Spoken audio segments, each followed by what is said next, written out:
tonight. Both of these teams love to showcase their athleticism. And these are the games I love working, BA. I want to see some dunk contest style slams here tonight. And of course, these fans can't wait either to see these teams get after it in this one. So let's take a look at the starters for Toronto. The perimeter filled up by Barrett and Ingram. Then it's Trace Jackson-Davis. Then there's Barnes. And it's Murray Boyles in at the four-man spot. Well, give the defender credit. Sometimes it's enough to force the miss. Ingram with the ball. Fires high post. And the shot goes down. The versatile nature of Ingram's shooting can be tough to counter. Even the mid-range is a good option for him. Now here's SGA. Tight defense on him. The three is up. Count it. 1 for 1 to start the game.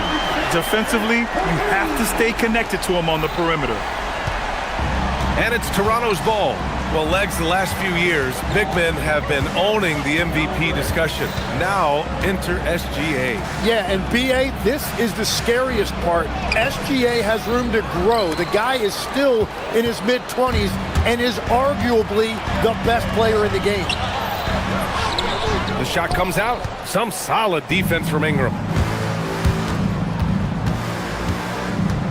First quarter of play with about a minute and a half gone by. Pulls up on the wing. And it's Holmgren with a rebound. Well, he got the shot he loves, and the defense should honestly be relieved. He didn't punish them for being a little bit soft there in the mid-range. Now here's SGA. Puts the move on. Then he takes it up and lays it in. SGA's got 5 now. And the D can't allow Gilgeous-Alexander to get this positioning, because once he does, he makes you pay. Here's Ingram. Up top, Jackson-Davis. Dort with a steal. Holmgren outside. Lets the three fly. It's stolen by Barnes. And just under 2.5 minutes elapsed here in the first. Here's Barrett, driving in. Boom! He jams it straight down. And Barrett's teammates and coaches love when he shows some edge, slashing to the rim with purpose. And that one's good. SGA. He's got 7. Now that's what I call great basketball. Finding a way to get all the way inside. That's exactly what they wanted on that trip. Get something close to the basket, something easy. With the explosive leaping ability, he's able to play center despite being undersized. And let's send it over to Allie LaForce. I had a chance to catch up with Mark Dagnall. As far as Brandon Ingram goes, Coach believes that space is the key. He told me, quote, if we can close the gap, there aren't as many tools that he can go to, especially if we have a second defender to throw an occasional arm out. Percentages drop quite a bit in those cases. Guys? All right, appreciate it, Allie. Well, Grant, you look up and down this Thunder roster. It is just loaded with winning players. Yeah, BA, guys who are going to make the right play. Defend their spot, move without the ball. I mean, they've built something special in OKC, piece by piece. Rejected by Barnes. And stolen by Barrett. Not sure why he committed the intentional foul. No purpose. I think everyone's a little confused, but weird plays happen.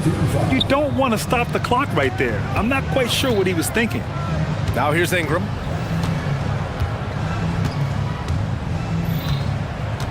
To the middle. And he takes the fantastic lead pass up strong for the slam. And that's exactly the type of pass we expect from a guy with his vision. SGA with it, now guarded by Barrett. Barrett against SGA. Holmgren with a screen on Barrett. 6 to shoot. Down low. And the big finish by Holmgren. And you know, as a roller, Holmgren shows great hands, and he makes nice adjustments moving downhill. Ingram deciding where to go with it. And we've got 28 seconds left to play in the first. Jackson-Davis a screen. The 3 ball. Gilgeous-Alexander with a rebound. Here's Barnes. They double him with Holmgren. Here's Jackson Davis. It's rebounded by Oklahoma City. Probably not the shot they had in mind, but you can't fault him. He had a clean look. Ingram fires from way outside. No good. Would have counted had it gone. Well, a good close contest so far as we...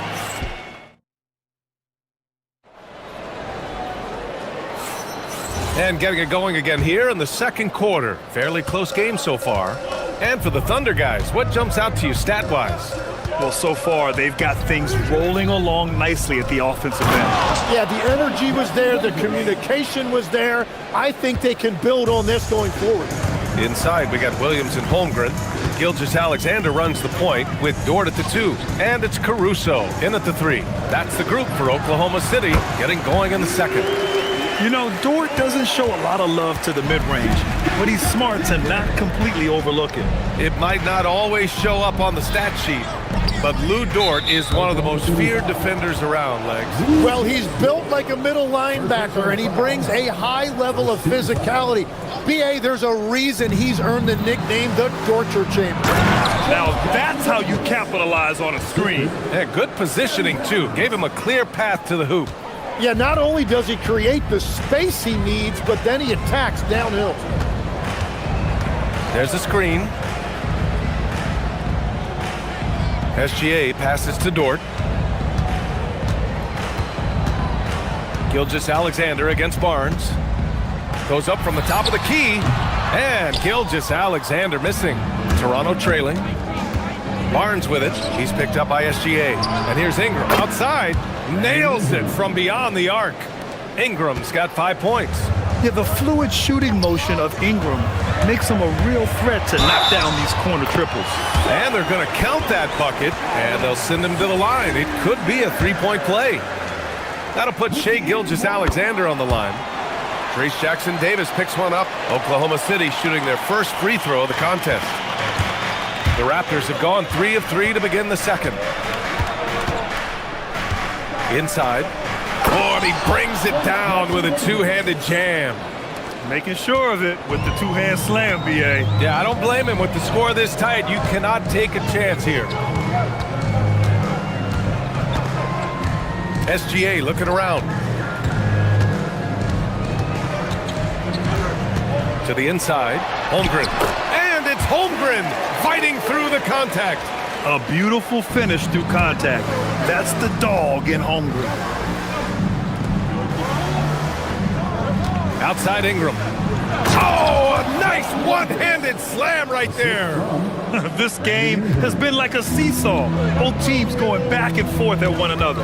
We see this in the NBA all the time. It is very difficult to keep a lead in this league. Let's go now to the sideline and catch up with Allie LaForce. Thank you, Brian. Jalen Williams is all-purpose. Thunder coach Mark Daigneault said, "You really can't find a weakness in his game. His greatness is the cumulative effect of all the things that he does. Basketball is a complex game. You can't be good at just one thing and be a great player, but he is good at everything." Back over to you, Brian. An all-purpose player. Thank you, Allie. Here's SGA. Following the bucket by the Raptors. Holmgren with a screen on Barrett. And looks like an illegal pick was set. That gets the ref's attention. Tim, so many different offensive systems in the NBA. You have a personal favorite to watch? Yeah, I think I've got a soft spot in my heart for those systems that involve player movement and ball movement, particularly trying to get shooters looks off of screens. I love the .5 offenses, in and out of the hands, moving the ball fast. No doubt about it, very difficult to defend. Now here's Ingram. 5 points in the game. Jackson Davis a screen. Just 5 on the clock. The shot by Ingram, no good. Thunder trail by 3. Now SGA. Caruso, a screen on Barnes. Here's SGA. Nice touch on the bank shot. Gilgeous-Alexander's got 14 points for the game. And such a clever player in pick and rolls, Gilgeous-Alexander is unpredictable and understands how to attack defenses. To the paint. Here's Jackson Davis. Nice pass, nice catch, and a resounding dunk. Impressive one-hand slam right there, B.A. Man, as long as he's confident about it, I'm good with it. Maybe use two hands next time. He knows where he is. Now here's Holmgren.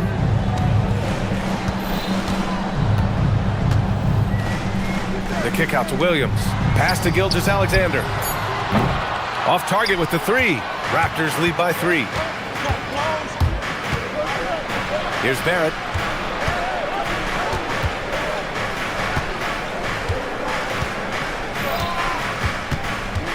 There's 45 seconds left in the second period. Shot from the top of the key. And there's Toronto with another bucket.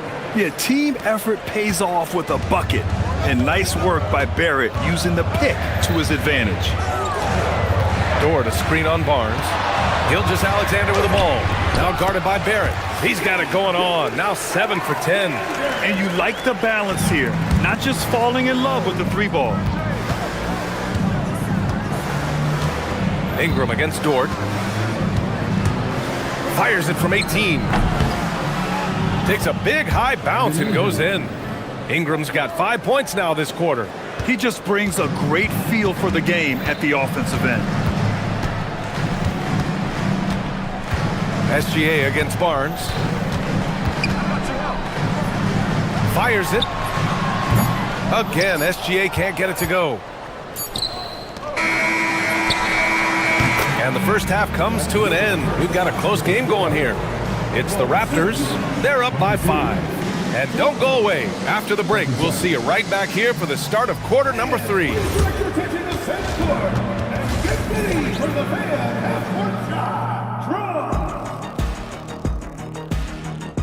They're thinking about this shot.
They're going to continue to lean on him as we continue in this game. Why not? The way he's playing right now offensively.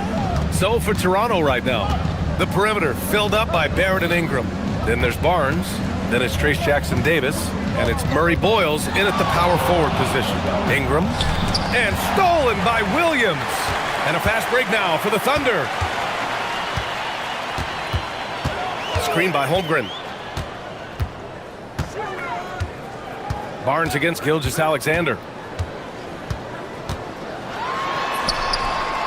Gilgeous-Alexander gets the bucket on the breakaway.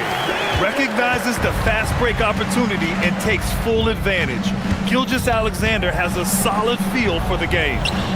Now here's Jackson-Davis. He's got 14. Jackson-Davis' screen. It's Barnes on the wing. Lots of room. And the bucket is good. And he wastes no time coming out of the break. And here's Gilgeous-Alexander. He'll bring it up for the Thunder. Trailing by 5. Well, Tim, you hear about the move to positionless basketball. The Raptors are well equipped. Yeah, they are loaded with athletic wings and interchangeable pieces, which gives them a high level of versatility. The Raptors shooting the ball 70% in this game. Ingram against Holmgren. Ingram, the pass to Barnes. That's tipped and stolen by Caruso.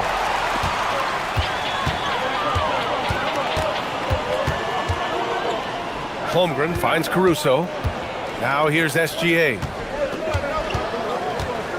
Door to screen on Barnes. Williams passes to Gilgeous-Alexander. Knocked loose. Clock at 6. Here comes Toronto on the push.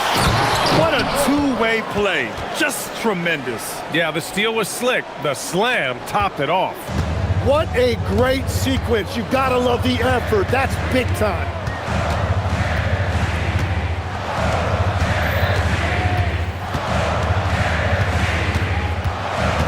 Holmgren with a screen on Barrett to the inside. Bam! Chet rocking the rim.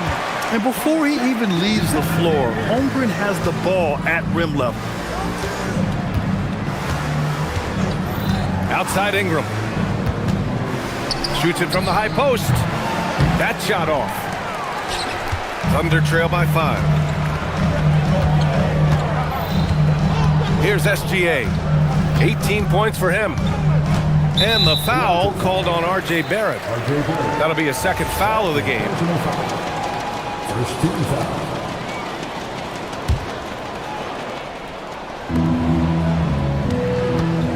Barnes against Gilgeous-Alexander. Just 5 to shoot. To the middle. Here's Holmgren. Holmgren for 2. It's so difficult to defend Holmgren inside. For such a young player, his body control and awareness are off the charts. And Shai Gilgeous-Alexander has made the move from star to superstar, Grant. Well, no question, B.A. He's been a superstar for quite a few seasons now, but he's not satisfied and just continues to elevate his game year after year. And here's Caruso outside. That one's good. And so Gilgeous-Alexander with the assist. SGA's got 6 assists in the game. Down low. Here's Jackson Davis. And he dunks it down. Huge size disadvantage for the defense. Might as well just get out of the way. On the wing, SGA. Guarded by Barrett. And it's good for 2. Yeah, and Gilgeous-Alexander is a fighter. Someone that challenges the defense and bullies his way through contact. Ingram against Dort. Inside. Outside Ingram. Jackson Davis a screen. For 3. Offensive rebound. And he goes up strong with a one-handed jam. You like how Barrett always keeps his eyes open, watching the court for those assist opportunities. Dort a screen on Barnes. Gilgeous-Alexander from outside. And again, Oklahoma City with a triple. A hard-fought matchup. 7 lead changes thus far. And these teams have been sparring from the get-go, neither able to land the knockout blow. Now here's Jackson Davis. 18 points for him. Rise up and flush it, big man. If he wanted to, he could have ripped the rim off the backboard on that one. Dort a screen on Barnes. Now here's Gilgeous-Alexander. Second chance effort. Gilgeous-Alexander showing off his skills inside. The defense couldn't collapse quickly enough. Oh, and a vicious dunk by Barnes. Oh, man, he got fancy with that finish. He may be trying to provide the spark they need to break this one open. 3 quarters of play and a close one. And with these teams locked in a very close contest, this 4th quarter promises to be a good one. Inside, we got Williams and Holmgren. Gilgeous-Alexander runs the point with Dort at the 2. And it's Caruso in at the 3, the small forward. That's the lineup out there for the Thunder. Barrett against SGA. It's blocked! And it's going to be out of bounds. The Thunder will retain possession. Shot clock at 4. And so it's Ingram with it. He brings it up for the Raptors. They lead by 1. The 3 from Barnes. And the 3-pointer goes. And a closer look here at the hustle stats for the Raptors. Yeah, they've done a great job of challenging every shot they can. Their totals in the block column are a result of that aggression. Well, one thing that has stood out to me, and it's been a major difference maker, is they're playing with great pace, getting out on the break every chance they get. Ingram on the wing. Dort defending. Pass to Jackson Davis. And stolen by Holmgren. Gilgeous-Alexander with the ball. He's picked up by Barnes.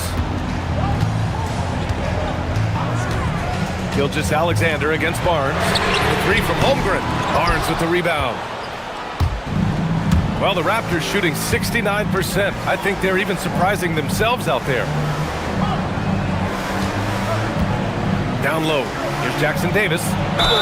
The basket drops, and he gets fouled on the and they're not happy with the call here. After the review, the ruling on the floor is overturned. First team foul. Contest. People were worried that this would slow the action down. But with so many close calls in every game, the NBA was smart to adopt this challenge policy in 2019. You know, one thing this does for a coach is let his players know he's got their back.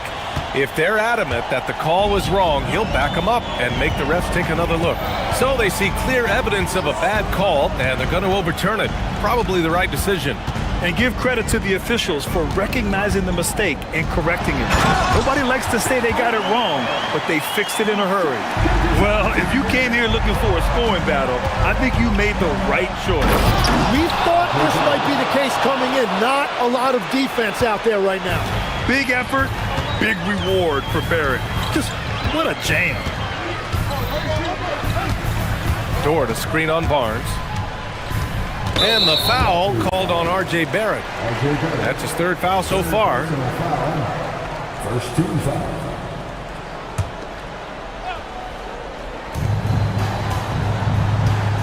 Barnes against SGA. Door to screen on Barnes. Shot clock at 6. Here's Holmgren. Getting crafty. Oh, the slam off a fantastic lead pass. What a play. And here comes the coach's challenge. He disagrees with the foul. He does not hesitate. The ruling on the floor stands. And even with the coach's challenge in place, we've seen so many of these personal foul calls still disputed even after the video review. There's no doubt there's going to be a gray area in a lot of these calls. But at least we have the option to take a second look, so the officials can be sure they get it right. And they've made their decision. The call will stand. And as much as it hurts to lose a challenge, I think Coach would challenge that call again if he could. He really disagreed with the foul, and he's still peeved. A chance here to catch up with Ali from the sideline. Over that last break, guys, I got a chance to hear what Darko Rajakovic said to the team. Coach had a clear message for his team. He said, quote, "Let's finish the job out there. It's ours for the taking if we can just get it done." So it sounds like he's hoping they can close out this game strong, guys. Okay, thank you, Ali. Dort against Ingram.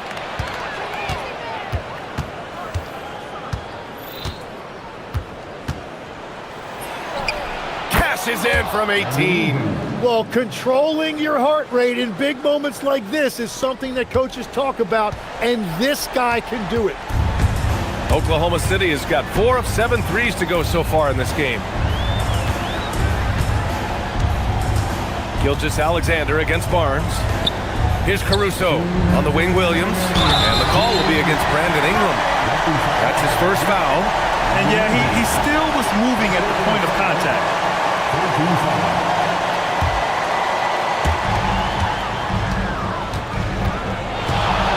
1:56 left in the fourth. Holmgren! Barnes with a rebound. He bailed out the defense because that's an easy look for him.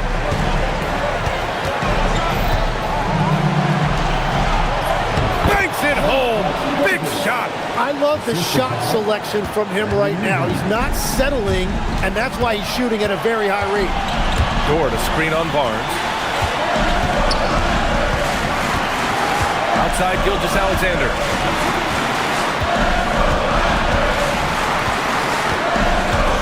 Down to 5 on the shot clock. Throws it up. Ooh, it misses. And so it's Ingram with it. He brings it up for the Raptors. They've given up just 8 points in the fourth.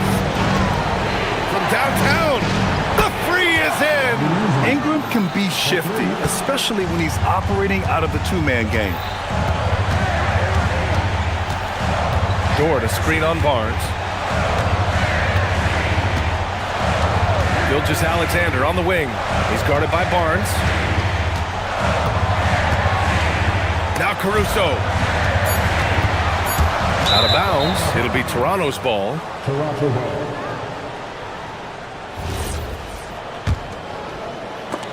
And it goes out of bounds. Last touch by Williams. Toronto. Nice deflection there. Really trying to disrupt their offensive flow. Yeah, that'll give them something to think about. Don't do anything silly. Just ride out the clock. Yes, if they take their time and execute, the game is all theirs. Showing us that killer instinct right now. No letting the foot off the gas for them. They are playing with so much confidence. They've been clutch all the way around. Down it goes! Running the show, Gilgeous-Alexander is talented as a passer. And here are the Raptors now. They've outscored them 10-2 during this run. And here's Barnes.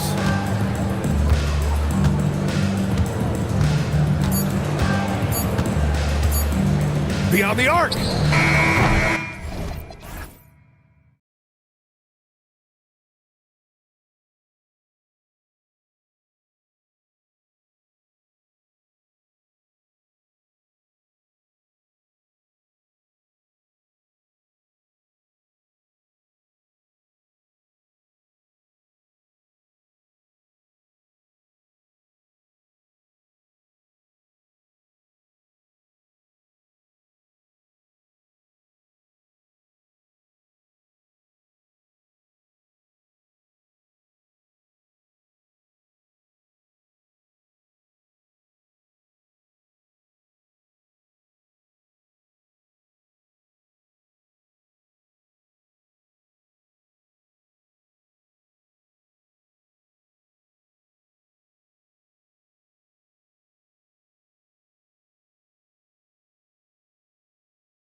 Thanks for tuning in to 2K Sports for this NBA presentation. With Doris Burke and Greg Anthony, I'm Kevin Harlan. We'll be joined by Allie LaForce on the sidelines. Here are the starters for Los Angeles. Filling the perimeter slots are Dunn and Leonard. Collins is out there with Derek Jones. And it's Mathurin in at the point guard position. And there is a whistle. That'll go on Derek Jones. That is his first foul of the game.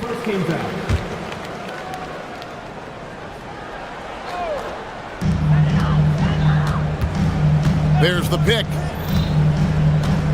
To the inside. And he jams it after taking the nice feed on the run. It really does make the game easy for your teammates when you can lead them to the rim that well with the pass. And Doris, what you love about Brandon Ingram, he's the total package. He is, Kevin, because he's got incredible size, great shot-making ability. He's a three-level scorer, and you can mix his matchup on the defensive end. And Tyronn Lue wants a timeout. This now will give him a chance to discuss some potential changes.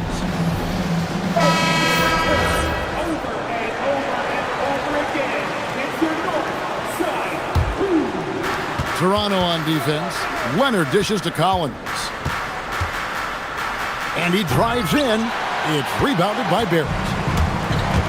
To the paint. And he jams it with authority. Boy, Barrett is a natural-born playmaker, understands when to be aggressive and make the right play.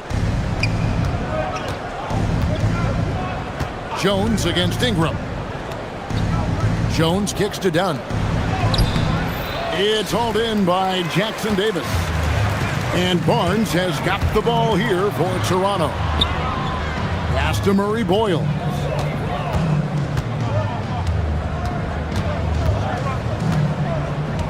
Back to Barnes.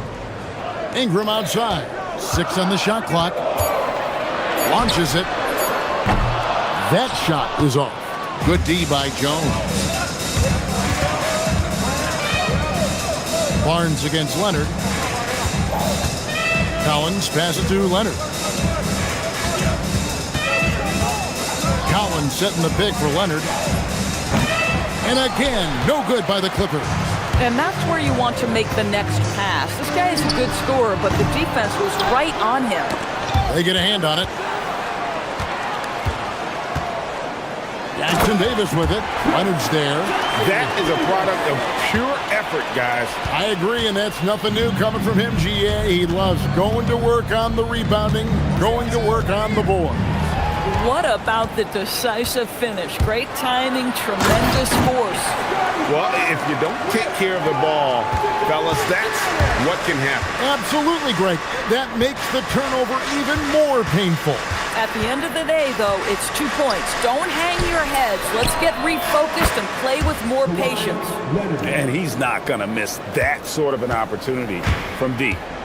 And Barnes has got the ball here for Toronto, leading by 5.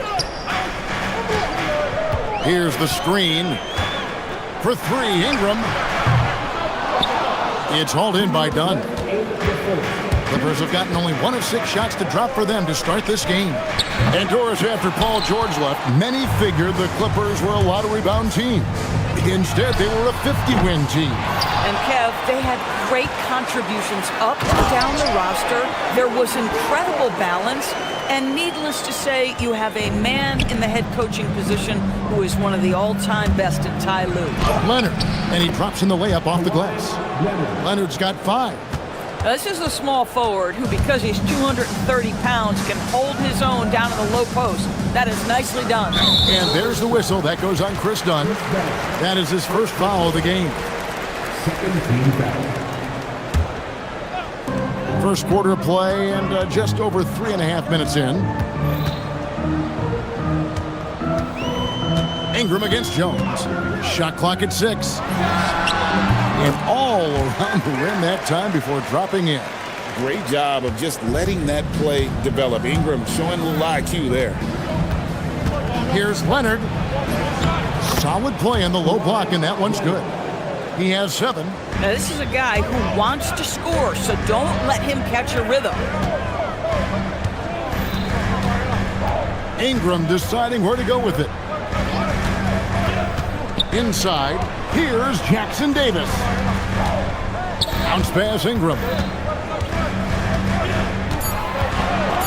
Barrett against Dunn. Shoots from 12. It's hauled in by the Clippers. Cannot believe he missed that one. Ooh, I'm sure he can't either. You know, a lot of coaches might let you hear it for taking the three-pointer on the break, but I like the decision there. The D had already collapsed inside. Great instincts from him to get a hand on that pass and tip it out. And offensively, a little bit of a careless toss. You could have used a better angle on that pass. Now here's Barnes. Pass to Ingram. 17 seconds left to play here in the first. One of the best defensive players in the entire league, Kawhi Leonard, so hard to get a clean look against him. And Barrett slams it in. A defensive breakdown there, no doubt about it. I mean, he's a guy you have to be focused on defensively. Drives to the hoop, and Barrett slams it in. And look at hanging in the air, double pump, and then throws it back. And you see the D, they just stepped aside, let him pick what kind of move he wanted to make. And so it's Toronto, with their lead standing at 6 points here at the end of the quarter. They've set the tone. They love their tempo. They're going to be very tough to stop. And we've got more on 2K Sports coming your way after this break. And for those of you just tuning in, the second quarter of action is where we're at right now. And let's quickly check out the scoring breakdown here for the Raptors. And they've made a point of pounding the offensive boards, turning those rebounds into points. It's been a great effort. And boy, have they started out quick, running the floor, taking advantage of their speed. Here are the five the Clippers have to start the second. Filling the perimeter slots are Dunn and Leonard. Jones is out there with John Collins. And it's Mathurin in at the one. Toronto leading by 8. In his relatively young career, Scotty Barnes, GA, has played a number of positions. Well, he's so versatile. He can be successful at a lot of different spots on the floor. A glue guy, you can plug in just about anywhere. Just tremendous recognition from Collins there. Sees an opportunity to be a target at the rim, and his teammate puts it on time. And there's the whistle. That goes on Chris Dunn. That's foul number 2 for him. Here's Ingram. Just over 1 minute has passed here in the second quarter. And he's good on the 3-ball. Ingram's got the lead up to 9 now for the Raptors. Silky three-point shot by Ingram. Just goes to the arc and knocks it down. And here's Leonard. 7 points in the game.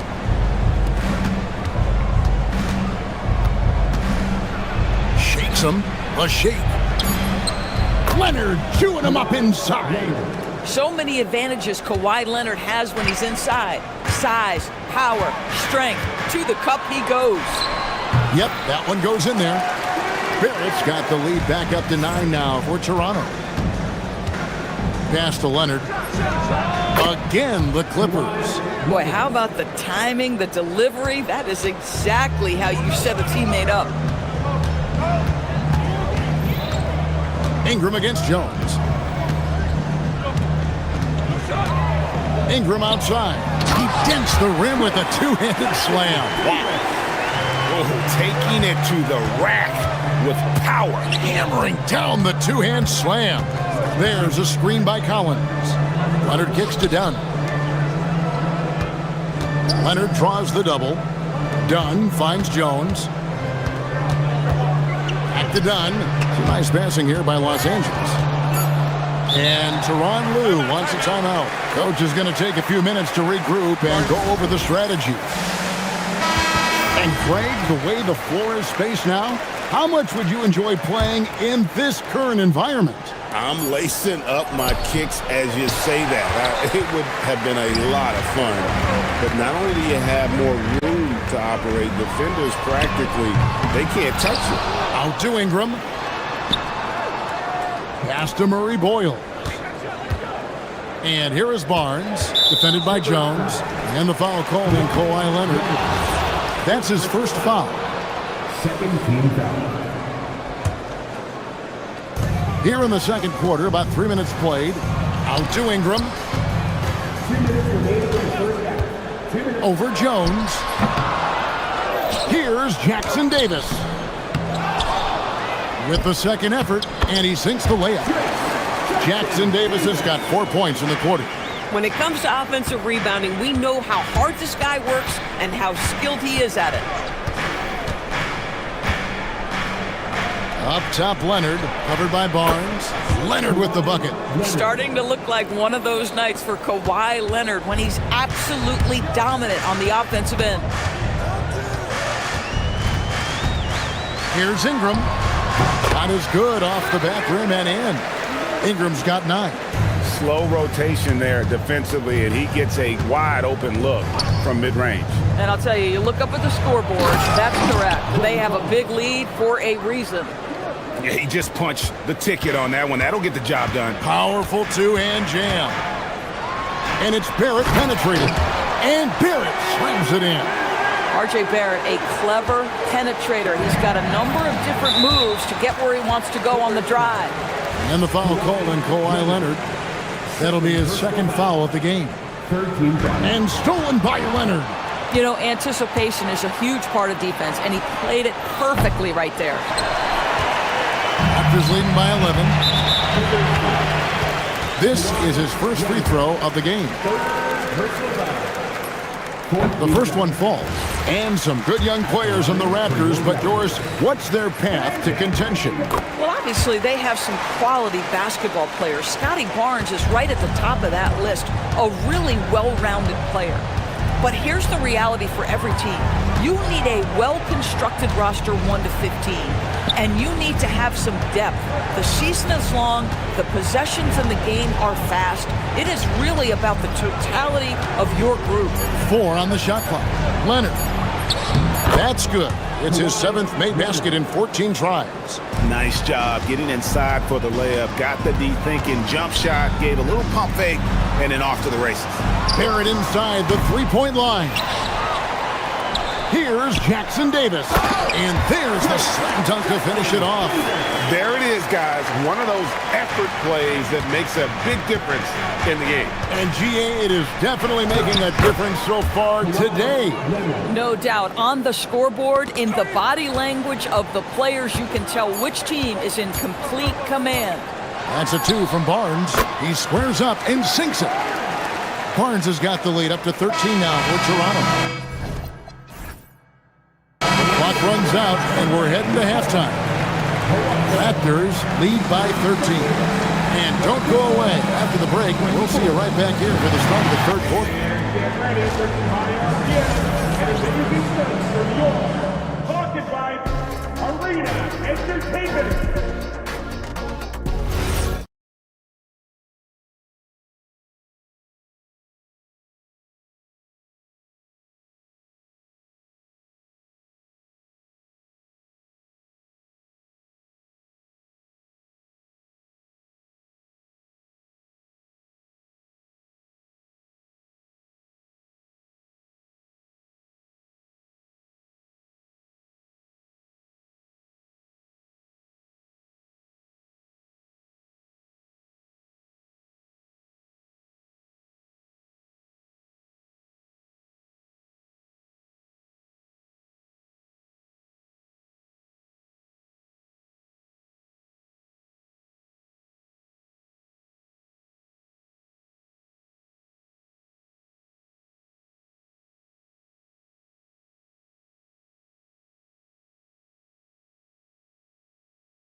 We'll tighten up here in the second.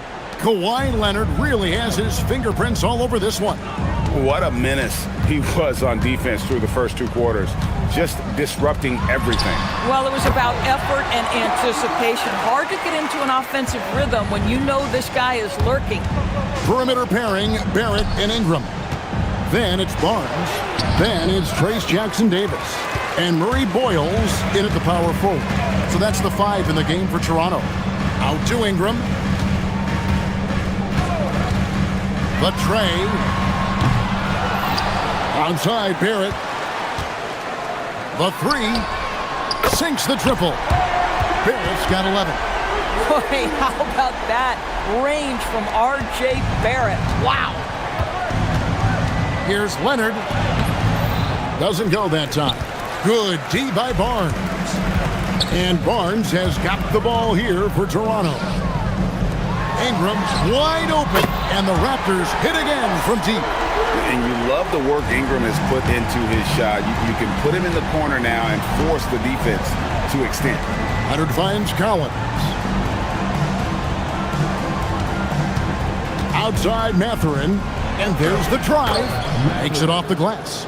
Mathurin's got his first 2 points. Yeah, surprised he doesn't have more shot attempts. He's been accurate. You'd think he'd want to take control now with them behind.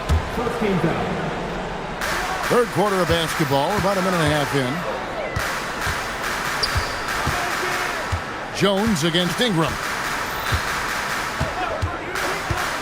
Here's the three, and the Raptors hit again from deep. And this is what Ingram can do for you. Make a variety of shots over the course of the game. Tonight, he has been unstoppable. Jones with the screen on Barnes. Here's Leonard, and Kawhi Leonard with the slam. And credit the screen for giving him the space he needed to get to the rim. For sure, GA allows him to come in with the sledgehammer. Boy, that's a play you just practice time and time again, and that's the result of the work put in. Ingram against Jones. Clock at 6. Ingram with the nice move. Ingram's got 9 points now in just the second half. He's found his rhythm from deep, and you can see the confidence. And I think the defender knows once he gets cooking, look out. The bucket looks awfully big to him right now. And Leonard gets it to go. Well, the mid-range is certainly the area that he is most comfortable. Kawhi Leonard, that's where he started, folks. Barrett with the ball. Now guarded by Dunn. Offensive rebound, Barnes. And that's good. A nice job in the glass as they pick up 2 on the second effort. Well, that's Scotty Barnes doing one of the things he does best, getting after the offensive glass. Jones sets the pick for Leonard. 16 feet away. Again, Los Angeles. But he is so efficient, so productive. But for them to have real success, he needs help. Barrett against Dunn. Barrett kicks to Barnes.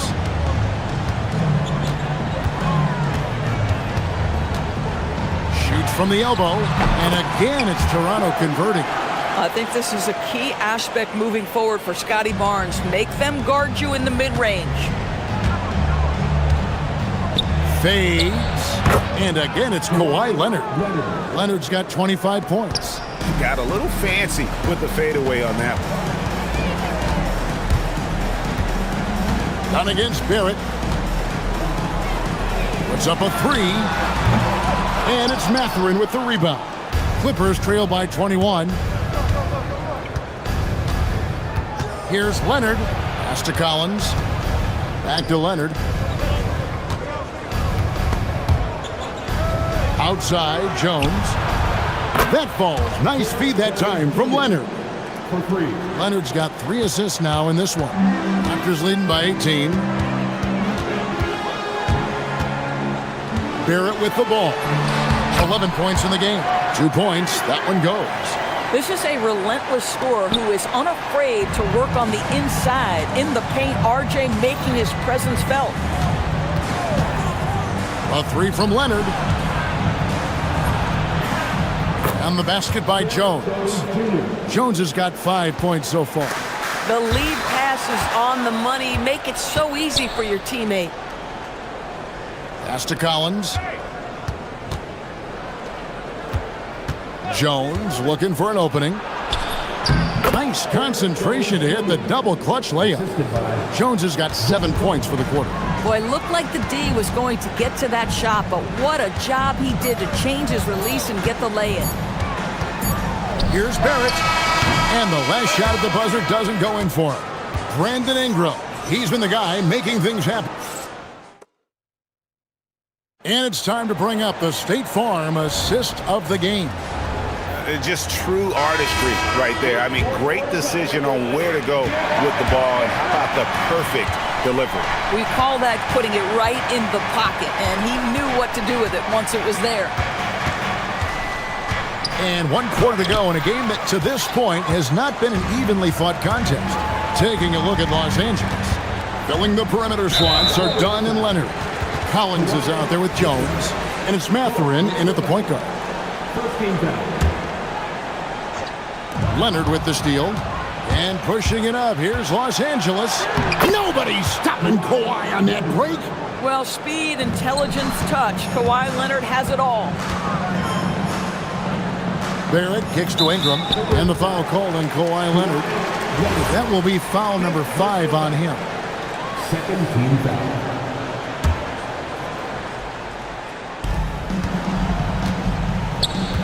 Ingram against Jones. Ingram outside. There's a screen.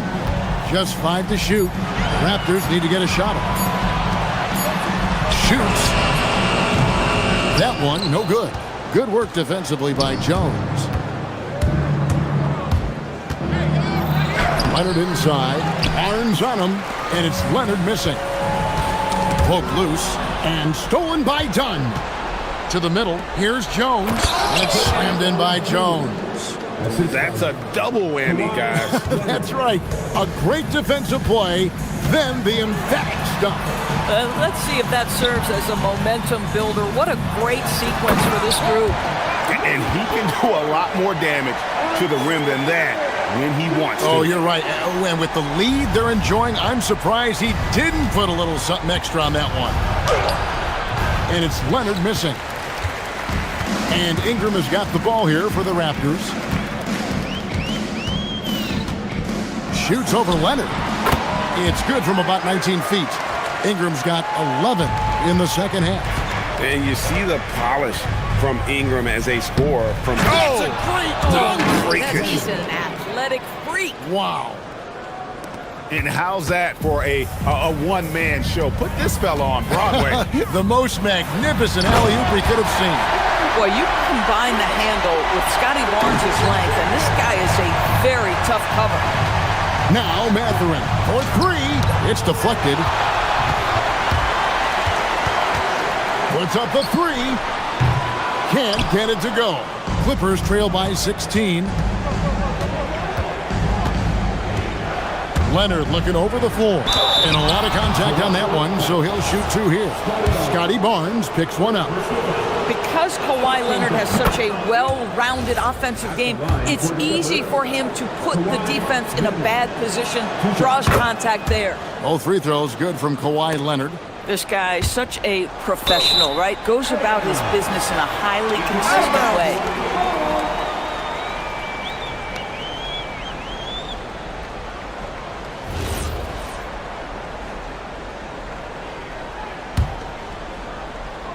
Raptors leading by 14. From 19, that one goes. Yeah, we know this about Scotty Barnes. He has a team-first mindset, finds the open player in that instance. Oh, gentlemen. Woo! My goodness, step back. That was incredible. And stolen by Leonard. Here's Collins. Left side, Leonard. 1:51 left in the 4th quarter. Barnes rips down the rebound. The Raptors have gotten 4 of their 6 shots to fall so far here in the 4th. A pretty nice efficiency there. That's tipped. Stolen by Collins. Jones with it. Picked up by Barrett. Outside Collins. Oh, that is just unreal. Is this the dunk contest, or are we actually playing a real game? No, this one counts, Greg. Believe me. Oh, my with confidence to attempt that alley-oop to himself. Oh, goodness. Boy, you love that he wants to finish with authority, sending a message to the defense. R.J. Barrett. And another of these young, talented players out of Canada. R.J. Barrett is a high-level NBA athlete. It's in the blood. His father played for the Canadian national team. Barrett, an attack wing who loves to get downhill. And there's no doubt about this one. Playing with a lot of confidence tonight. It's a statement victory for the Raptors. Looking at both these teams, they're great rebounders, and on any given night, you might not know who would have the advantage on the boards. They made the most of those extra rebounds as well, Kevin. And one of the key components to this victory, if not the biggest, was the incredible performance for Brandon Ingram. You can't look back at too many major moments in this game and not see his imprint put all over it.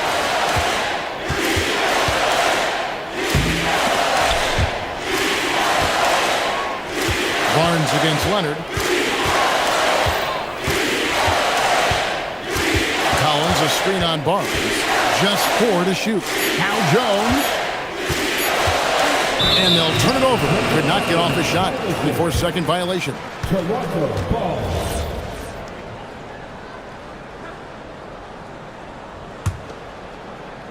And it's the Raptors' ball. Earlier, they held a 23-point lead. Stolen by Collins. Outside Leonard. Can't drop the tough three-pointer. Here's Murray Boyle. And stolen by Leonard. Kawhi Leonard.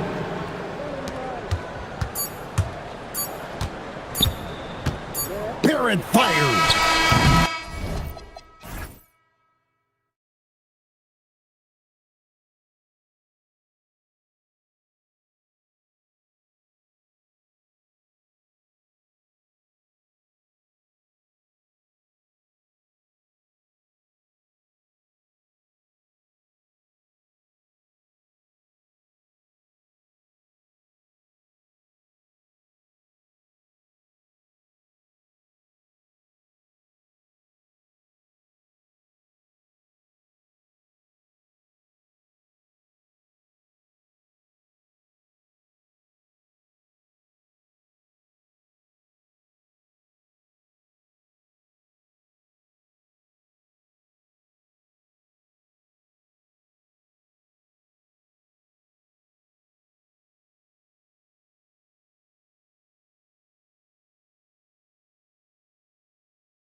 Up here. we go. Every bucket will be hard-earned tonight. Yeah, everything's going to be contested, BA. There's going to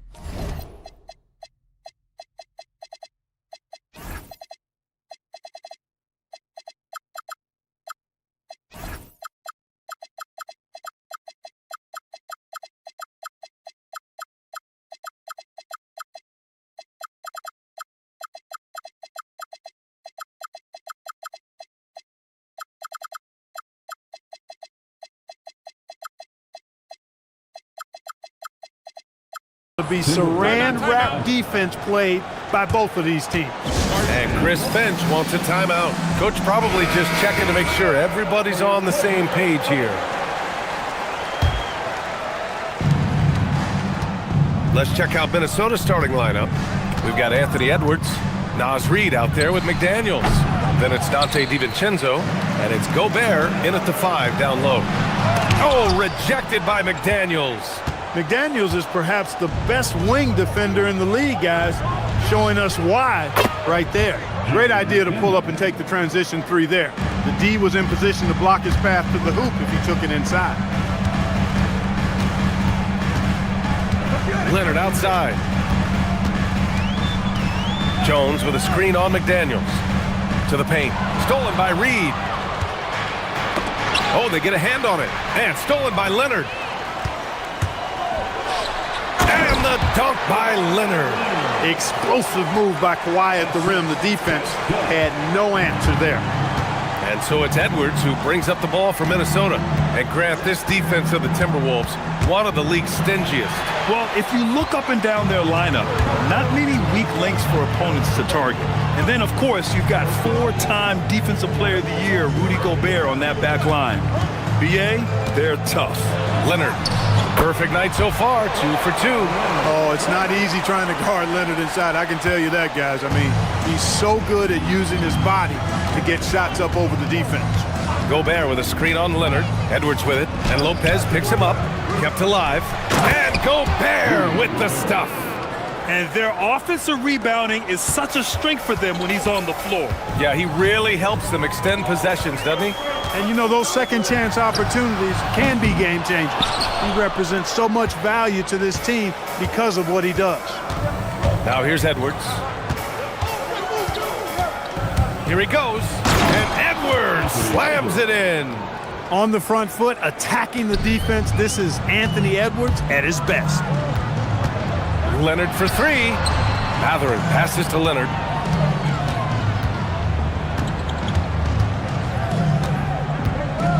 Lopez, the screen on McDaniels. To the inside. And it's Lopez with the jam. Boy, nice job that time by Lopez to find space with the cut. And let's swing it over to the sideline and hear from Allie.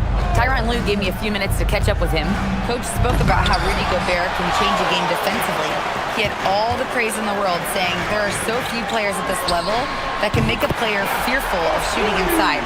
Rudy is one of them. You have to get over the idea of hearing footsteps and be okay with having a shot blocked every now and then. Nice. Thank you for that, Allie. Oh, doctor. Oh, my goodness, Anthony Edwards. Throwing it down with force. Get this guy in the dunk contest. And that one, good. Lopez has gotten his second bucket. That's why you keep your head up. If the assist is there, you can pounce. Edwards looking it over. Here's Gobert. And Gobert with the stuff. Stay clear of Gobert on the dunk now. The force he goes to the rim with is mighty. McDaniels against Leonard.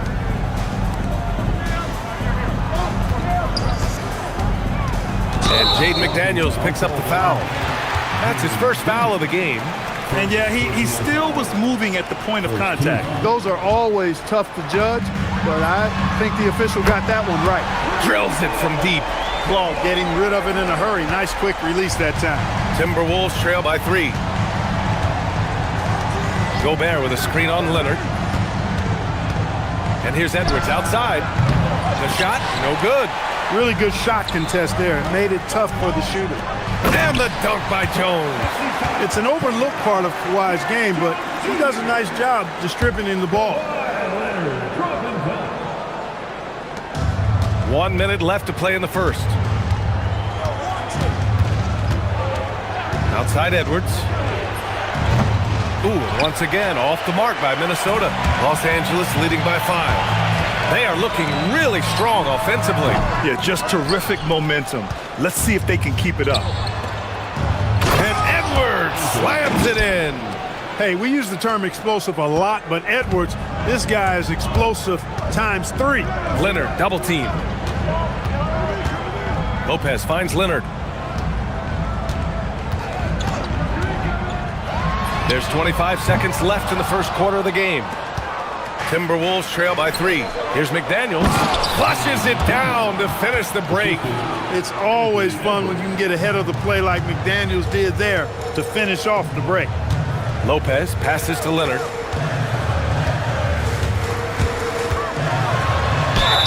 Oh, and he got fouled on his way up. And in a game this close, they're going to challenge the call. Coach does not agree with it, and he wants them to take another look at the monitor. Any?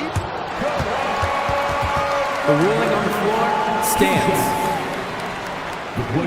Even after the video review, There's no doubt there's going to be a gray area in a lot of these calls. But at least we have the option to take a second look, so the officials can be sure they get it right. And they've made their decision. The call will stand. and as much as it hurts to lose a challenge, I think Coach would challenge that call again if he could. He really disagreed with the foul, and he's still peeved.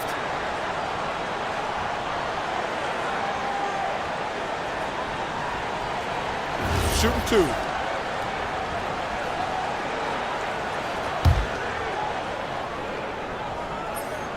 First free throw is good. You know, when you talk Kawhi Leonard, you start with his defense, and I don't know if there's a better wing defender around.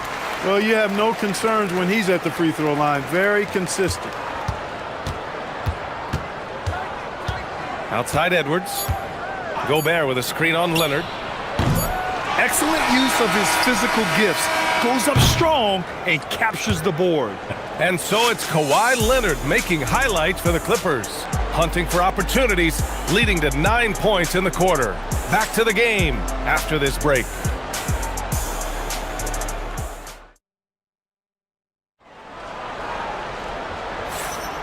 And close game underway so far. We'll see if either of these teams can jump out ahead in this second quarter. And guys, let's get your take on the scoring breakdown for the Clippers. Their chemistry. That's what really stood out so far in this one to me. Look at the number of assists they've been able to rack up so far. Something else that stands out is how they've gotten out in transition. Their speed has kept the defense on their heels. Dunn and Kawhi, they're the wings. Derek Jones is out there with Brook Lopez. And it's Matherin in at the point. That's the group for the Clippers starting the second. And there's DiVincenzo with the quick trigger. Cannot give him any room defensively. You've got to eliminate his airspace. No coverage that time. Leonard's got 11 points. Gotta fight harder to get over those screens. Well, I'm going to credit the screen. I mean, that's a good, strong pick he lays there. Grant, the Clippers were finally healthy in the playoffs last season, but it still wasn't quite enough. Yeah, but they gave us a dramatic 7-game series against the Nuggets, who then went on to push OKC to 7 games. So even if it wasn't the outcome the Clips wanted, still a heck of a season. Leonard shot's good. Oh, it has been a huge night for Leonard. The skill is obvious, but his strength is what makes him hard to defend. Here's Edwards. And he was fouled while in the act of shooting, so he'll take 2 free throws. That's on Brook Lopez. The defense there doing whatever they can to protect the rim. Definitely saved the layup with that foul, and he'll make him earn them from the line, and that's what you want to see. Well, Clark, players sometimes talk about the game slowing down as they gain experience. Well, it's the benefit of experience, understanding situations, having gone through various situations as you get more engaged in the league over time. The more you understand where you're supposed to be, usually you can get there on time or early, and you're more reactive versus thinking. Rocketing right off the floor, explosive jam by McDaniels. Leonard up top. McDaniels covering. Leonard passes to Matherin. Back to Leonard. 6 on the shot clock. Kawhi finishes dishes inside. So good at the rim. Put your head down and go to work. That's what they need to do. Yeah, these teams trading punches right now. I mean, it's table tennis. Back and forth we go. Edwards against Leonard. And the call is going to be, yes, an illegal screen. One of the trickier plays to judge, but it would be hard to argue against the call. Yeah, you know, the officials aren't nearly as lenient as they used to be on that call. As a matter of fact, I know I got away with a lot of those in my playing days, but that was 40 years ago. Now here's Matherin.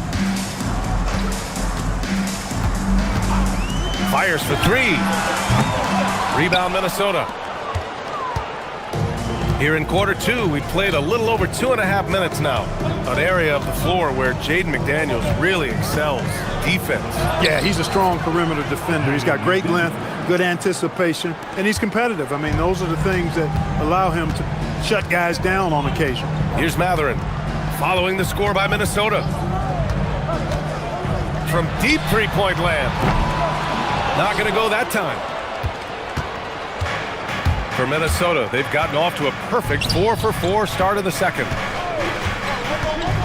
McDaniels passes to Reed. A slam dunk by Reed. I think this is why you get Reed involved in screen and rolls. I mean, he's phenomenal at making the cut after setting the screen. Leonard looking over the floor. Lopez, the screen on McDaniels. Leonard finds Lopez. 18 feet out. Leonard can't get it to go. Well, with his solid midi game, you expect him to knock that one down. Oh, what a performance offensively. They're really rolling at that end. Excellent game plan. Nice smooth three-point shot by Edwards there.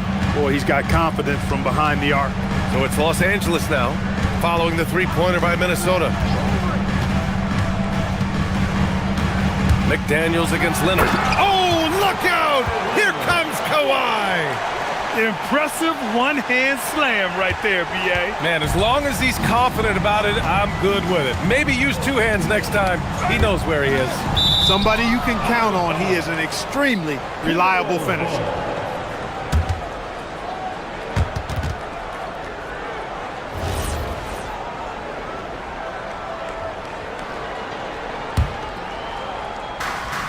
.51 seconds left in the first half of this game. McDaniels inside. He's covered by Matherin. They get it back. Gobert. Rejected by Lopez. Lopez showing off the length there to get to that shot. And Chris Finch wants a timeout. He's going to gather the troops and talk it over.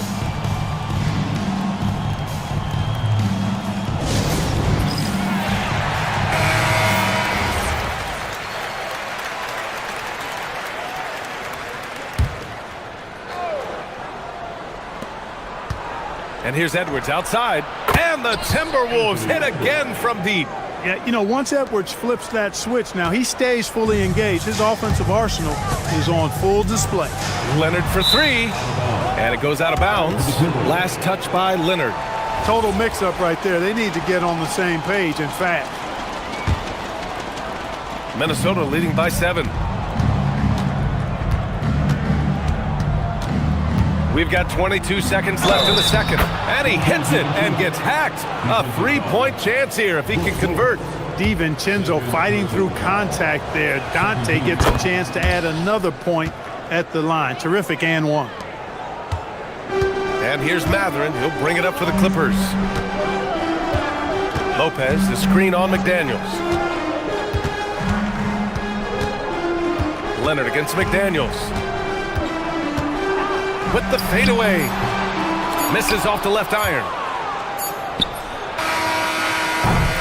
And so it's the Minnesota Timberwolves ending the quarter up 10. Just pounding the painted area.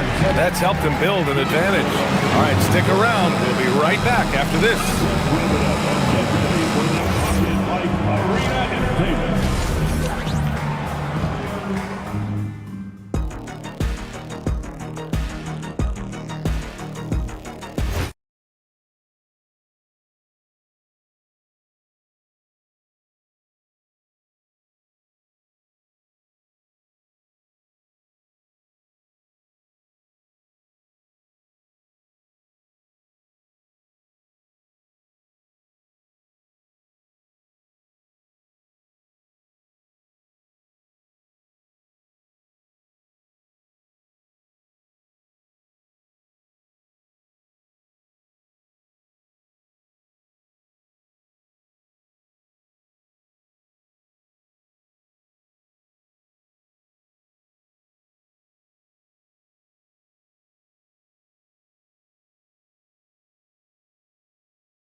with him.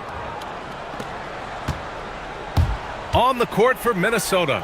Naz Reid out there with Rudy Gobert. Then there's Edwards. Then it's Jaden McDaniels. And it's DiVincenzo in a two-guard. Jones with a screen on McDaniels. Shot by Leonard, no good. Really good shot contest there. It made it tough for the shooter. And the Wolves still seeking their first title, Clark. Yep, the Lakers won 5 championships when they played in Minneapolis, BA, way in the day. The Timberwolves joined the league in 1989, and they're still trying to bring another basketball title to the city. Tons of power and momentum behind Leonard's drive. He's not easily stopped when he's going like that. Outside McDaniels.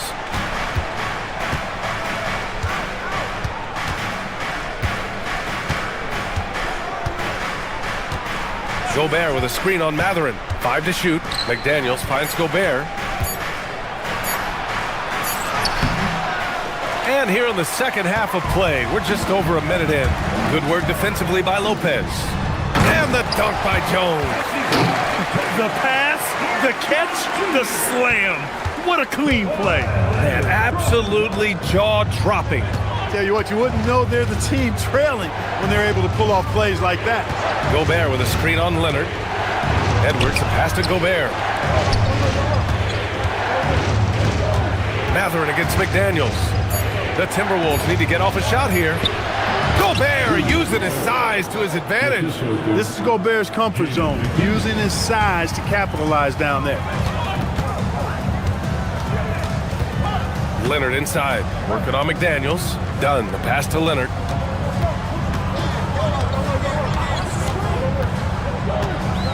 Here comes Kawhi. Good. He's been great in this one. 9 for 15 after that shot. Skilled at getting inside and doing work down there. Kawhi Leonard is a confident scorer. Here's Edwards. And a foul called on the way up. So he'll take 2 from the free throw line. And he'll take his 3rd and 4th free throws of the night. Shooting for Minnesota, Anthony Edwards. And both free throws good for Edwards. Hey, like a lot of guys, Edwards rides momentum as a player. When his confidence is soaring, so is his activity level. Here's Leonard. Look at Kawhi getting loose. He knows he can get his shot anytime he wants, and he also knows he has the green light. The Timberwolves lead by 6. Outside Edwards. To the middle. Lopez with the steal. It's an even 3-on-3 break. And he's going for the oop here. And the dunk by Jones. Well, I tell you, I'm a big fan of the way Mathurin plays the game. Ooh, poked away. It's stolen by Leonard. Fires the 3.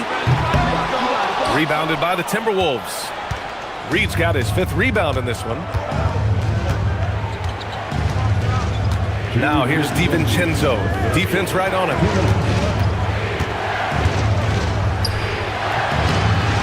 Tipped away, and they recover it. Outside Reed. To the inside. McDaniels against Mathurin. McDaniels, that's good. McDaniels got 12 points in the game. If you want the title of 3-and-D player, you've got to make threes. McDaniels has really worked on that shot. Here's Leonard. And the Clippers again with a bucket.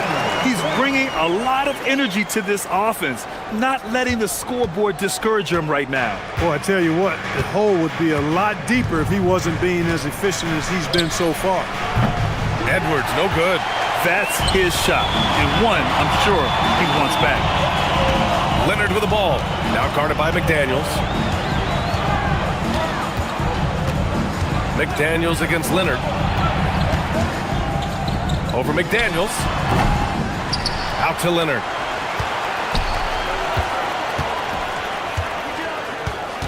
The 3. It's rebounded by Minnesota.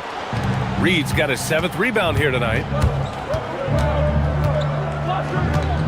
Now here's DiVincenzo, defended by Dunn. Up top, DiVincenzo. He's got 6. 5-second differential between the shot clock and game clock. And the dunk by Jones. Ooh, Ooh, putting on a show for the fans. Going up for the graceful reverse. Oh, that had a little extra sauce on it, Grant. A jaw-dropper emoji is what I look like right now. Incredible. And the dunk by Jones. A great read between those two guys. The defense didn't stand a chance, B.A. These two teammates right here, Grant, they are connected. Man, I tell you what, guys, that's a big play to make in a close game. Potential momentum builder there. And as we finish the third quarter, it's still close. Both teams trading buckets. And let's take this opportunity to show you our State Farm assist of the game. And I'll tell you what, this was a no-brainer tonight. Take a look at the precision on this feed. Couldn't place it any better. Served him up a tasty room service dime right there, boy. 3 tense quarters behind us. One more to go. Thanks for being with us as we get ready for the fourth. Dunn and Kawhi, they're the wings. Brooke Lopez is out there with Derek Jones. And it's Matherin in at the point. That's who's out there for the Clippers. Edwards can't get that one to fall. He didn't make them pay for that weak defense, but they just can't rely on... Oh, are you kidding me? Wow, man! Very few players have the combination of power and athleticism that Kawhi has. Electric. Picked by Gobert. Edwards on the move. Down low. And Chris Finch calls timeout here. He wants to make sure they're purposeful with the game plan. After going undrafted in 2016, Derek Jones Jr. carved out an important role for himself, Clark. Yeah, he really did, and it was all about refinement. Early on, he was seen almost exclusively as just a dunker, but now he's a valuable 3-and-D guy. Credit to him for refining that part of his game, improving as a three-point shooter, and continuing to impact the game at the defensive end. A moment to hear from Allie LaForce. I was able to listen in on what Chris Finch was going over with his team. He ripped into their perimeter game and their energy level, saying to his guys, "You're just running through the motions out there. There's no hustle or desire to chase them off the three-point line or to try to get open looks from deep on the other end. Guys." As always, Allie, we thank you. Leonard pulls down the board. You love to see guys challenge one another like that. Advantage to the defense that time. Transition basketball, the most reliable way to generate easy looks. Yep, exactly. And if there's any opportunity for early offense, you've got to push it and push it every time. Leonard against Edwards. Picked by Gobert. Outside Edwards.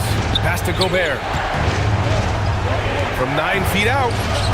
And DiVincenzo with a basket. On the assist by Gobert. Outstanding focus from Dante DiVincenzo, not allowing a bump to throw him off his shot there. Good concentration. Lopez, the screen on McDaniels. Now Leonard. Throw it down, Kawhi. Well, the pick gives Leonard some space, and he wisely calls his own number. And here's Edwards. Just under 2.5 minutes gone by now in the final quarter. Can't hit it. Hey, I had no idea why he's still shooting threes. He's got to find another way to be productive. Knocks down the trifecta. Their offense is looking like a well-oiled machine, getting any look they want. Boy, this is borderline ridiculous. I mean, every single attempt finding the bottom of the bucket. Ooh, the three doesn't go. I understand why he took the shot. They need the points, but that's just not a good look. Lopez, the screen on Edwards. Leonard attacking. Yes, sir! Bank it in the layup. Their offense has been unstoppable, just firing on all cylinders.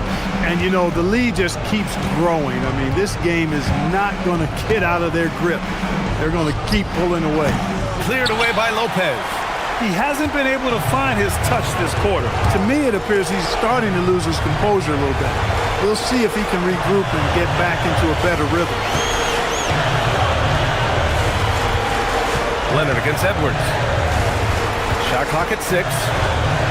Oh, what a move! Good for two. They're starting to pull away here as their shots keep falling. Yeah, I agree with you. Big run taking place right now, and it looks to be the beginning of the end. Now Gobert. It's stolen by Dunn. Outside Maverin.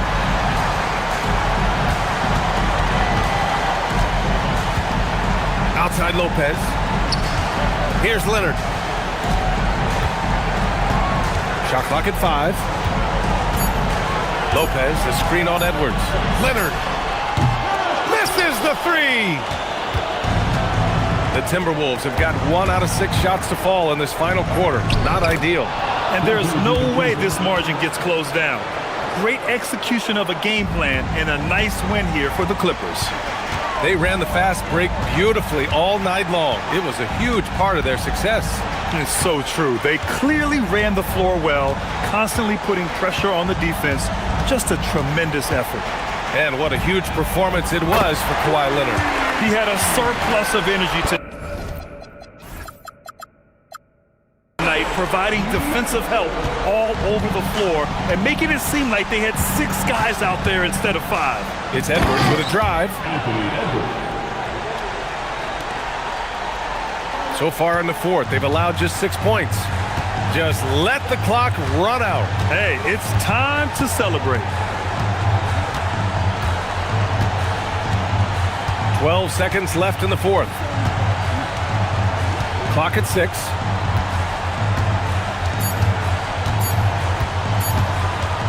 Leonard!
Some serious firepower off the bench. And that depth makes each team more difficult to defend, more unpredictable. Both sides have a lot of guys who can step up on any given night. And now the opening lineup for Boston. The wing pairing, it's White and Brown. Down on the block, it's Tatum with Kata. And it's Walsh in at the point. And denied, he sends it right off the glass. From past the arc, the shot's good. Brown making the play. Tatum's got 6. Look at the big Tatum from the coffin corner. Edwards finds Gobert. That's tipped. Now Brown. In the corner. Tatum with it. Offline with his 3. Minnesota off to a slow start. 6-point game. Gobert with a screen for Edwards. Pass to Gobert.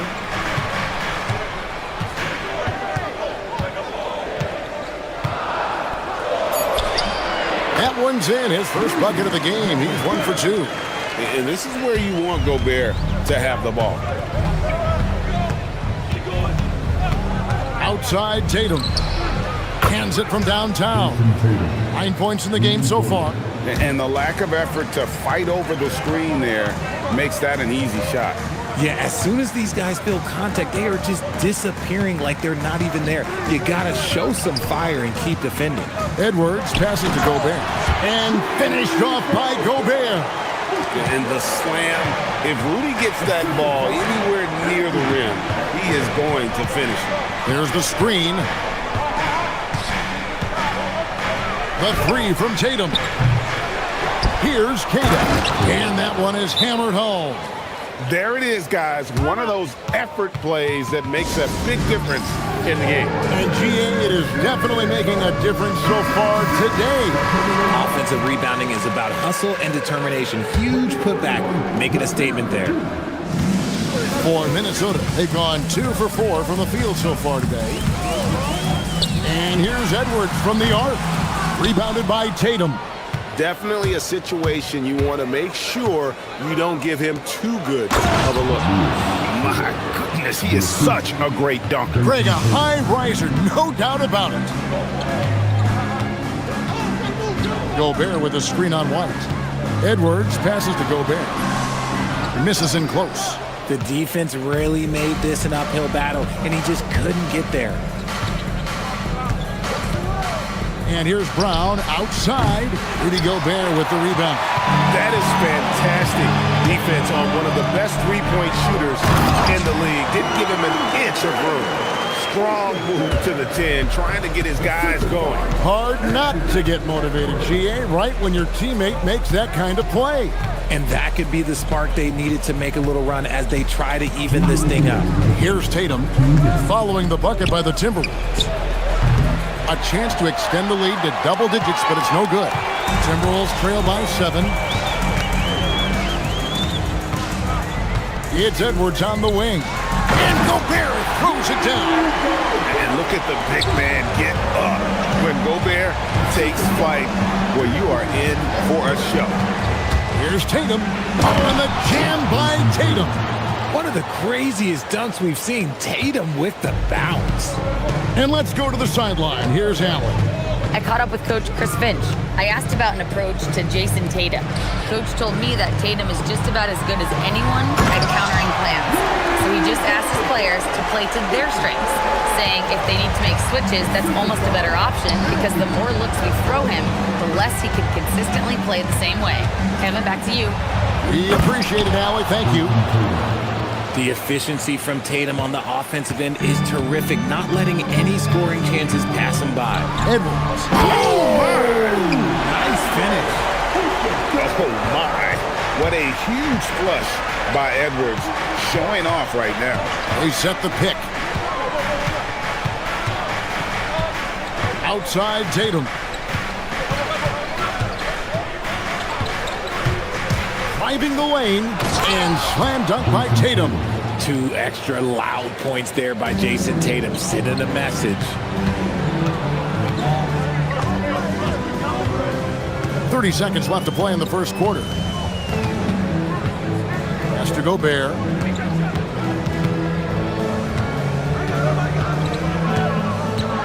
And slam dunk by Gobert. Ouch. Unbelievable jam from a player who's given us more than his share of great ones in his time. You're right, Greg. Defense was nothing but an afterthought on that drive to the hoop. Always in attack mode. We see him do this night after night. Tatum passes to Keita. Good, and it's Tatum picking up the assist. Keita's got 6. And those are the kind of nice inside looks they've gotten here in the first half. What a performance for Jason Tatum. He has been the story so far for the Bucks.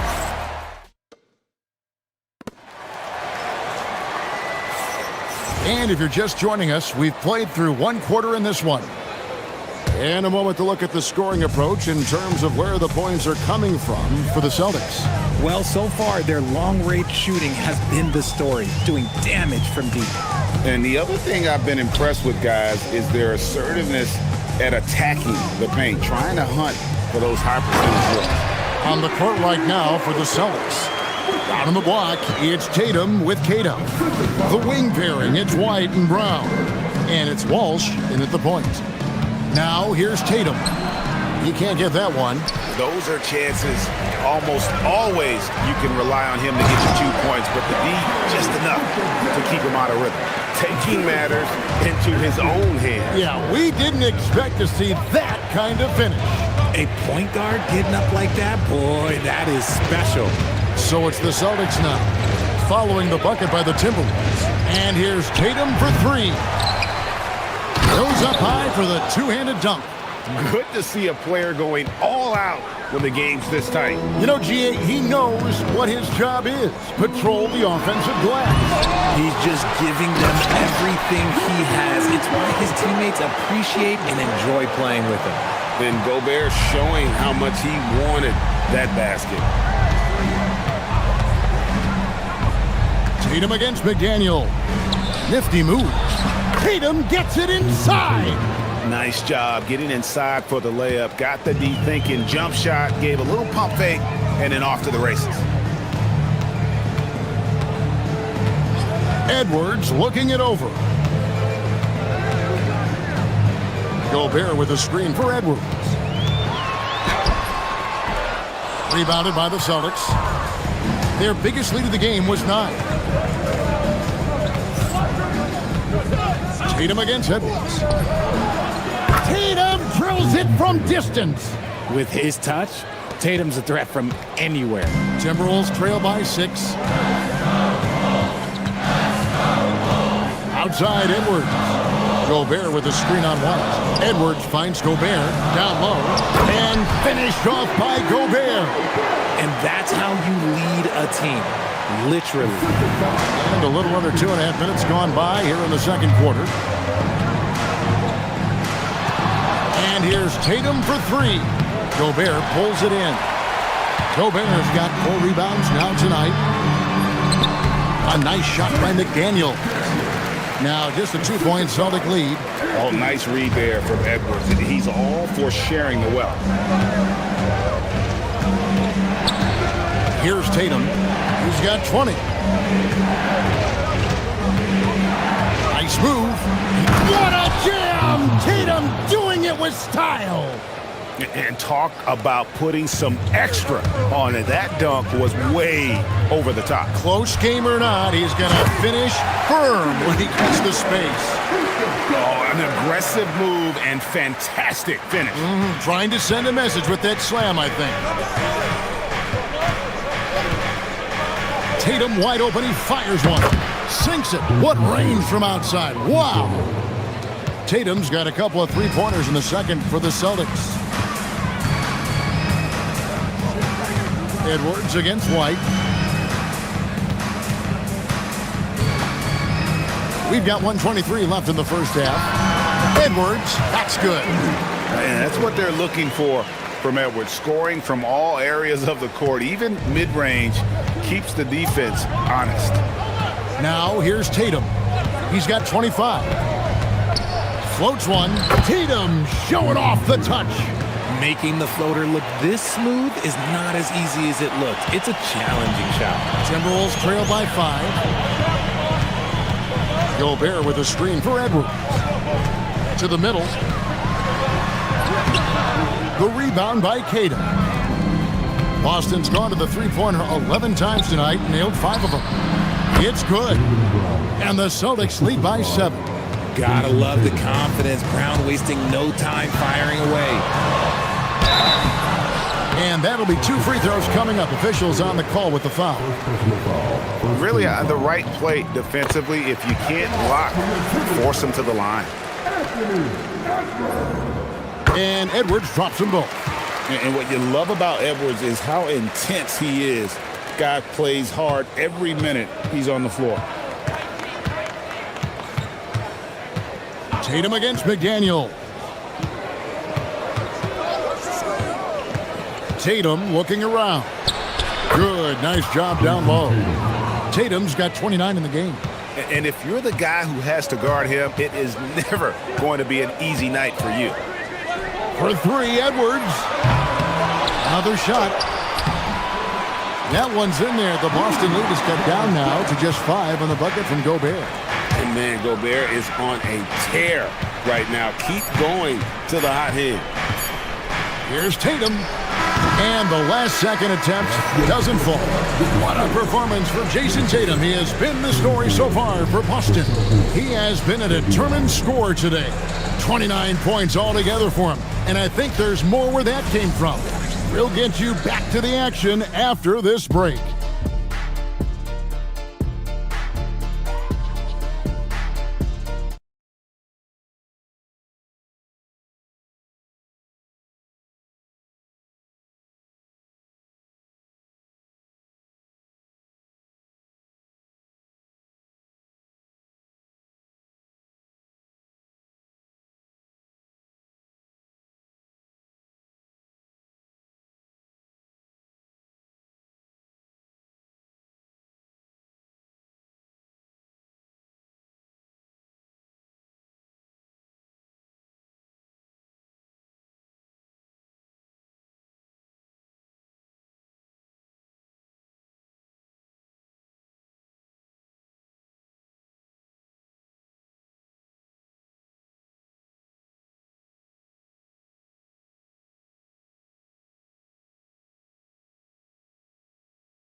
You know, guys, Jason Tatum has really been making it happen. The way he was able to finish on the block was incredible there in that first half. The question now is, will the defense keep letting him punish them inside? Or did coach have some new ideas for them? Anthony Edwards out there with Dante DiVincenzo. Then there's McDaniels. Then it's Naz Reid. And it's Gobert in at the center. So that's the Timberwolves side. And finished off by Gobert. Electric stuff from Gobert to finish the play through the whistle. GA, you hear about 3-level scores, but is it just 3 levels? Great point. Kevin, you've got guys with that deep range, and there's a difference between the mid-range game, those floaters, the little 12-footers, and those deep 2s as well. So maybe 5-level score is complete. Think of like a 5-2 player in baseball. And it's White missing. The Timberwolves have gone 2 of 3 from the field to start the second half. And here's Edwards from the arc. Hits the 3-point bomb. Edwards got the lead up to 3 now for the Timberwolves. McDaniels against Tatum. Tatum driving. Will it go? This one for 3. Here's Kata. Good for the 5th time in 5 shots. He remains perfect. They didn't have much of a problem getting the ball into the post that time. Edwards against White. Edwards passes to Gobert. And slam dunk by Gobert. And I've been impressed with the unselfishness, but also getting guys the ball where they can do something with it. His court vision has been on display in this. Whoa, look out! Look out! Wow, okay, I see you. That was a beautiful screen set there. And look, Tatum, he'll take care of the rest. And here's Edwards. He'll bring it up for Minnesota. They lead by 1. Gobert with a screen for Edwards. To the paint. And finished off by Gobert. And showing he can make plays for others. Edwards moving it with conviction. Brown finds Tatum. Just under 2.5 minutes into the third quarter now. They set the pick. Rebound, Minnesota. Gobert's got 8 rebounds in this game. On the wing, DiVincenzo. That's in, coming off the assist from Edwards. Now it's a 6-point Timberwolves lead. Tatum against McDaniel. Oh, and the jam by Tatum. Oh, this is how aggressive Tatum is. Excellent job of getting to the rim and a finish. Just light work.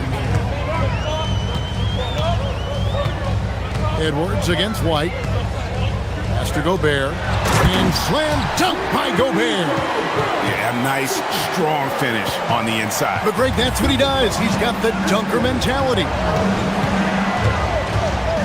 They set the pick. Here's Tatum. And then jammed down as he goes right over Rudy Gobert. And guys, I don't know that this is the time for that kind of flair. In a close game, the important thing is to get the 2 points, not necessarily the dramatics. Oh, come on. He had to go for that, didn't he? My goodness. 6 to shoot. To the inside, Gobert. And Boston with the rebound. Kata's got 6 rebounds here tonight. Pass to Tatum. An intentional foul committed, but for what purpose, Greg? I'm not sure. A scene of confusion right there. I can't imagine why he thought it was a good idea to foul there. White finds Tatum. Back to White. Takes a 3. Hits it from 3-point range. Now just a 1-point Timberwolves lead. Oh, come on. Just add vision to a perfect skill set. Oh, my goodness. What a play. Here he comes, and there he goes. Look at him punish that rim. Outside Tatum. Inside. And down it goes, jamming that one home. And so far in the second half, this has been a different kind of game than what we saw early on. And they look like a completely different team. I wonder what coach said to them at halftime to help spark this momentum change. And it's blocked by Brown. Terrific anticipation by Brown, managing to see the shot coming and get ahead of it. Brown on the move. If you give him an inch of space, he's going to make you pay. 11 seconds left to play in the third. Gobert with a screen on White. Near the 3-point line, it's Edwards. Nice jump shot from the top of the key. Edwards got 9 points now in the quarter. And so the timeout by Joe Mazzulla here. He's going to take a minute here to get things straightened out.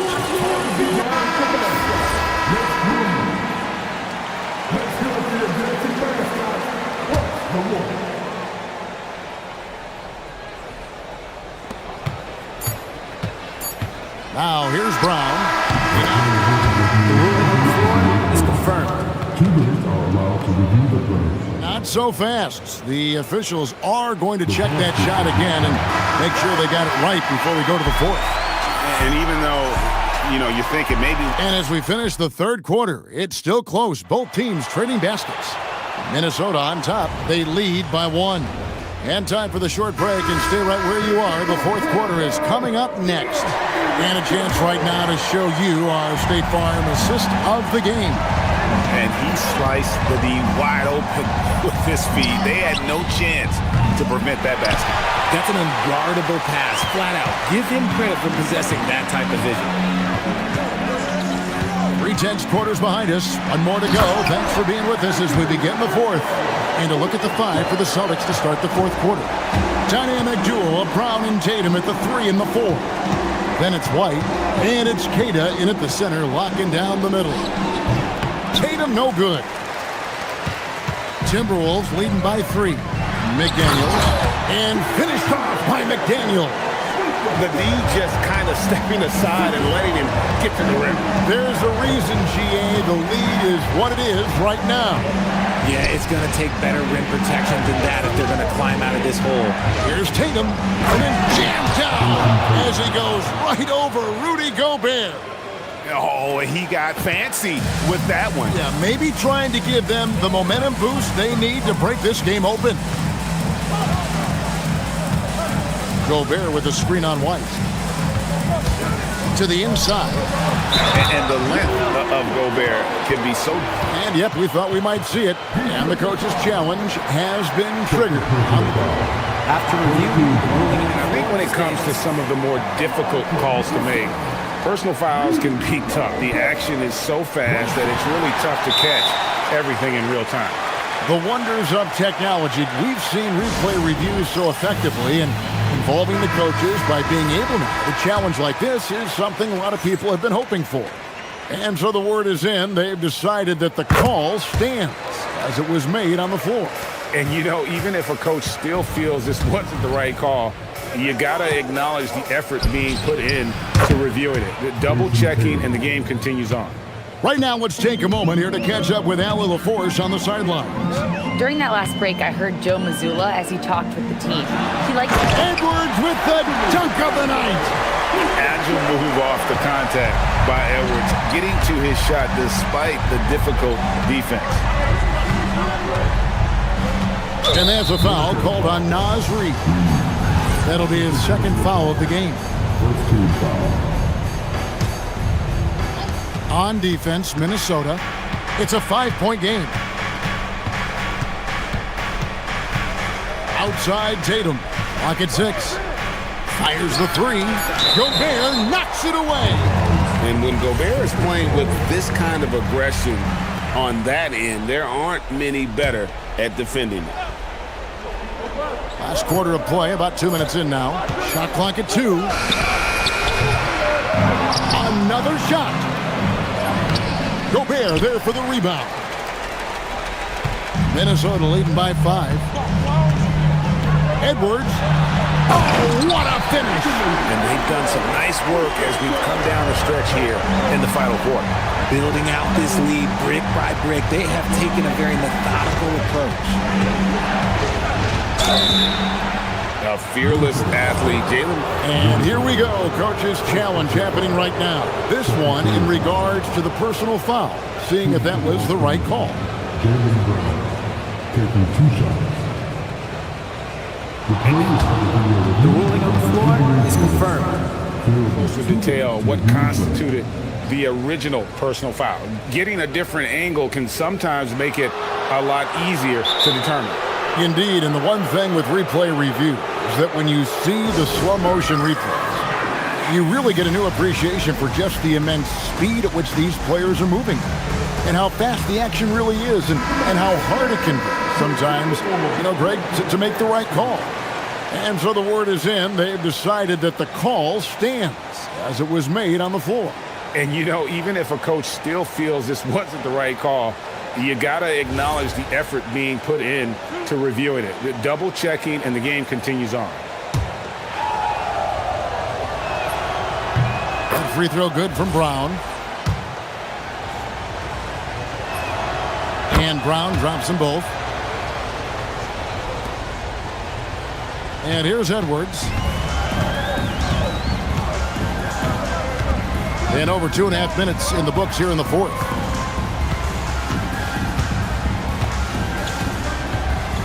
Edwards flashing in. Oh, the dunk! Nice play, and you can see they're gathering momentum. Yeah, but they can't relax. They've got to keep building on this lead because it is not safe. And stolen by DiVincenzo. There's 1:59 left in the fourth, and that's out of bounds. Minnesota will retain possession.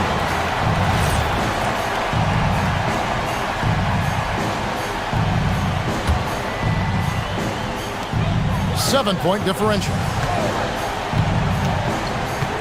Edwards, here we go with authority. That is a monster finish. And how about the athleticism athleticism from Edwards, rocketing off the drive there for the slam. Tatum. Oh my goodness, the slam! Whoa, the reverse! And guys, that's not as easy as he made it look. You've got to have some skills to pull that off. Well, he's got plenty of those, that's for sure. Edwards drills the three. And this is big for Edwards' confidence, wanting to keep hitting from downtown and stretching that defense. Outside Brown. The three goes down.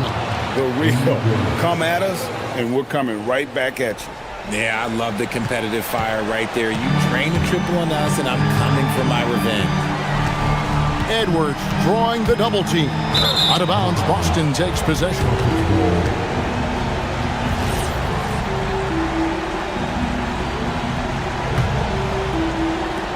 Celtics trail by 7. And not sure they've got enough time to save themselves. And if I were them, I'd start thinking about where I'm going to get food after the game because this one looks a bit out of reach. And if anybody didn't know, Jason Tatum has that killer instinct just coming out in a big way. Edwards. Oh, yes! And he slams it down with a one-arm hammer. And he is built to be the man for this team. Edwards answering the bell and executing. McDaniels against Tatum.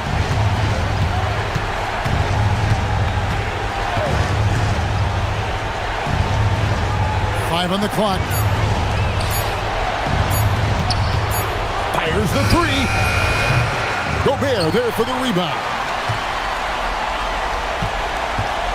2 seconds separating the shot clock and game. Here's Reed. Now Gobert. It's deflected. Here's Walsh. A huge two-handed slam. Saw the angles and led him right to the hoop with that pass. McDaniels outside. DiVincenzo.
come by in this one, Stan. We have two of the toughest defenses in the league here. Yeah, look, the way these teams can rotate and cover for each other is phenomenal. They know that defense is their identity, and they pride themselves in it. Here are the starters for Oklahoma City. Inside, we got Williams and Holmgren. Gilgeous-Alexander runs the point with Dort at the 2. And it's Caruso in at the small forward position. A nice shot by Brown. Terrific finish there from Brown. He goes up strong and absorbs the contact. SGA against White. Gilgeous-Alexander, and he lays it up and in. As pretty much any coach, that's how he'd like to start the game. Tatum feeling it out a bit. And he drives in, and finished off by Tatum. And that's on the defense there. You can't give Tatum those lanes and launching pads to the rim. Let's check in with our reporter, Allie LaForce. I was able to talk to Joe Mazzulla for a minute. He said Shai Gilgeous-Alexander is going to be their main focus at the defensive end, and as he put it, Shai's a riddle because he can light it up from outside, he has the speed to get to the hoop, and he knows how to draw the fouls too. Coach hopes that they stay disciplined and they can keep SGA off the line. Guys? Okay, good stuff. Thank you, Allie. Well, Tatum has some length on him. Gets down that lane in a hurry. And Grant, the Achilles tear for Jason Tatum, derailing the Celtics' attempt to defend their 2024 title. Yeah, so hard to overcome losing your best player. Thankfully, this team has the depth to remain competitive in his absence. So it's Boston now, following the 3 by Oklahoma City. Tatum passes to White. Williams against Tatum. 6 to shoot. And it's Holmgren with a rebound. The Thunder have gone 3 of 3 so far from the floor. Gilgeous-Alexander against White. Gilgeous-Alexander surveying the D. Holmgren with a screen on White. Here's SGA. Got a piece of it. They get it back. And there's the shot clock violation. Couldn't get the shot off in time.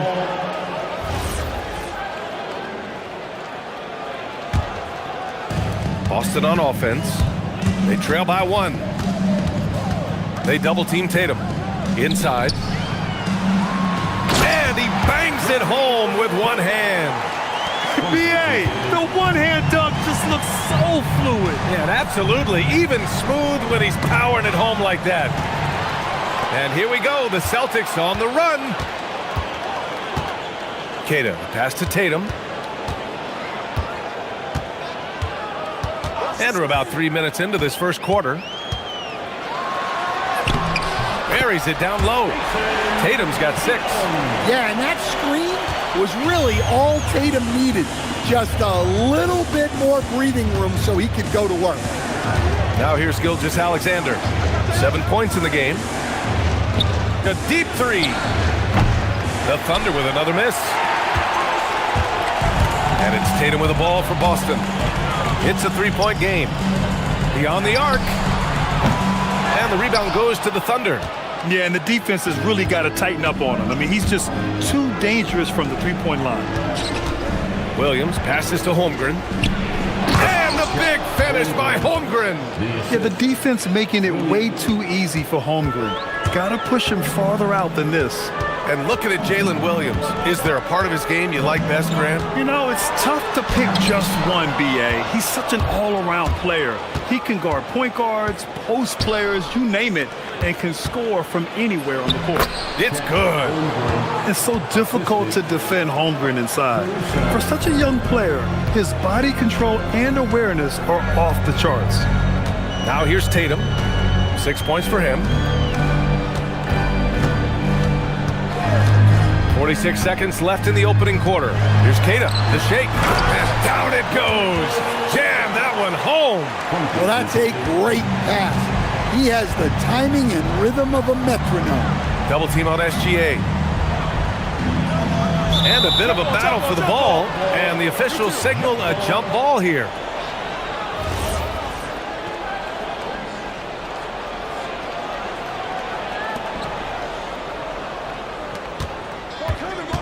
30 seconds left in the first quarter of the game. Williams from long range. Oh, and a great assist by SGA. That one goes in. A shot that Williams continues to work on. You love seeing these type of results. And there's a whistle. That's going to go on Lou Dort. That's his first foul of the game. Personal foul. First team foul. Tatum against Dort. To the paint.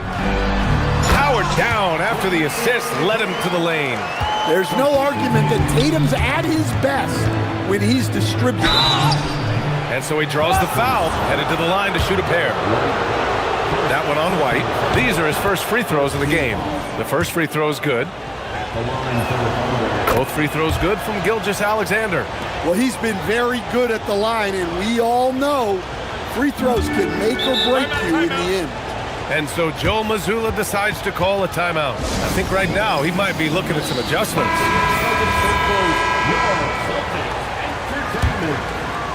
Here's Tatum. 6 points for him. Puts up a three. They get it back. Great positioning on the putback. Just an assertive play. He attacks the miss and sends it home. And so the first quarter comes to a close. Both teams scoring well, but it's all.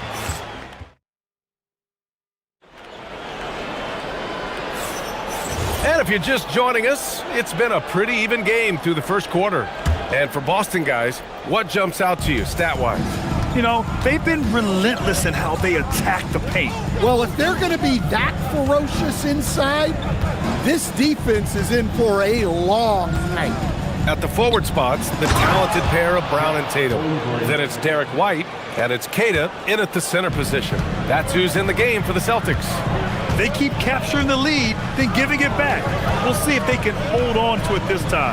Well, this is why the fans are here. Each team trading blows, increasing the entertainment value. And from the sideline, let's catch up with Hallie. Hey guys, the Thunder are trying to be efficient scoring. Shai Gilgeous-Alexander said, quote, ultimately, it just comes down to taking what the defense gives you and trusting your teammates. You need them to win at a high level. That's clear as day, and I want to win at a high level, so I have no option. Back to you. Sharing the rock. Allie, appreciate the report. Now here's Tatum. He's got 9. Here in the second quarter, a little over a minute of play. The three. And again, Boston with the triple. Oh, boy. Tatum has ways to hurt you from every area on the floor. Double team on Gilgeous-Alexander. Now the Celtics on the move. Here's White. Finished off the break. And this kind of play is only going to grow their lead, holding the other guys down on defense and converting on the turnover. Ooh, strong finish, SGA. Grant, you played in a more physical era of the NBA. Now it seems like the league is trying to strike a balance there. I think you're spot on, BA.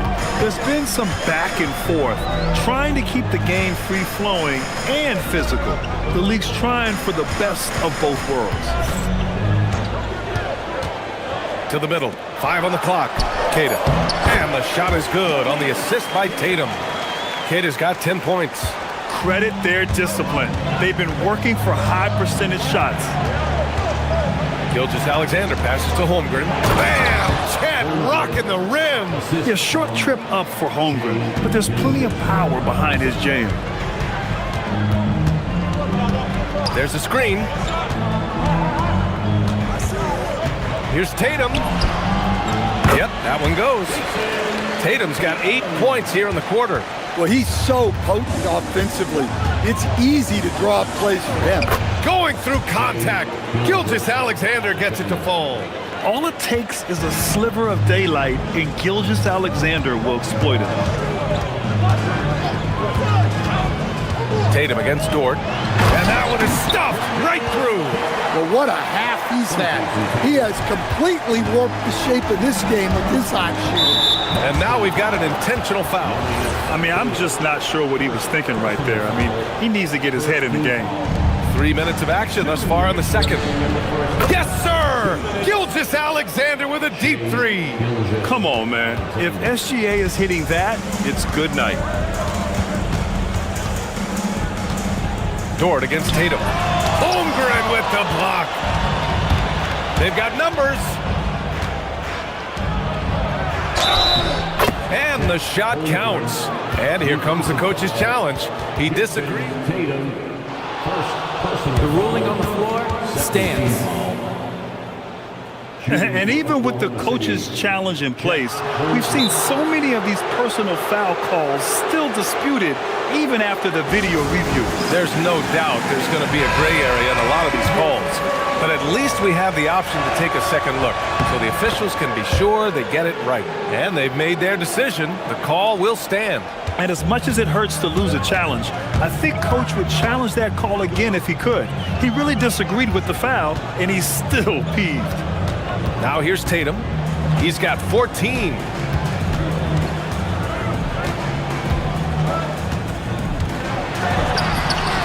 Nice look inside from Tatum. Yeah, no question, Tatum can take over a game at a moment's notice. SGA against White. Here's SGA. Hits the front of the rim and out. He expects to make every one of those, and we expect him to make them too. Pass to Tatum. And there's a whistle. That's going to go on Lou Dort. That'll be a second foul of the game. Second personal foul. First team foul. 54 seconds left in the first half of this one. Brown passes to White. Tatum from long range. Oh, Tatum's triple is pure. Yeah, stretching that defense all the way to the sideline. Tatum with a nice shot. And so Mark Daigneault will call a timeout. He's going to take a minute to regroup with his players. Williams finds SGA. There's 39 seconds left in the first half. Holmgren. And the big finish by Holmgren. Impressive one-hand slam right there, B.A. Man, as long as he's confident about it, I'm good with it. Maybe use two hands next time. He knows where he is. Boston shooting their first shots from the stripe in this game. And that one falls for Tatum. Well, look, what makes Tatum special is he helps you in all three phases of the game. Offense, defense, and on the glass. It's a 4-second differential between the shot clock and game clock. Holmgren with a screen on White. White against Gilgeous-Alexander. And it's Oklahoma City with another. There's so many facets to SGA's game. He's equally good from all three levels. Here's Tatum. Tatum like a freight train coming. That shot missing. Wow. Missed the easy one right there, right at the rim, but came up with it. And so it's Jason Tatum making highlights for Boston. He's been effective on offense, racking up 21 points so far in this contest. We'll be right back.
And you know, Jason Tatum, he's been really making it happen, guys. Through the first two quarters and change, his perimeter shooting continues to be spot on. Yeah, he's been locked in tonight. Through the first two quarters, he's been a huge factor from outside. And on the floor for Mark Daigneault starting the second half. Inside, we got Williams and Holmgren. Gilgeous-Alexander runs the point with Dort at the 2. And it's Caruso in at the small forward position. There's Tatum with the 3. Offensive board. The kick out to White. Tatum against Dort. Shot clock at 6. And Tatum here. Oh, big finish! Wow, what a slam. Tatum not messing around right there. SGA against White. Outside Gilgeous-Alexander for the tie. The rebound by Jason Tatum. That's staying connected to the shooter and timing the contest. Fires the 3. Nails it from 3. Now it's a 6-point Boston lead. Yeah, nice body control by Tatum. You watch him play, and sometimes you forget he's 6'8". Now here's Gilgeous-Alexander. 20 points for him. And you have to love it. The floor general taking things into his own hands. Just the aggression they're looking for, man. Well, it's always a big plus when you have a point guard that can attack the rim like that, put so much pressure on the defense. Thunder trail by 4.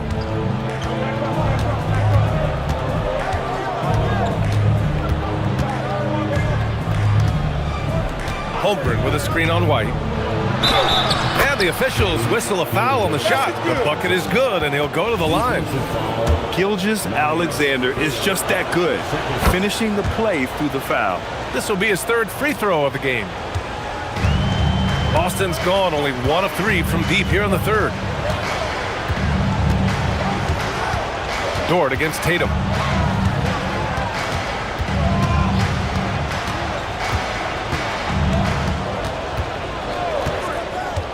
And there's the drive.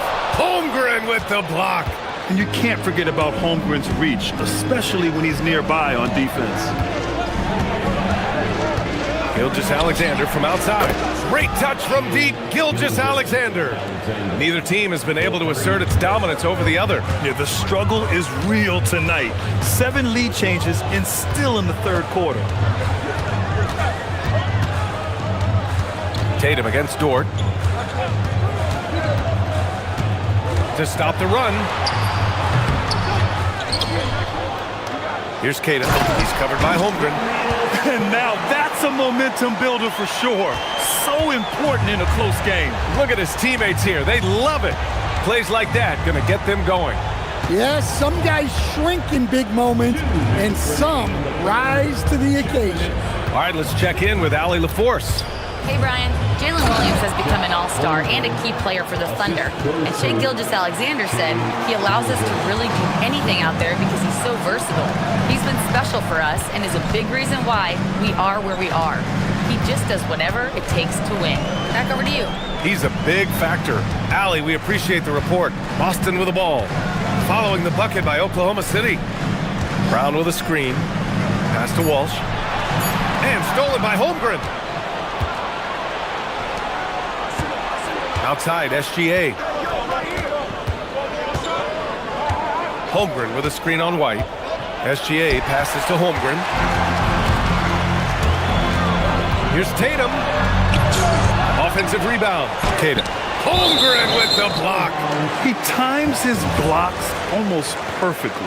Holmgren stands his ground and forces the shooter to commit first.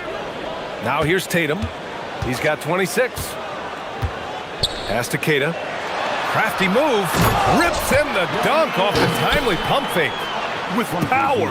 That's how you do it, big fella. Oklahoma City has got 4 of 7 threes to go so far in this game. Holmgren with a screen on White. Gilgeous-Alexander passes to Holmgren. And the big finish by Holmgren. And you know, as a roller, Holmgren shows great hands, and he makes nice adjustments moving downhill.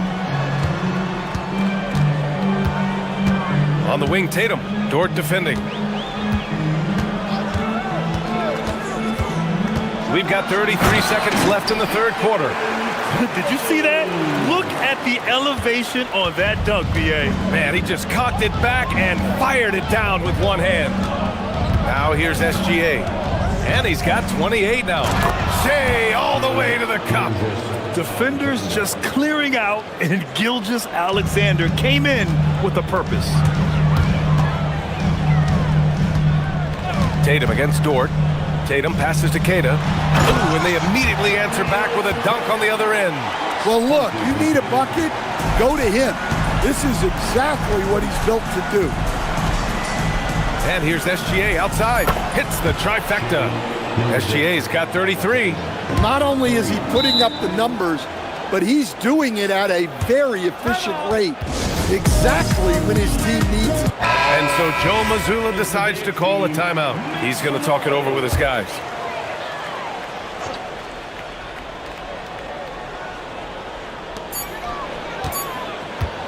Tatum from long range. Oh, and the buzzer beater is good! Yeah, they needed the three to tie it up, and he nails it. That sets up what could be a... And so it's Jason Tatum making highlights for Boston. He's been an offensive force, now with over 30 points after the quarter. More 2K action in just a moment. And while we have a chance, let's go to our State Farm assist of the game. Talk about painting a magnificent picture with that dive. Just a great decision and a perfect delivery. Wow, that was an absolute masterpiece of an assist. He knew exactly when to deliver the ball, and it made for a beautiful score. We've reached the fourth quarter in what has been a very competitive game. Should be an exciting finish. Tatum at the 4 with Keita in at the 5. White and Brown are the wingmen, and it's Walsh in at the 1. That's who's in the game for the Celtics. And the D can't allow Gilgeous-Alexander to get this positioning, because once he does, he makes you pay. Here's Keita. And he makes no mistake. Slam dunk. And B.A., he takes his rebounding so seriously. This dude is such a grinder. His teammates appreciate the effort. Just goes all out on the glass. Well, he gets paid to be a factor on the glass. That's a nice dunk to finish it off. I love when Gilgeous-Alexander looks to score because it forces the defense to act. Both free throws good from Gilgeous-Alexander. And so Brown will bring it up for the Boston Celtics. Dort against Tatum. Pass to Walsh. Back to Tatum. 6 on the shot clock. 4-3. Knocks down the long J. Tatum's got 34. Cool, calm, and collected at a critical juncture in this game. SGA against White. Holmgren, the pass to Gilgeous-Alexander. The triple, Shea answering. An example of the unique leadership of Gilgeous-Alexander, getting the 3 points right back for them. Here's Tatum. Dort grabs the miss. Come on, you can't be doing that. I know these guys want to put on a show, but you can't pass up scoring opportunities.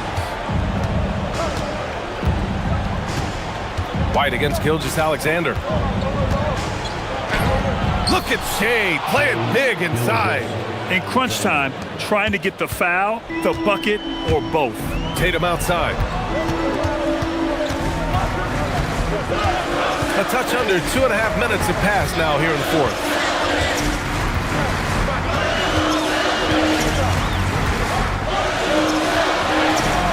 Ooh, he leaves no question. Yeah, great read by Tatum now. Recognizing the overcommitment and making the defense pay. And SGA has got the ball here for the Oklahoma City Thunder. Holmgren with a screen on White. Gilgeous-Alexander fires. Oh, he can't connect from long distance. Boston's gotten 6 of 11 threes to go in this game.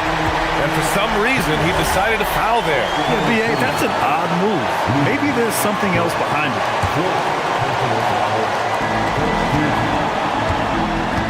Tatum against Dort. Launches it from deep. And Tatum buries it from long distance. Well, we talk about ice in his veins a lot, but this guy personifies that. What a clutch shot. Holmgren with a screen on White. Gilgeous-Alexander. Both hands there for a little extra. Oh, obviously Gilgeous-Alexander has the will to win. What a relentless effort. Knocks it loose. 1:33 left in the fourth quarter.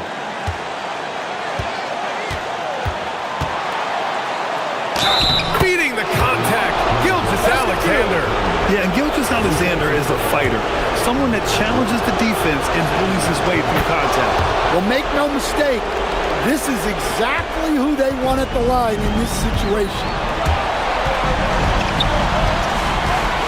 Outside Tatum. The ball's knocked loose. 1:10 left in the game. SGA against White. Outside Dort. Fires the three. Booyah! He sinks the triple. Tenacious stuff from Dort. I mean, he knows the situation and is dead set on getting them a bucket. Outside Tatum.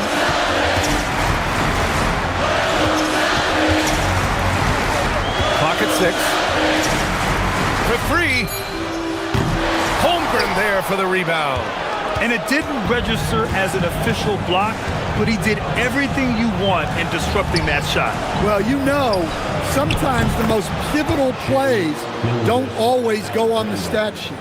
Gotta love how they've just maintained their intensity, even when they're this far up. Yeah, and at this point in the game, just protect the ball, make smart decisions, don't give them a chance to get back in the game.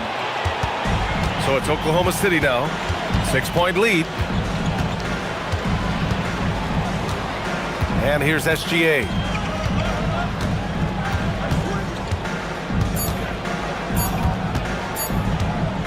From deep three-point range.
Best of the best on the court in this game.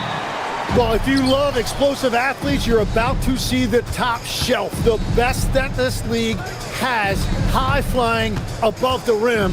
Get ready, put your seatbelt on. Isn't it just so special to have these seats courtside and watch these guys literally an arm's length away? My goodness. There is nothing better. Now the opening lineup for the Oklahoma City Thunder. At the guard spots, we'll be seeing Gilgeous-Alexander and Wallace. The post pair form will be Williams and Holmgren. And it's Dort in at the 3 slot. For 3, Ingram. The putback. It's good on the putback. You know we talk about it all the time, guys. Those second chance buckets, always the result of that extra effort. Here's SGA. And slam dunk by SGA. Oh, how about the slam there from Gilgeous-Alexander? He loves getting that type of positioning down low. And here's Ingram from the arc. Drills it from outside. And they don't want to get in a habit of giving him open looks from 3. First quarter still, but not who you want to leave open. Now here's SGA. And Gilgeous-Alexander throws it down. I tell you what, you better watch out, fellas. He is on fire here today. And Tim, the quintessential unstoppable force, Shai Gilgeous-Alexander, taking his offensive game to a level rarely matched in league history. Oh, Kevin, I'm running out of superlatives. The ability to score at every level. He gets to the foul line. He makes guys better. I just marvel at the totality of it. The Thunder have gone 2 of 3 here to start out the game. Tipped away and stolen by Barnes. Pass to Ingram. Shoots over Holmgren. Out to Ingram. Shoots the 3. Doesn't go for him. And you don't want to give up that kind of look too often. Dort passes to SGA. Back to Dort. Gilgeous-Alexander surveying the D. 6 on the shot clock. 9 feet out. And that one hits back iron. The Raptors have gone 3 of 7 from the field since we've gotten underway. And stolen by Williams. Outside, Gilgeous-Alexander. Sweet move. And the dunk by SGA. And moving with such speed, the quickness of SGA's drives, something to admire. Barrett kicks to Ingram. Back to Barrett.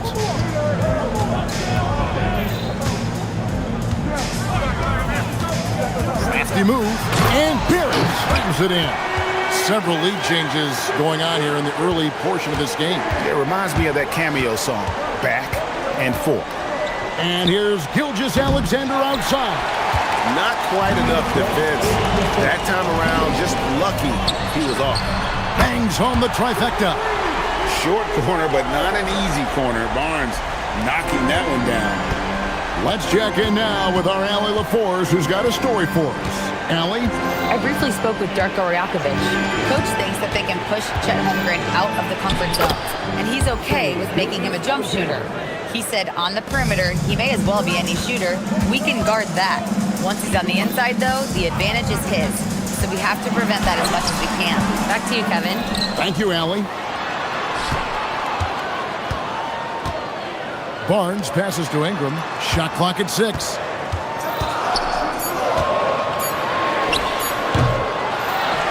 Outside, Barrett. Pass to Murray Boyle. Raptors moving the ball around. For 3, Ingram. Barrett goes up again. Now Jackson Davis. Holmgren with the steal.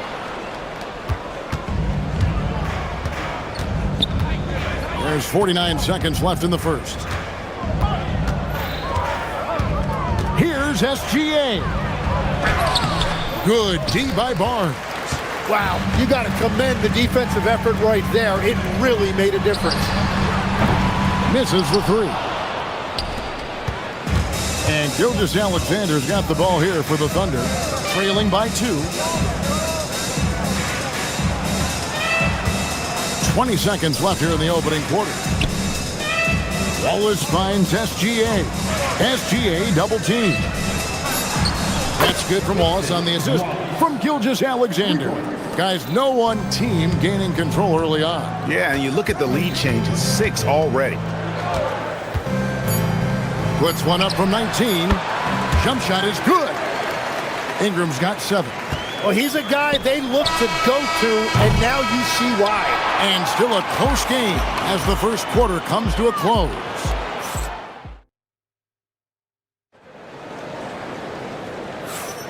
And if you're just tuning in, it's been a pretty even game through the first quarter.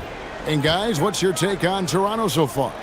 Well, pounding the boards is one way to gain an advantage. They simply owned the glass in that first. They clearly wanted to be the more physical team, and they are setting the tone that way. I love the work. Perimeter pairing, Barrett and Ingram. Then it's Trace Jackson-Davis. Then there's Scotty Barnes. And Murray Boyles in at the force line. That's the 5 out there for the Raptors. Here's Gilgeous-Alexander. Brandon Ingram picking up that last bucket. SGA with the throwdown. And this is SGA's role. He's out here to score and score often. You know, Tim, we see a lot of talented wings in this NBA. Where does R.J. Barrett separate himself?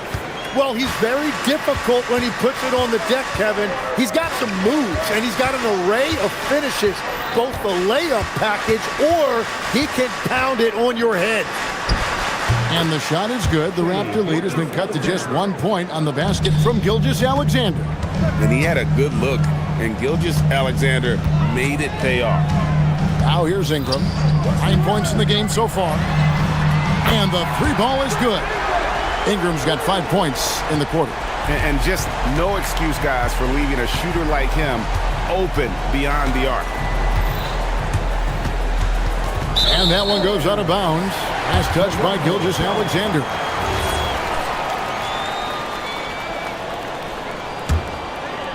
And we're a little over a minute and a half into the second quarter of action. Ingram deciding where to go with it. Jackson-Davis.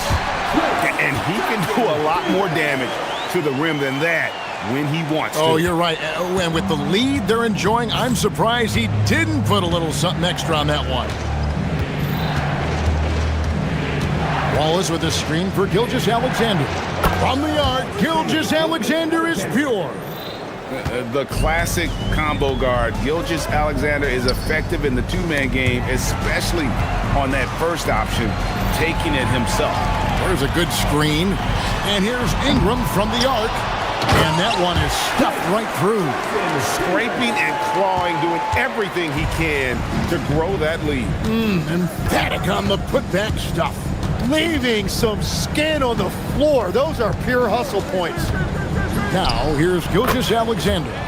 He's got 17. Well, Greg, you've had a long NBA career, so I'm curious, what's one of the biggest changes you've noticed since you've retired? Well, you know, one that doesn't get talked about enough, length.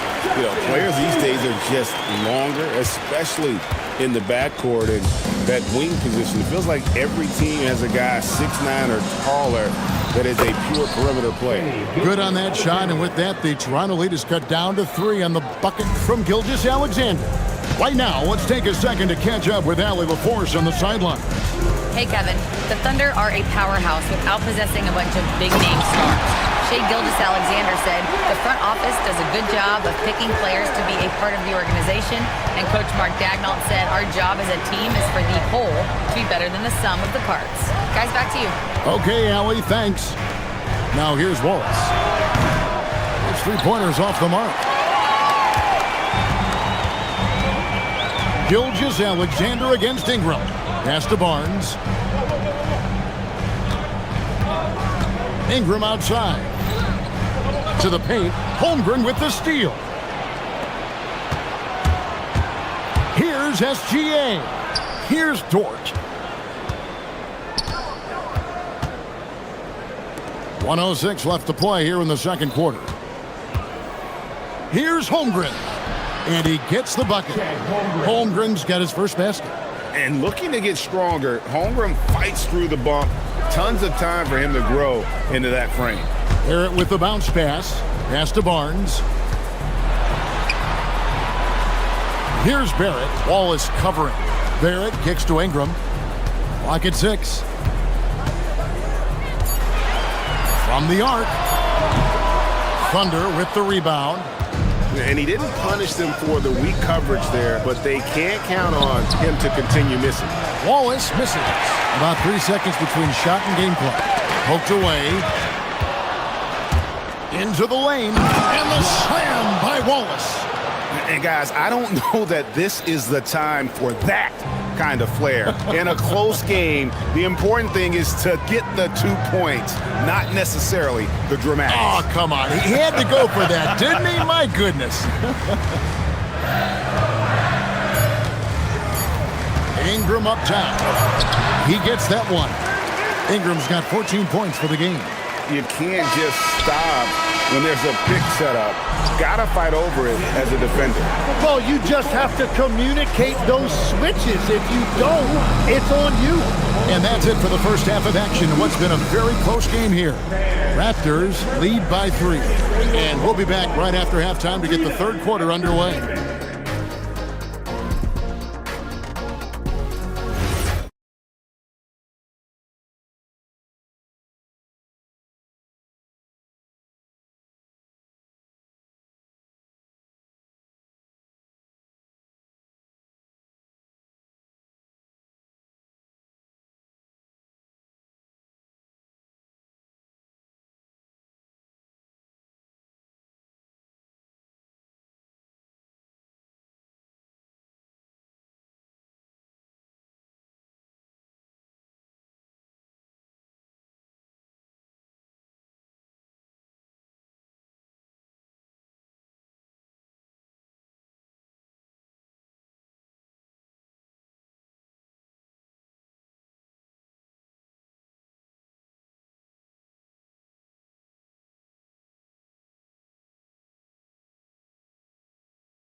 Has been exceptional here tonight, guys. Yeah, it's been a great performance from him, really staying focused on quality shots. There is nothing better than watching scorers get their points within the flow of the offense. Here's who Mark Daigneault is going to put out there to start the second half. At the guard spots, we'll be seeing Gilgeous-Alexander and Wallace. Dort and Williams up in the forward position. And it's Holmgren in at the pivot, manning the middle. And he gets the basket. Officials blowing the whistles. And here we go with the coach's challenge. After review, the ruling on the floor is overturned.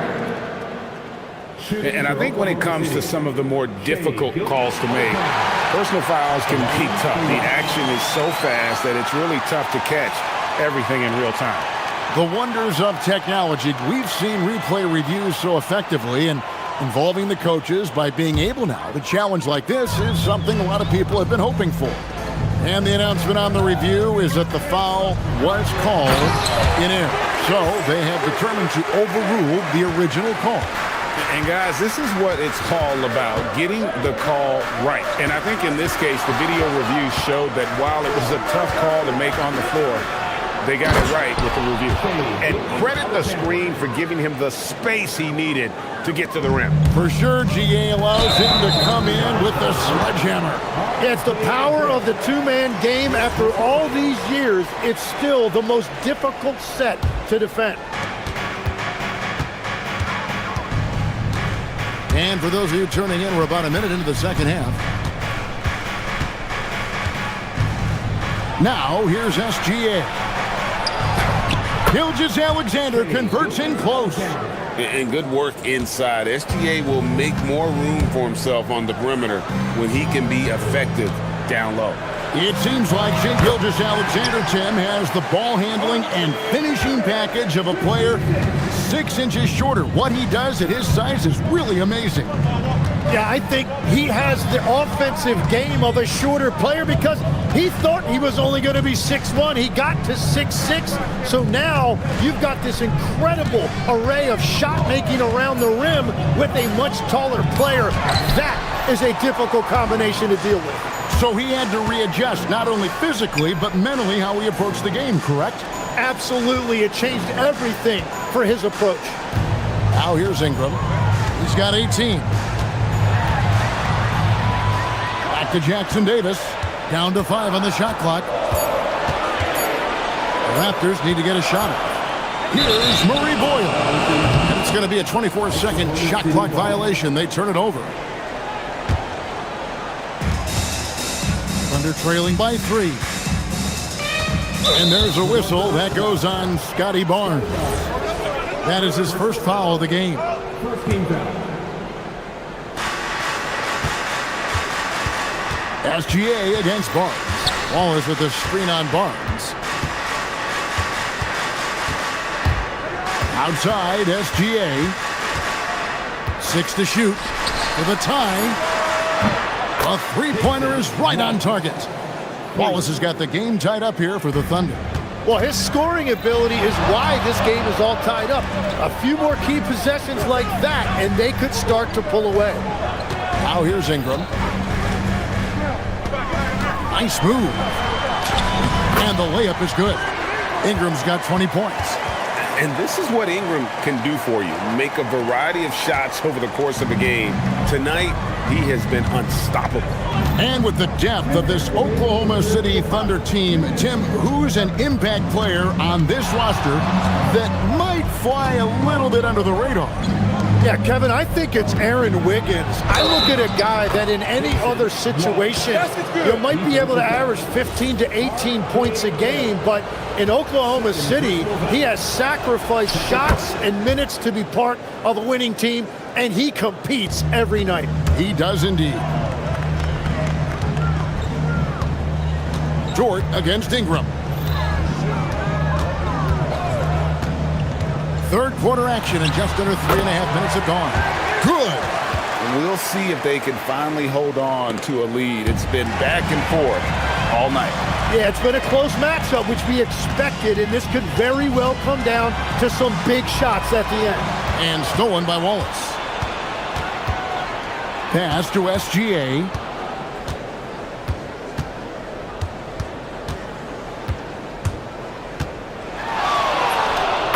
Alexander, excellent touch around the rim.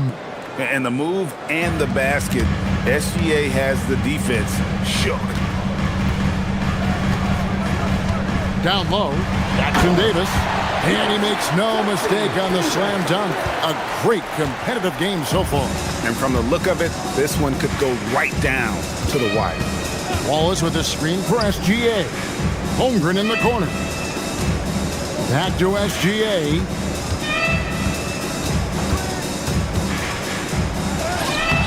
And no good that time. Good D by Barnes. And Ingram has got the ball here for Toronto. It's a one-point game. Lets the three fly. Gilgeous-Alexander pulls it in. For Oklahoma City, they've gone 6 of 8 on field goal attempts in the third. A 75% clip.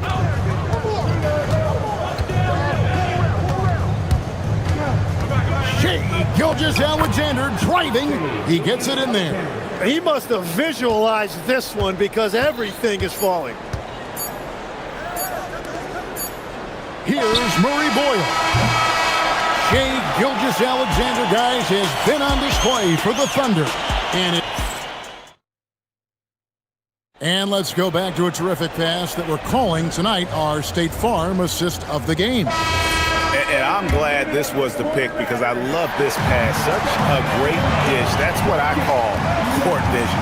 Well, he made it look simple, but that's not always easy to execute.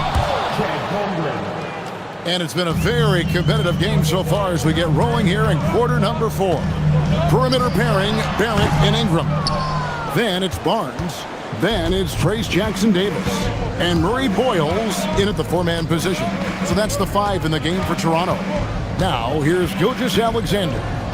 Brandon Ingram missing his last shot. SGA, good. And the D not really doing its job there. A little slow to react to the ball getting into the paint. Here's Ingram. And that one's on target from the wing. Ingram's got 10 points here in the second half. Cutting into that deficit now, well within striking distance. And you can just see their confidence is growing. Here's SGA. Lays it up off the glass. SGA's got the lead up to 5 now for the Thunder. Barrett dishes to Ingram. And there's the call on Lou George. That is his first foul of the game. First team foul. Here's Ingram. Pass to Barnes. There's the pick. Outside Barrett. Just 5 on the clock. To the middle. Here's Jackson Davis. And although an undersized center, more than making up for it with some serious hops.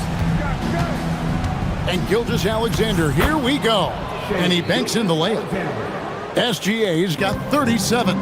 Really hard to count how many of their possessions have ended just like that one, with one of his shots falling. And the way he's scoring is impressive. He's doing it with great efficiency. Now here's Ingram. There's the triple. It's rebounded by Oklahoma City.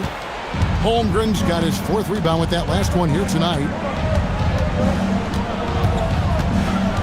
Gilgeous-Alexander against Barnes. Strong take by SGA. 6'6" with point guard skills. What a nightmare matchup he is.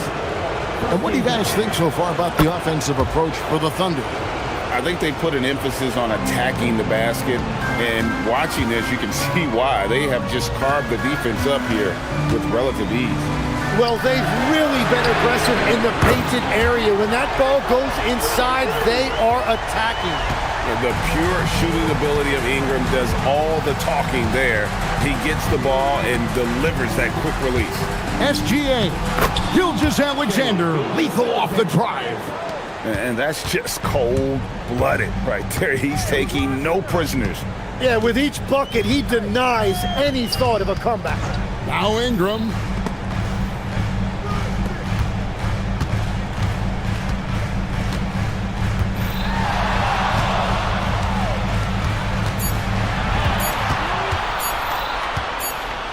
Shakes him. Whoops, there's the 24-second shot clock violation, so they'll turn it over. City ball.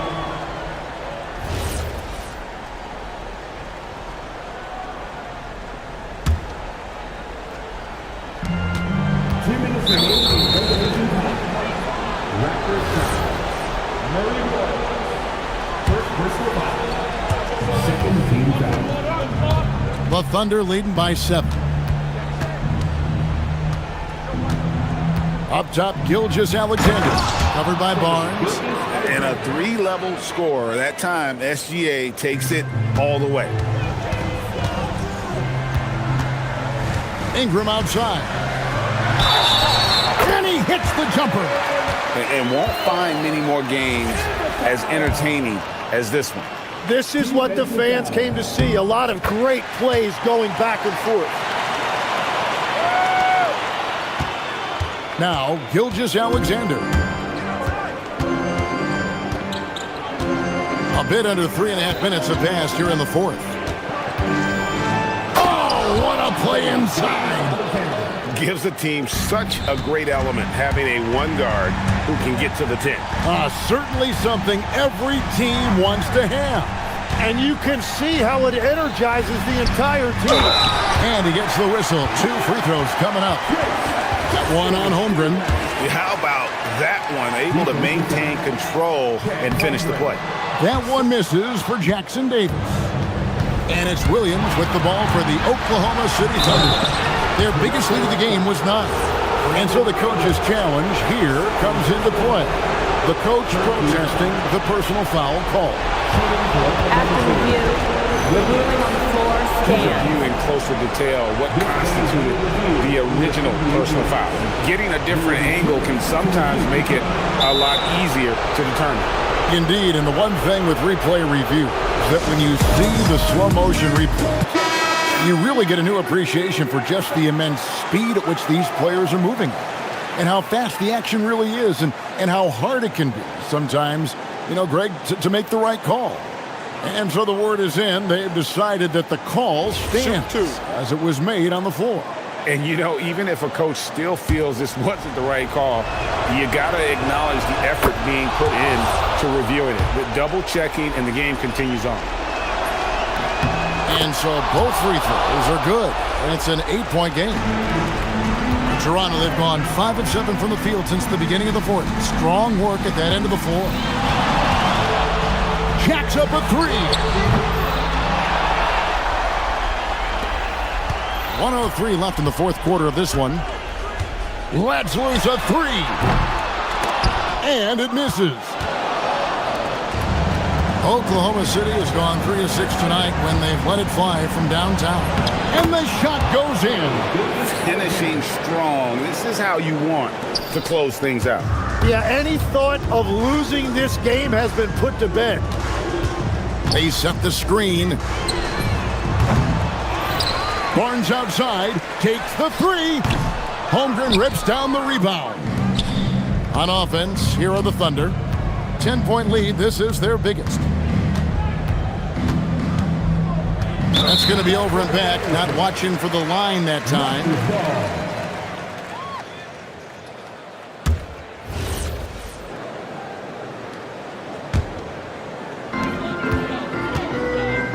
The drive by Barnes. Oh, and wide open, nails the J. Barnes really just forcing the D to commit. They chose him, and boy, did he make them pay.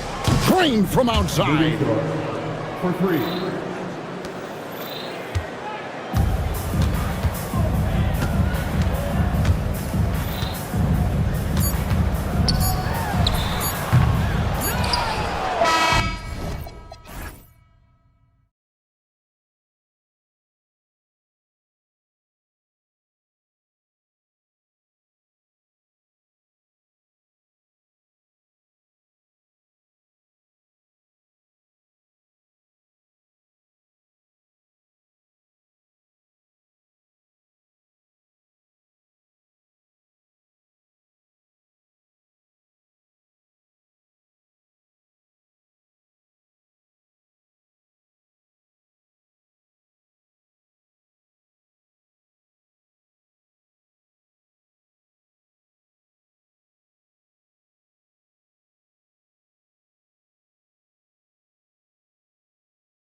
game? It sort of has that feeling, BA. A big underdog going against the big-time favorite. But here's why we play the game. Any given night in this league, anything can happen. So let's take a look at the starters for Toronto. The perimeter filled up by Barrett and Ingram. Then there's Scotty Barnes. Then it's Trace Jackson-Davis. And it's Murray Boyles in at the four-man position. Here's Ingram.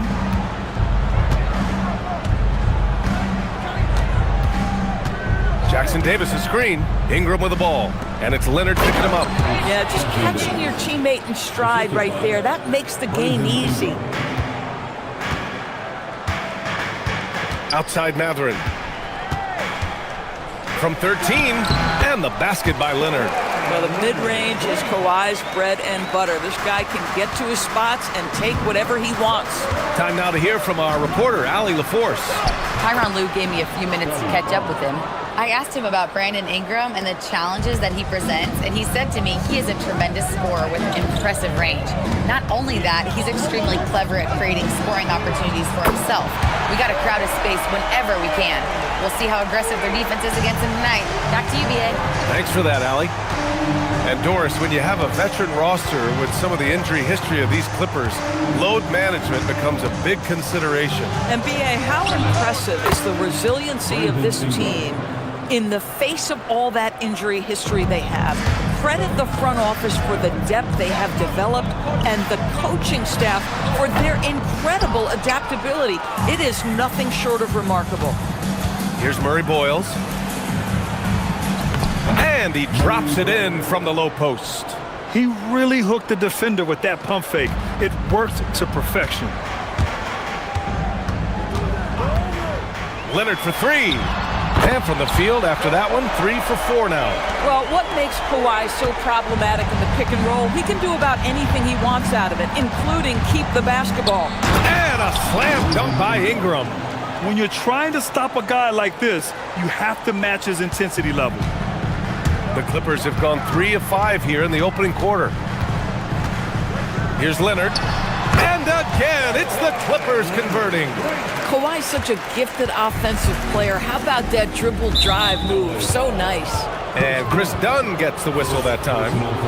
That's his first foul.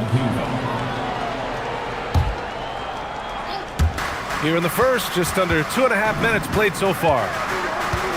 Jackson-Davis' screen. Inside.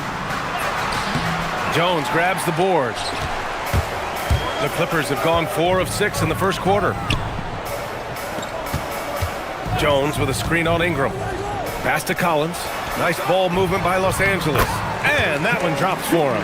Just taking it right to the rim, and no one was there to greet him. I think defensively, that is not the way you want to start. Giving up high percentage looks, that doesn't typically end well. The reverse slam, that was sweet. Ah, the finesse on full display. And the dunk by Leonard. We've seen this script before. Kawhi Leonard starts early and continues throughout the course of the night. Defense is in for a long haul. Pass to Jackson-Davis. Here's Ingram.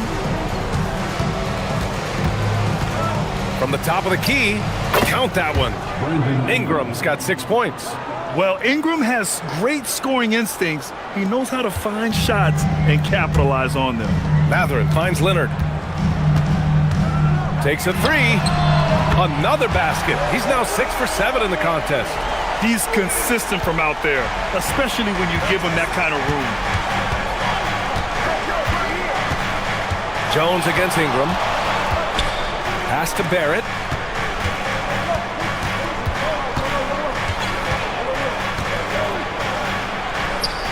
Using his post moves to get the 2 points. Barrett's gotten his second bucket of the game. I love this approach. Getting him involved early, and it's already paying off. They know that if this guy goes off, their chances of winning rise exponentially. You can get away with one once in a while, but it looked like he wasn't completely set on that pick. I don't think there's any question. There are so many rules that favor the offense these days. You've got to be able to equal things out when an illegal screen is set. Now here's Barnes. Pass to Murray Boyles. Outside Ingram. Shot clock at 6. Over Jones. And there's Toronto with another bucket. The versatile nature of Ingram's shooting can be tough to counter. Even the mid-range is a good option for him. Leonard against Barnes. Pass to Dunn. And here's Leonard. 15 points in the game. Oh, a special move before that shot. 17 points in the game. Just incredible touch from the interior. Kawhi Leonard more than capable in that painted area. Now Barnes.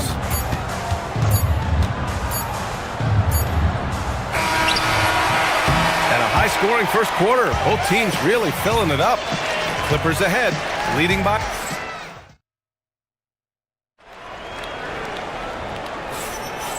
Good action already in this one, but a fairly even matchup after this first quarter of play. And a look now at how the offensive approach has been going here so far for Los Angeles.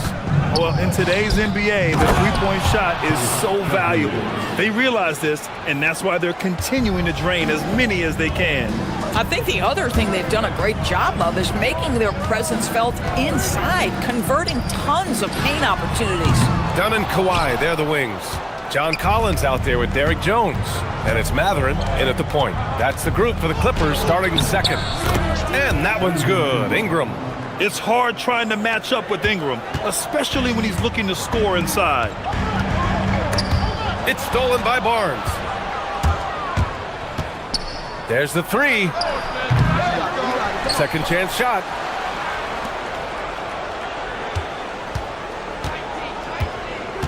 Jackson Davis a screen. Just 5 on the clock. Oh, Leonard with the block. Oh, Kawhi Leonard, the claw says, not here, not now. Here comes Kawhi. Oh, wait a second here, guys. We got a whistle, and it's off. And they're not happy with the call here. Coach has given the signal. He's going to use his challenge. Probably a good idea in such a close contest.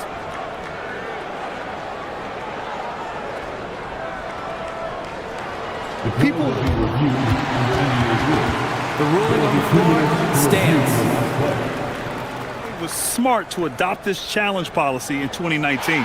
You know, one thing this does for a coach is let his players know he's got their back. If they're adamant that the call was wrong, he'll back them up and make the refs take another look. And they've made their decision. The call will stand.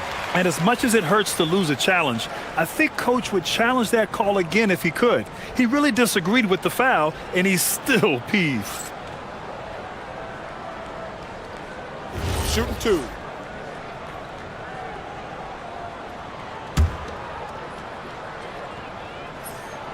The free throw drops for Leonard. And Grant, in recent years, we've seen the pace of the NBA game increasing. Yeah, it stagnated in the 90s, but it is back. We're still not at the frenetic pace of the 1960s when we'd see over 120 possessions a game, but the efficiency is at an all-time high. Barrett with it, and it's Leonard picking him up. Dunn with a steal. And he lobs it up. It's stolen by Barnes. Knocked away. It's stolen by Leonard. Trading the lead back and forth, neither side is willing to back down. And right now you love the chess match, right? The ability of each side to adjust to what the other is doing. Here's Ingram. And he was fouled in the act of shooting. Opportunity for a three-point play here. A go-to scorer. Love seeing Ingram take punishment and fight his way through it. All right, guys, some stats here. The scoring breakdown for Toronto. They've been in rhythm from the in-between area, just keeping things simple and taking what the D gives them. I think the other thing they've done a great job of is making their presence felt inside, converting tons of paint opportunities. And while the Raptors are rebuilding, they're not bottoming out like some teams out there, Grant. Yeah, they have some pieces. I mean, some young guys who can really play. And with the lottery odds flattened out in the play-in tournament, that middle road is more agreeable than in years past. You know, Grant, with Fred VanVleet, Pascal Siakam, and OG Anunoby all winning on new teams, you wonder, did the Raptors have to blow it up? You know, B.A., it's a fair question, but Toronto's front office saw a ceiling. So the question is, can they do better with this rebuild? And it remains to be seen. Oh, Boy, you love to see that kind of burst from Kawhi Leonard. What a finish. It's stolen by Dunn. There's the drive and the dunk to finish it off. A beauty. Well, it's certainly been a roller coaster ride. You do me one, I'll do you one better. It feels like we have a lead change every few possessions. Now here's Jackson Davis. Leonard defending. Got a piece of it. The Clippers have gone 4 for 6 here in the second. Pass to Mathurin. Back to Leonard. And the foul called on R.J. Barrett. That's his first foul. Personal foul. Second team foul. Now here's Mathurin. Right side Jones. Here's Leonard. He's guarded by Barnes. 6 on the shot clock. Leonard passes to Jones. And here's Collins for 3. That's in. Coming off an assist from Jones. And now a 5-point Los Angeles lead. And so it's Barnes with it. He brings it up for Toronto. And there's the call on Scotty Barnes. That'll be a second foul of the game. And great job to establish position and square up. There's a minute 34 left in the first half. Leonard for 3. And the Clippers hit again from deep. As of this moment, they look absolutely unstoppable. Boy, it looks like their confidence is at an all-time high, just feeding off each other right now. It's Barrett on the wing, defended by Dunn. R.J. Barrett with excellent vision. And it's not just the vision, it's the ability to put it on time and on target. Nicely done.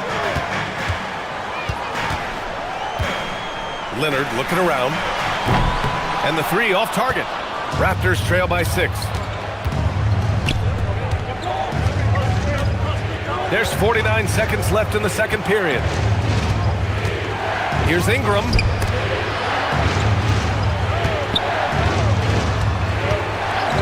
To shoot. Back to Jackson Davis. Oh, and a beautiful feed leads to a monster jam. When you can get off the floor like that, that wipes away any height advantage. Leonard passes to Dunn. Gets the 3 ball to go. Dunn's got 5 points now in the quarter. Defensively, gotta close out a little faster. That's a look he'll make with regularity. And the call will be against John Collins. That'll be a second foul of the game. And so here is Toronto. 7-point differential. To the inside, Jones.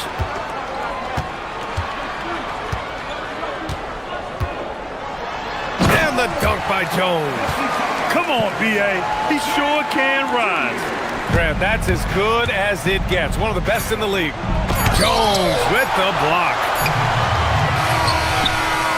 And so it's Kawhi Leonard making highlights for the Clippers, totaling 26 points. Allie, as always, thank you. We'll be right back to begin the third quarter right after this.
Effortlessly he scored. The game just comes so easy for him. Now let's see if he continues that trend the rest of the way. He certainly has the talent and the endurance to do just that. So for the Raptors right now, the perimeter filled up by Barrett and Ingram. Then it's Trace Jackson-Davis. Then there's Scotty Barnes. And it's Murray Boyles in at the power forward position. Here's Leonard. Nice spin off the left rim and in. Leonard's got 28 points for the game. And Leonard is comfortable shouldering the offense. He knows this team looks to him to score. Barrett into the lane. Pass to Jackson-Davis. And Chris Dunn gets the whistle that time. That's foul number 2 for him. First team foul.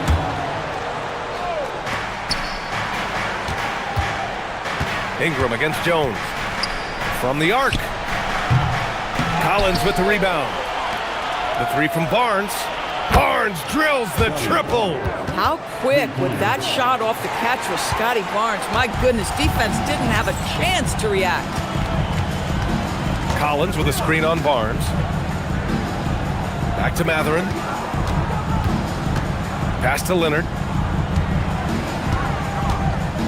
Collins a screen. Shot from 16. Leonard can't get it to go. Well, that's surprising. This guy is a good mid-range shooter, just can't get it to go. Barnes feeling it out a bit. Outside for Ingram. 6 to shoot. Here's Jackson-Davis. And he takes that one up and powers it through. Boy, nice pass, a little ball movement, a little player movement. That's how you play this game. Leonard against Barnes. Nice balance from Kawhi Leonard there.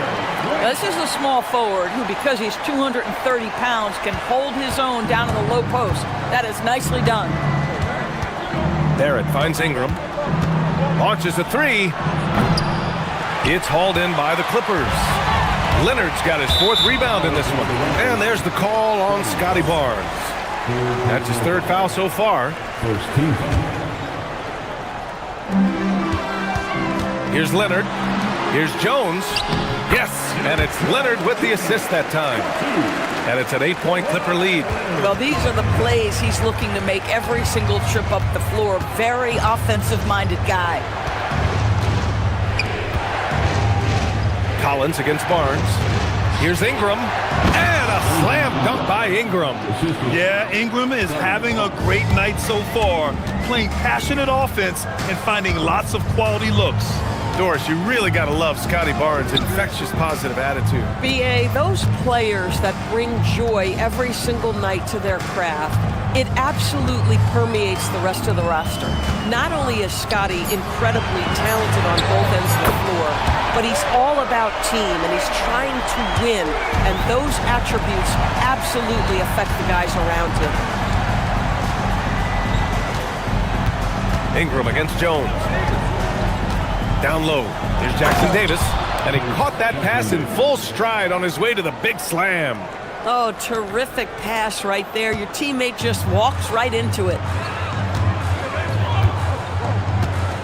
Barnes against Leonard. Minute 32 left in the 3rd. Collins a screen. Throws it up high. And then it's Collins with the dunk. Just tremendous recognition from Collins there. Sees an opportunity to be a target at the rim, and his teammate puts it on time. Kicks it out to Barrett. So it'll be 2 free throws. He was fouled in the act, and coach doesn't like the call at all. He's opting to use. After the review, the ruling on the floor is overturned. And even with the coach's challenge in place, we've seen so many of these personal foul calls still disputed even after the video review. There's no doubt there's going to be a gray area in a lot of these calls. But at least we have the option to take a second look, so the officials can be sure they get it right. So they see clear evidence of a bad call, and they're going to overturn it. Probably the right decision. And give credit to the officials for recognizing the mistake and correcting it. Nobody likes to say they got it wrong, but they fixed it in a hurry. And trust me, when the D's slow to react, he'll be the first guy to make them pay. And that's typical of this guy. He's always reading the situation, reacting quickly, and capitalizing. Barnes, it's good. Just love the unselfishness there. Keep the ball moving. Good things happen. Leonard attacking, and he'll take a trip to the line for two. Clearly got fouled on that shot. One of the key aspects for Kawhi Leonard's scoring per game is his ability to get to the free throw line. This guy lives there. And Leonard drops them both. This is a guy who will happily go to the line if that's what the defense wants to give him. Barnes against Collins. Inside, here's Jackson Davis. An open look for Ingram. The wide open shot is on the money. Ingram's got 6 here in the quarter. Look at how smooth Ingram's shot is. Hard off the pass, he puts up a silky jumper. It's a 4-second differential between the shot clock and game clock. Oh, he nails it. 10 for 14 after that one. He's bringing a lot of energy to this offense, not letting the scoreboard discourage him right now. And to me, he's just playing smart, efficient basketball, really helping his team hang around this one. And he's a selective three-point shooter. Kawhi only takes them if he feels he has a good look. And he makes it. We see it over and over again. More teams sending activity to the offensive window, and it pays dividends. He clipped the ball there, but not enough to nab the steal. But a really good read on his part, being disruptive at the defensive end right now. Shots continuing to fall as we conclude the third. Both teams putting up some... The fourth quarter has arrived. So good to have you with us. The Clippers lead by 7. Dunn and Kawhi, they're the wings. Derek Jones is out there with John Collins. And it's Matherin in at the 1. That's who's out there for the Clippers. Kawhi Leonard able to navigate his way to the cup off the bounce. Yes, sir. And Ingram has got the ball here for the Toronto Raptors. Pass to Barnes. Here's Murray Boyles. He drops it from range. They're going at it on offense. Neither team backing down. I'll tell you, we have seen great execution from both teams. Neither one giving an inch here. And sends it home with some passion. I think he's rubbing it in a little bit here, hanging up there like that. Ingram deciding where to go with it. And a slam dunk by Ingram. Oh, the athleticism of Ingram. Exceptional at skying up for slams. Leonard passes to Dunn. Launches it. It's good. And the assist that time from Leonard. Leonard's got his 4th assist in this one. Raptors trail by 9. And here's Ingram from the arc. Rebounded by Dunn. I mean, I guess you can appreciate the confidence, but his three-point shooting has been brutal this half. And let's take a moment to get your take, guys, on the scoring so far for the Clippers. Their hot shooting from long distance has been the key. Spacing the floor and rising up with that confidence. Well, I also noticed, guys, how much they move the ball in this one. Selfless, willing to pass the ball to a teammate with a better look. Matherin passes to Dunn. Back to Matherin. Out to Leonard. Just 5 to shoot. And it's good. Off the back rim and in. Leonard's got 47 points. Now, Kawhi Leonard consistently efficient with his scoring ability. Nice jumper. And here's Ingram outside.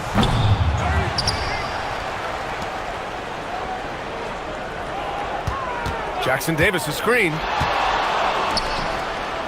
one-handed jam, rocking the rim. He just rises up and throws it down hard with one hand. That is such a go-to move for him. He holds nothing back on those. Barrett fires. It's money from deep. Well, Barrett has got to become more consistent, but if he adds consistent three-point shooting, turn the lights out. Leonard inside, working on Barnes.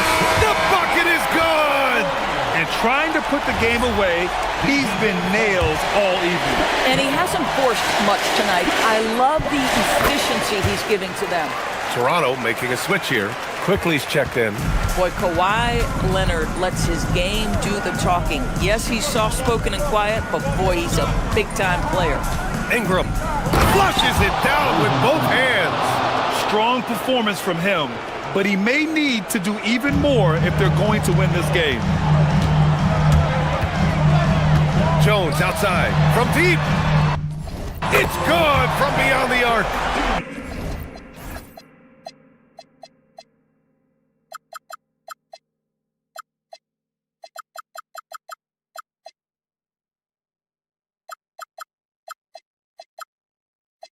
And just not letting up at all. I mean, you have to love this approach. You want to get the ball to the guys who make plays. One thing we've learned in the NBA, the game is never over. So you've got to continue to score, continue to build your lead. Leonard against Quickly. And he slams it down. Boy, you love that play by Quickly. This guy can score or make plays for teammates. And it's Trace Jackson Davis with a foul. That's his first foul of the game. Third team foul. They've got time on their side here, Grant. And if they're smart, they'll milk the clock a little. Oh, my! Wow! Way up there in the rafters! No one is stopping that. Put that one-man show on Broadway. That's one way to go with the alley-oop. Jackson Davis' screen. Ingram! Oh, the long ball, no good! And he almost made them regret defending him so loosely. And there's the call. It's going to be an illegal screen. One of the trickier plays to judge, but it would be hard to argue against the call. It is really difficult to get your feet completely set, to stay completely still. It's almost surprising to me that it isn't called more often. Barrett! Quickly outside, takes a three. The free ball is down! Well, this is Quickly's game in a nutshell. This guy's thinking score as soon as he touches it. Los Angeles leading by 8. Collins fires, wasting no time. They answer with a three. And this is a game they can build off of. They kept their focus all game long, and it will get marked as a win for the Clippers. Man, they were in a groove from long range tonight. Yeah, they were able to find space, and they were ready to let it fly the moment they saw an opening. And even the opposing fans can't deny this was a sensational game for Kawhi Leonard. You love this guy's confidence. He believes every shot is going in, and boy, a whole lot of them did. Leonard! No good from three! And so here is Toronto. 9-point game. Collins rips down the board. And they're so close to putting this game away. Yeah, B.A., you don't have to do anything crazy. Just run the clock. Don't turn it over. He got it.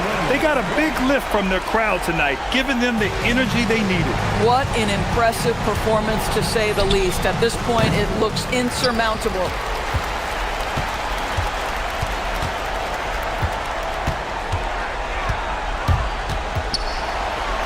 Fires away from outside. No good.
To bring you an exciting NBA basketball game.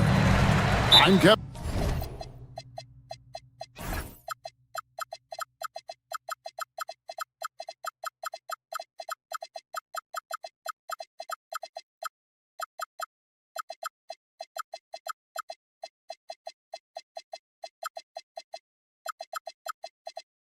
Harlan alongside Greg Anthony and Clark Kellogg.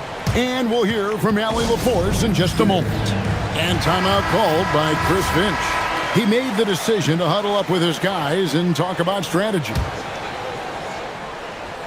And having a star in Anthony Edwards, Clark with so much confidence, what kind of impact does that have for the Wolves? Well, it's huge. I mean, he wants the pressure of carrying the team. And with his outgoing nature and skill set, that mentality, I think, permeates the team and gives it great confidence. Here are the starters for Los Angeles. Filling the perimeter slots are Dunn and Leonard. Derek Jones is out there with Brook Lopez. And it's Mathurin in at the one spot. And it's Leonard with the jam. Well, the pick gives Leonard some space, and he wisely calls his own number. Edwards against Leonard. Left side, Edwards. Gobert. And slam dunk by Gobert. And that's the kind of lead pass we've come to expect from him. Leonard inside. Working on McDaniels. And Leonard makes it look easy. Incredible at getting inside and just finishing with physicality. Edwards passes to Gobert. Down low. Lopez with the steal. Jones for three. A rebound by the Timberwolves. Here's Edwards. Got it. Good job in the low post. A composed and cool effort from Edwards inside. Not rushing himself or forcing a bad shot. Taking what's available. Leonard with the ball. Now defended by Gobert. Leonard against McDaniel. Fader on the way. Leonard, no luck. Operating from mid-range. That's a shot he likes. I mean, I'm sure he'd love to have that one back. Edwards against Leonard. Edwards looking it over. Inside. Here's Gobert. And slam dunk by Gobert. Stay clear of Gobert on the dunk now. The force he goes to the rim with is mighty. You know, Clark, Rudy Gobert is often the victim of unfair criticism. Yeah, I couldn't agree with you more there. I mean, that's just what people tend to do, the talking heads, if you will. I think too many times folks focus on what he can't do instead of appreciating all that he does. I mean, he excels as a rim protector, a screener, a physical presence in the paint. I mean, I think he's going to go down as one of the all-time outstanding defenders in league history. The endless reach of Gobert, those long arms, sometimes seems like he's everywhere. An overwhelming presence on the offensive glass. Now here's Leonard. He has 6.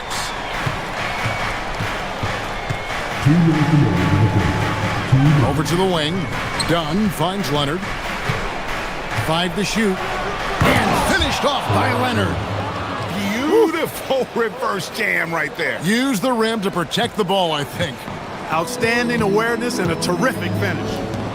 Here is Edwards.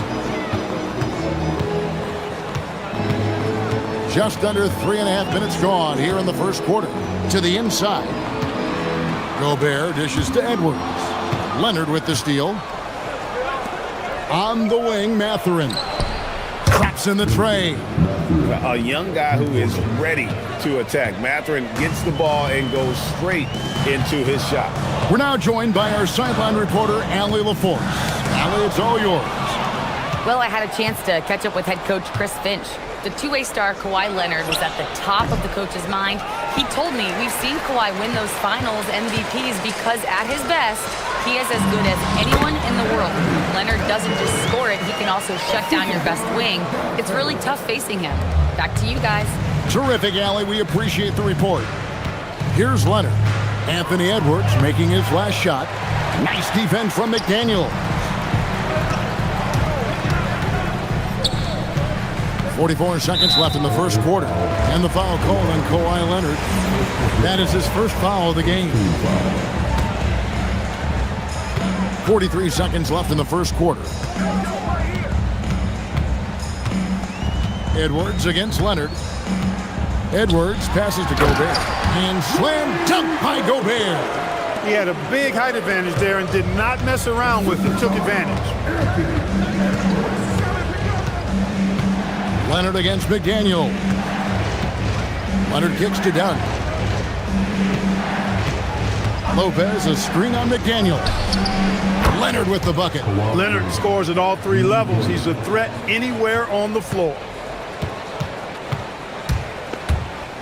Now Edwards. Driving inside. And Edwards slams it in. And not only does he get all the way to the rim in traffic, but how about he goes to the reverse? You got to be kidding me. That was awesome. No, that was outstanding, guys. Rudy Gobert,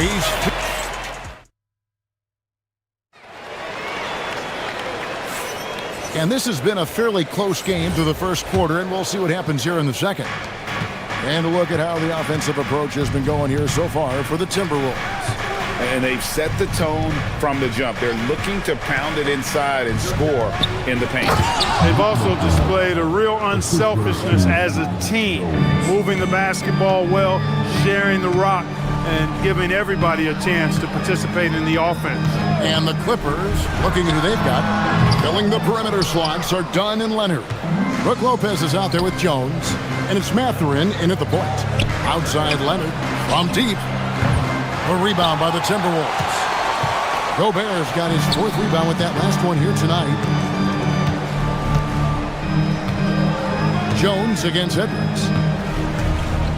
Gobert with a screen on Jones. And the wide open shot from Reed. Gobert. And finished off by Gobert. Gobert filling up all the stat categories in this one. What a well-rounded player. Kawhi with the flush. Oh, just solid on the one-handed slam. And guys, when it's a tight ball game like this, he's the guy they want with the ball. Somebody you can count on. He is an extremely reliable finisher. McDaniels against Mathurin. Lopez with the block. Lopez showing off the length there to get to that shot. A three from Leonard. Back to Jones. Over Edwards. A miss that time. Would have put him up. Timberwolves have gotten only one of their first four shots in the second quarter to drop. And folks, the coach's challenge has been initiated for a personal foul. Close game like this, and he thought it wasn't a good call.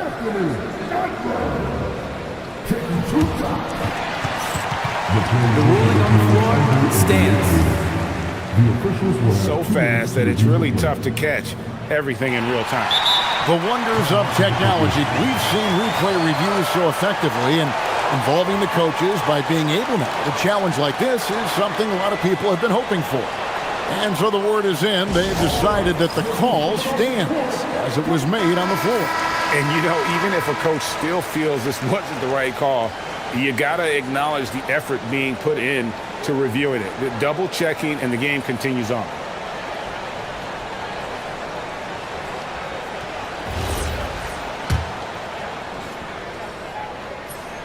First free throw is good. And with the trend grade toward a faster pace, do you miss watching those grinded out half-court battles that enthralled millions during the Jordan era?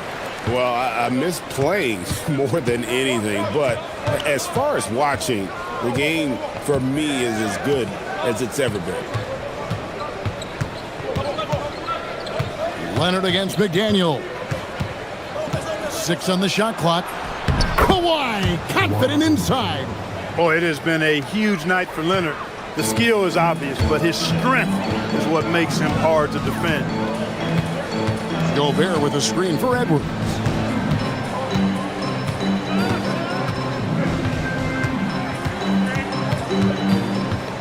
Gobert with a screen for Edwards.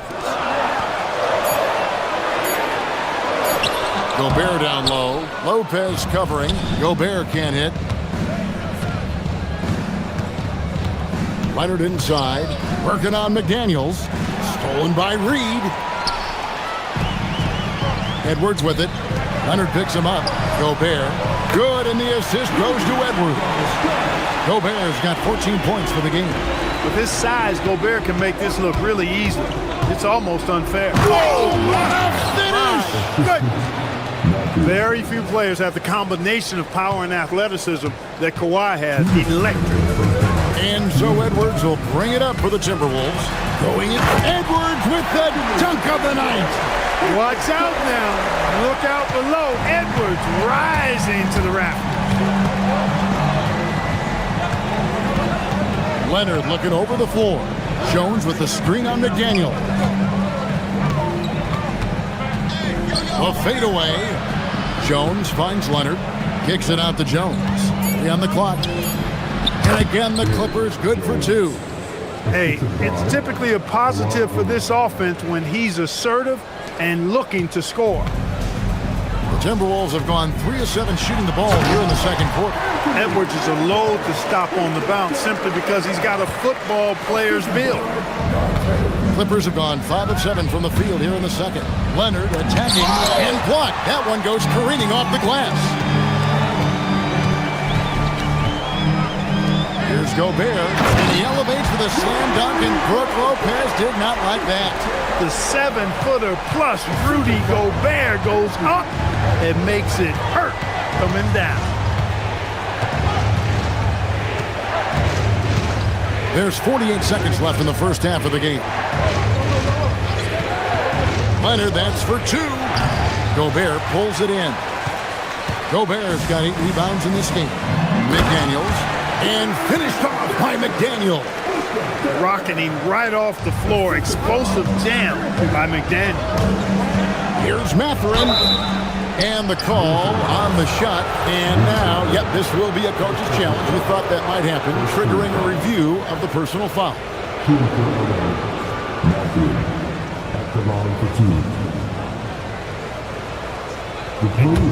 After the review, the ruling on the floor is overturned. Closer detail what constituted the original personal foul. Getting a different angle can sometimes make it a lot easier to determine. Indeed, and the one thing with replay review is that when you see the slow motion replays, you really get a new appreciation for just the immense speed at which these players are moving at, and how fast the action really is, and how hard it can be sometimes, you know, Greg, to make the right call. Oh, yes, sir. Come on, bring it. Nice play, and you can see they're gathering momentum. And, you know, they need to stay aggressive here. Build the lead up while they've got the chance. Don't waste this opportunity. Looking to end the run, and it's Leonard with the jam. Oh, power flush with a long hang on the rim at the end of that. That could be a catalyst for him. It really could. We've seen those kinds of plays get them going in the past. And so it's the Minnesota Timberwolves with a 6-point lead at the end of the quarter. They're playing a bruising game inside, and it's working for them. And we'll be back with you shortly.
Able to create much separation on the scoreboard yet. Kawhi Leonard really has his fingerprints all over this one. He's done a fantastic job of finding open space to operate within the first few quarters. And you know what? It helped that they had a few guys with very hot hands on the perimeter, too. Anthony Edwards out there with Dante DiVincenzo. And it's Rudy Gobert. Then there's McDaniels. And it's Reed in at the 4. That's Chris Finch's 5 as we get into the second half. First team foul.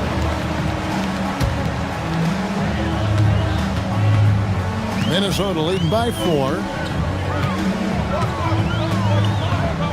Outside Edwards. And he gets the jumper to drop. Edwards got 16 points. Yeah, you know, once Edwards flips that switch, now he stays fully engaged. His offensive arsenal is on full display. Got that bucket in no time at all. And he's had an excellent performance overall from the field. An exciting young guard, Benedict Mathurin. Clark, what's something you like about him? Well, I got a lot of things I like about him. His smooth approach to offensive production. He can score it. He's got a nice handle. He can get to the rim. He gets to the foul line a ton. I mean, he's got a fearlessness about him and a confidence about him that seems to point to him being a star in the not-too-distant future. Leonard against Edwards.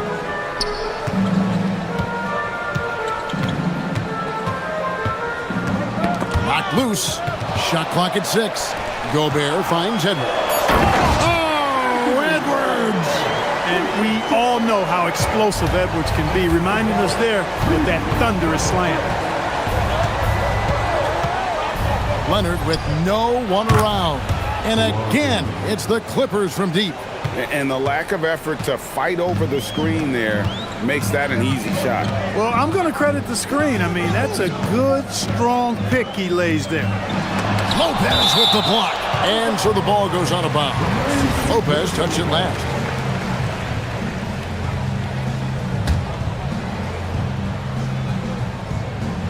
And we're just about 2 minutes into the second half now. Gobert plays it up and banks it in.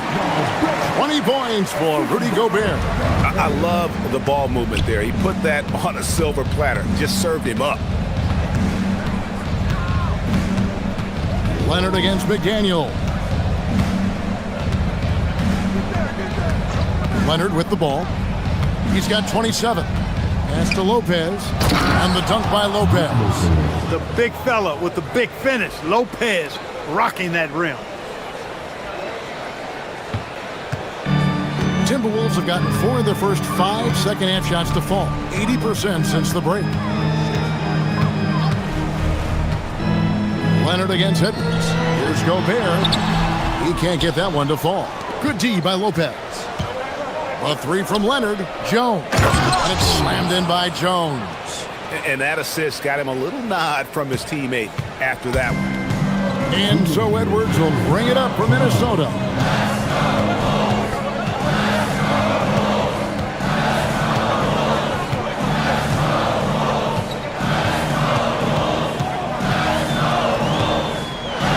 Hey now! Hey now! Yeah! Edwards just doesn't allow defenders to bottle him up. Great focus and persistence. Leonard with the ball. McDaniels picks him up. And out of bounds as the Timberwolves gain possession.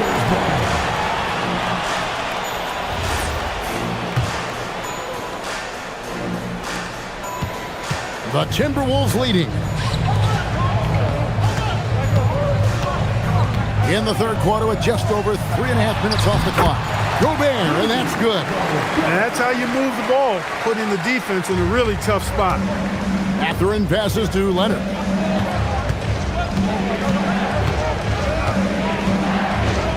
Back to Mathurin. Pass to Leonard. Three-pointer. Bring it up for Kawhi Leonard from 3. And perimeter scoring, I have to imagine it was a topic of discussion at halftime. Certainly. I mean, they saw a weakness in the perimeter defense and took advantage of it. Gobert dishes to McDaniels.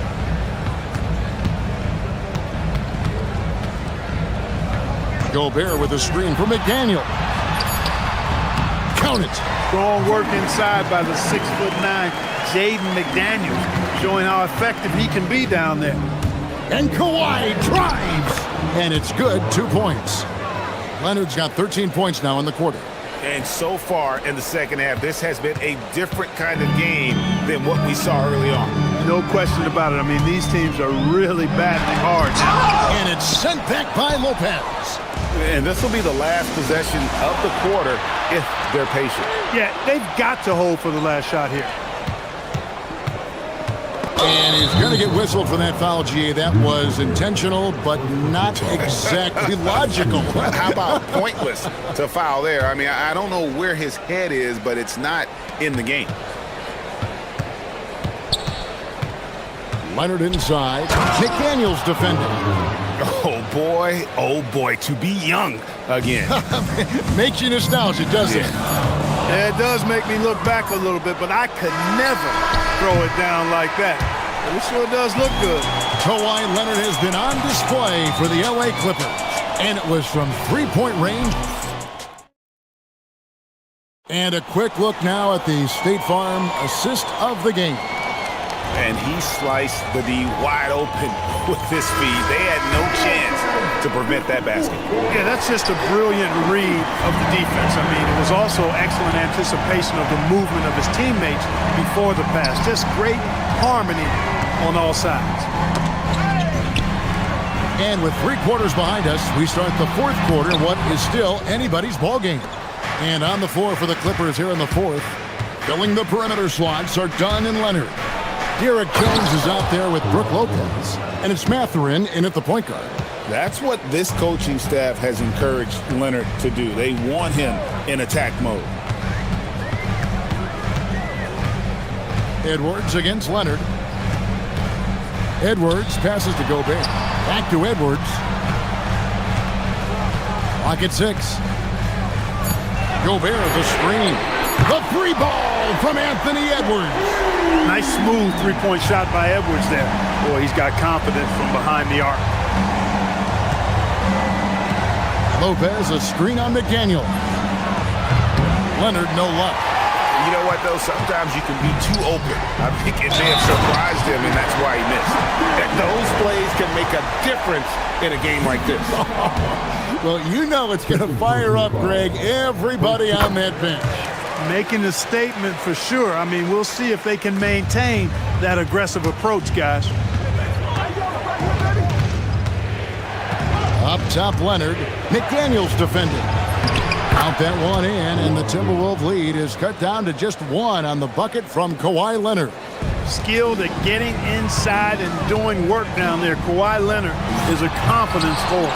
Here's Gobert, and slam dunk by Gobert. Oh, I love watching him flush it home, showing how easily he can get off the ground and bang it. Leonard attacking. Oh, the power of Leonard. And there's only ever going to be one result when Kawhi's driving to the bucket, and it's going to be loud, and it's going to be painful. And here's Edwards from the arc. Gets the three-pointer to fall. Edwards got 6 here in this quarter. Confident and composed on the three-point shot at a critical juncture. Jones sets the pick for Leonard.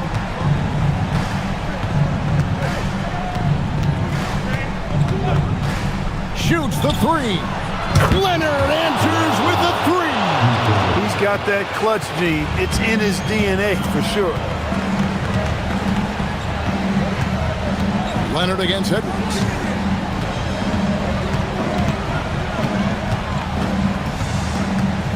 Now Gobert. Here is Edwards. And so Chris Finch calls for the timeout. And that timeout by Coach was carefully measured, wanting to make sure that everybody is on the same page here. And now let's swing it over to Allie LaForce on the sideline. I was able to listen in on what Chris Finch was going over with his team. Well, Coach is thrilled with their three-point shooting, saying in the huddle, guys, let's keep it up. Continue to shoot it from deep. It's working. They've been on fire from distance so far. All right, Allie, thanks. Well, as we move into the fourth, it's been an even game. Guys, teams have exchanged the lead 5 times thus far. And the foul called on Kawhi Leonard. That's his 3rd foul in the game. Timberwolves have gone 4 of 7 from the field since the beginning of the fourth. Well, he just threw that pass up for grabs. I mean, and that's never a good idea. 1:53 left to play here in the fourth. Oh, that is a big-time jam. Showing no hesitation and in a huge moment. Kawhi wants the ball when they need a bucket. Edwards against Leonard. Oh, here's Edwards. Gobert with the screen on Leonard. Now Gobert. They can't stop the run with that one. I'm a fan of anybody who defends that way. I mean, they weren't about to open the door and just allow him to cruise in for a layup. And he gives that rim a good tug on the way down. That's how you drive your point home right there. He's lucky to get away with that, though, guys. I mean, it could have earned him a technical for hanging on too long. And it misses. And that shot isn't the one they should be taking if they want to make this comeback happen. Reed with a screen for McDaniel. 52 seconds left in the fourth quarter. Leonard with the steal. And oh, here we go with Leonard. Nobody left. And he caps off the break with a jam. And relentless in their approach, even with the game firmly in hand. And, you know, until that final buzzer sounds, I mean, you've got to treat every possession like it's crucial. Seems like Edwards never stops competing and believing right until the final buzzer. Here's Leonard.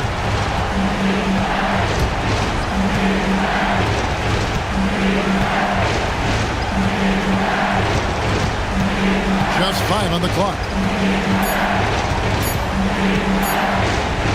14 feet away, and again, that gives him 51.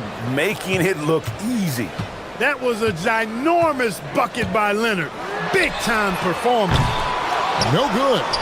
And that was a little bit of a range check for him. You know, guys, I think he's got confidence to shoot.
teams both love to get set up and run their plays. Yeah, you know, BA, you got two patient teams who execute on exactly what their coach has drawn up for them. Trusting in ball movement to find their shots is a key. Let's check out Minnesota's starting lineup. McDaniels out there with Naz Reid. Then there's Anthony Edwards. Then it's Dante DiVincenzo. And it's Gobert in at the 5, down low. Want to create a good look? Yeah, just get the ball to Tatum out in space. Here's Edwards, following the bucket by the Celtics. Driving to the basket, and Edwards slams it in. Did you guys see that? What an insane slam. Man, you got to have some hang time to pull that off. Here's Tatum, and finished by Tatum. Wow! Mercy, Jason Tatum is a bad man. White against Edwards. Gobert with a screen on White. Edwards, a pass to Gobert. Yes, and it's Edwards picking up the assist. He knew exactly where his man was going to be. Outstanding lead pass. The floor is spaced for the Celtics, Richard, and they've launched threes at a record pace. And when those shots are falling, they are tough to beat. But you live by the 3, die by the 3. Some say they settle when the shot's not falling. You're not going to fool the officials too often on an illegal screen. That's a very avoidable turnover. You gotta focus on the details.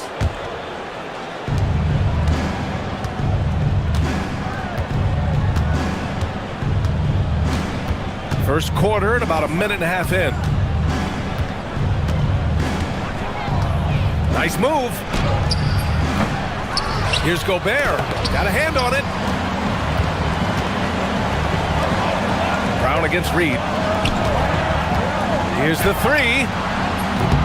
No good. McDaniels with some nice D. The Timberwolves have gone just 2 for 4 from the floor. And how about Edwards? Keeping his head up and spotting the open man. Brown scanning the floor. To the paint. Here's Tatum. And he goes in for the dunk. Coaches love to see ball movement, especially when it gets you that kind of look. Gives us a chance to catch up with Allie LaForce. Well, I had a chance to talk with head coach Joe Mazzulla. His team is facing off with the Ant-Man, Anthony Edwards. As far as how they plan to defend him, coach said it'll be a team effort. They plan to rotate who has him defensively, and coach's words were, Ant is so special. You have to guard him with the numbers. Back over to you guys. Great work, Allie. Thanks. Now here's Edwards. Gobert with a screen on White. White against Edwards. Shot blocked! And that's out of bounds. Last touch by White.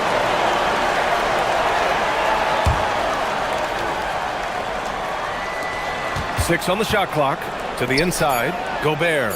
Oh, sweet move! Tatum against McDaniels. A nice shot by Walsh. And guys, what do you think about the hustle stats for the Celtics? The enthusiasm they've brought to their defense so far is something else. Going after shooters and really hustling to get their hands on shots. And also, I haven't seen a lot of resistance from the defense when it comes to limiting their points in transition. You know, Grant, for all his competitive nature, Tatum has a pretty calm demeanor. You appreciate that? Yes, indeed. As a team leader, a father, a role model, and a professional, you can't ask for much better than Jason Tatum. He is the real deal. Oh, Tatum slams it home. Tatum reminding the defense, like, yo, you cannot stop him.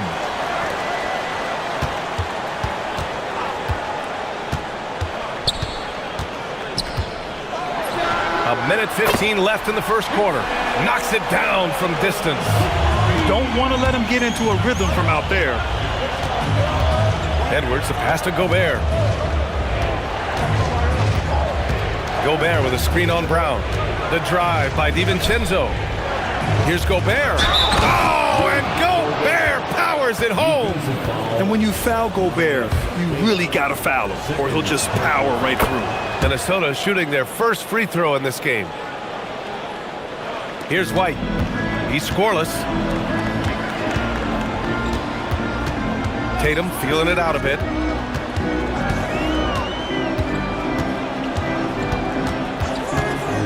From deep. No good on the shot. And he might have thrown himself off when he saw how much space he had from three. Pass to McDaniels. And it's Jason Tatum with a rebound. I'll be honest, I'm a little surprised he missed that. Three-pointer. Oh, and Reed with a block. And they get it back. There's Tatum with the three. And a great assist by Brown as that one goes in. Tatum's got 14 points for the game.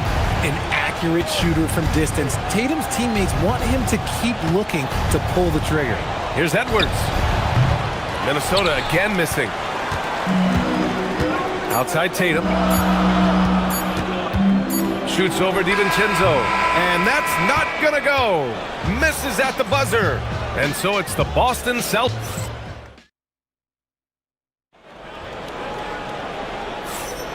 If you're just joining us, we played through one quarter in this one. And for Boston guys, what jumps out to you stat-wise? They're off to a rock-solid start. They brought a well-thought-out plan into this one. Well, let's see if they're able to keep it up. So far, their shot selection and ball movement has been on point. On the court. That is powerful. Yes! The efficiency from Tatum on the offensive end is terrific, not letting any scoring chances pass him by. To the middle. Here's Gobert. And the jam by Gobert. An awesome athlete. It's fun watching Gobert get up and hammer it down with force. Boston leading by 7. Outside Tatum. Richard, looking at your career. 17 years, and they've stopped the action here. They're using their coach's challenge to see if they can get this foul overturned. People The ruling on the floor is confirmed. The NBA was smart to adopt this challenge policy in 2019. You know, one thing this does for a coach is let his players know he's got their back. If they're adamant that the call was wrong, he'll back them up and make the refs take another look. And they've made their decision. The call will stand. And as much as it hurts to lose a challenge, I think Coach would challenge that call again if he could. He really disagreed with the foul, and he's still peeved. Shooting 2.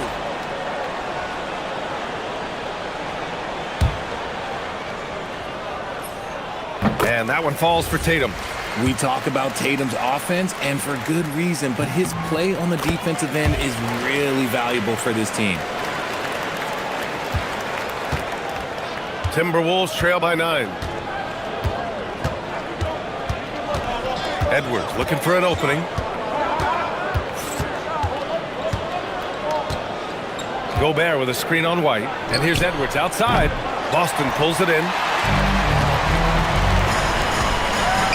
Outside Tatum. The three is up. Tatum drills the three. And just not letting up at all. I mean, you have to love this approach. You want to get the ball to the guys who make plays. This is when good players really get after it. Oh, a sensational slam by Ant. Oh, my goodness. Anthony Edwards. Wow. They set the pick. Tatum from long range. And again, Boston with the triple. You got to appreciate the consistency. Night in and night out, he brings it. And Edwards puts up a deep three. Edwards can't get that one to fall. It's never easy from that distance, but we see him drill those and shoot around all the time. Even though he is capable of hitting that shot, I'd like to see him work for a better look in that situation. Pass to White. Shot clock at 5. Here's Tatum. And then Tatum slams it in. Brushing off the contact look. The dude is strong. When he gets in there, it's easy. That's an easy bucket. To the paint. Here's Gobert. Oh, plenty of contact on that shot. Officials call the foul, and he'll take 2 free throws now. The officials were right on top of that one. And these will be his second and third shots at the line here. And so Gobert nails both of them. Celtics lead by 13. Outside Tatum. Second quarter play, almost 3 minutes gone here. Floats one. Oh, look at Tatum going to work inside. Ooh, good little touch on the floater. Tatum making it look way too easy. All right, let's get a report from Allie. Thank you, Brian. So what's the difference between the diehard fans and the casuals? Well, Kevin Durant said some fans get programmed to just think about free agency and drama, and they only care about the finals and players' legacies. But he's hoping the fans lock in on the game itself, not just the storylines. Back to you, Brian. It's a good point. Okay, Allie, thanks a lot. And that's what happens when you don't take care of the ball. Hey, that makes the turnover hurt even more.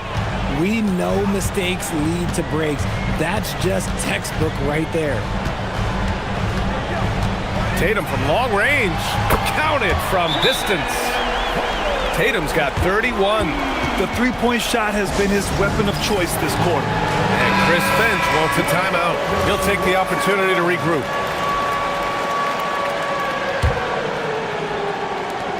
There's a minute 40 left in the second quarter. Edwards. Oh, my goodness. How about that? And one of the stronger finishers in this game, Anthony Edwards at his best. Here's Tatum. And finished off by Tatum. Even with the score as it is, he just keeps coming at you. Now here's Edwards. 9 points in the game. Gobert with a screen on White. Here's Edwards. And Edwards slams it in. And just an agile move by Edwards inside, allowing him to beat the contact. Here's the pick. There's Tatum with the three. Pure from three-point range. Tatum's got 36 points. I'll be honest, he's having a better quarter than a lot of my nights back when I played. And Chris Finch wants a timeout. A moment to rest and confer on the game plan. There's 53 seconds left to play in the first half. Outside Edwards. Gobert with a screen on White. It's Edwards with a drive. Here's Gobert. Good. The assist goes to Edwards. Edwards has got 4 assists in the game. Yeah, great play from Edwards off the pick and roll. Moving the ball around and get another guy's shot. Tatum way outside. And again, Boston with the triple. And this is how he shines. He's a big part of their floor spaces. Yeah.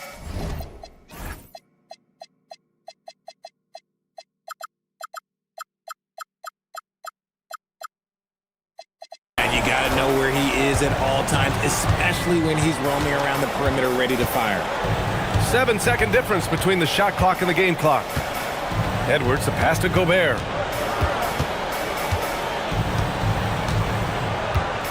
Shot clock at 6. The kick out to Edwards. Jacks up a 3. Queta pulls it in. Outside Tatum. Over McDaniels. That misses. Would have counted had it gone. And so it's Jason Tatum making highlights for Boston. Knocking down 3 after 3. He's up to 7 three-pointers tonight. All right, we'll get back to the action after this break. Please direct your attention to center court. And get ready for the fan half-court jump drum line. There.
And you know, Jason Tatum, he's been really making it happen, guys.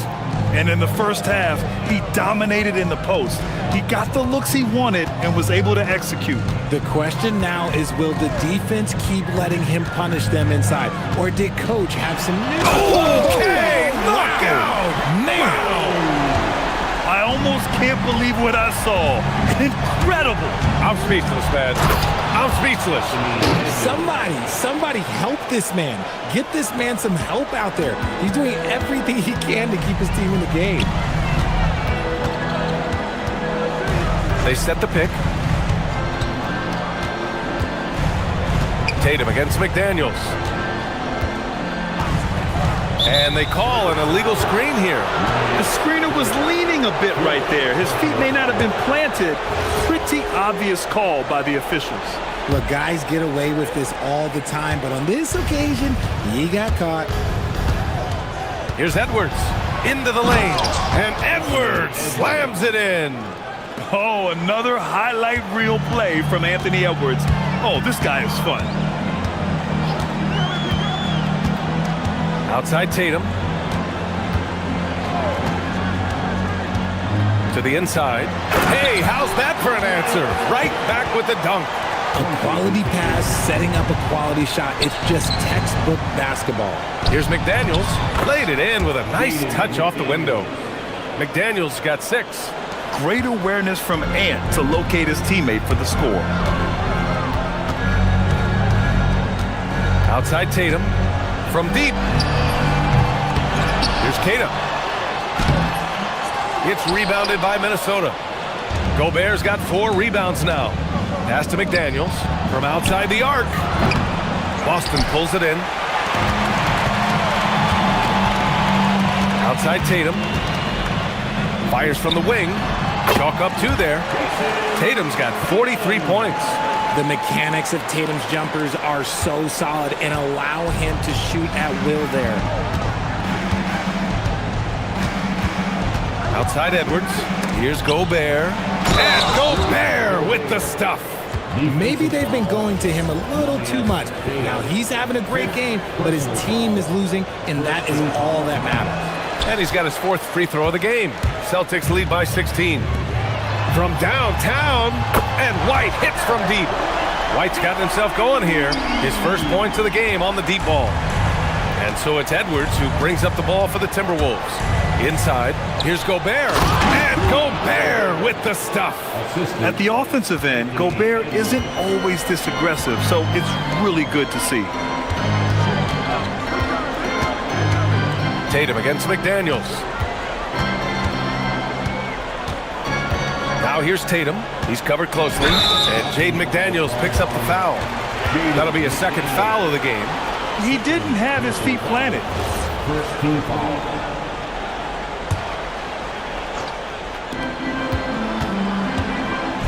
Outside Tatum. From behind the arc. And again, Boston with the triple.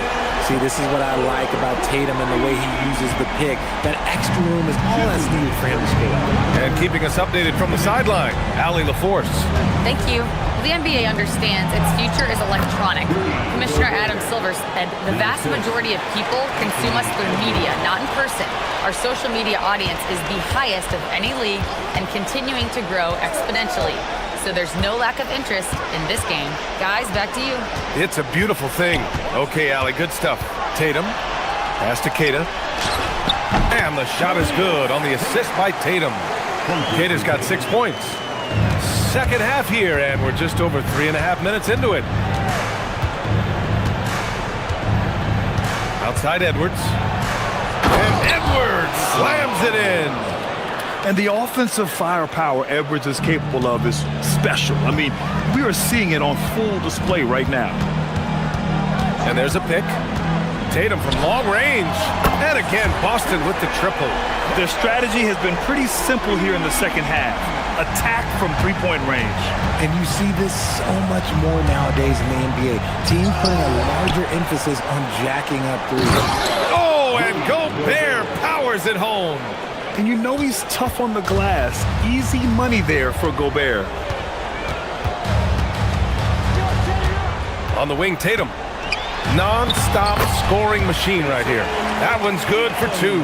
The floater is so tough to defend against. Nothing defenders can really do but shake their heads.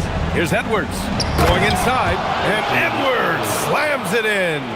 Yeah, what energy from Edwards on the drive. Pushing his way inside and straight to the cup. Here's Tatum. And the shot's good. Tatum's got 14 points now in the second half. And trust me, when the D's slow to react, he'll be the first guy to make them pay. Yeah, they're going to do a much better job of putting a little bit of pressure on him on his way to the hoop. And he gets that one. 21 points for Rudy Gobert. Yeah, and Gobert's teammates encourage him to seek out his offense, especially when he's this deep. There's a screen. Here's Tatum. And finished off by Tatum. Oh, just an artful little reverse slam. Power and style. That was sweet. And Chris Finch wants a timeout. He might have seen something and needs to review with his guys.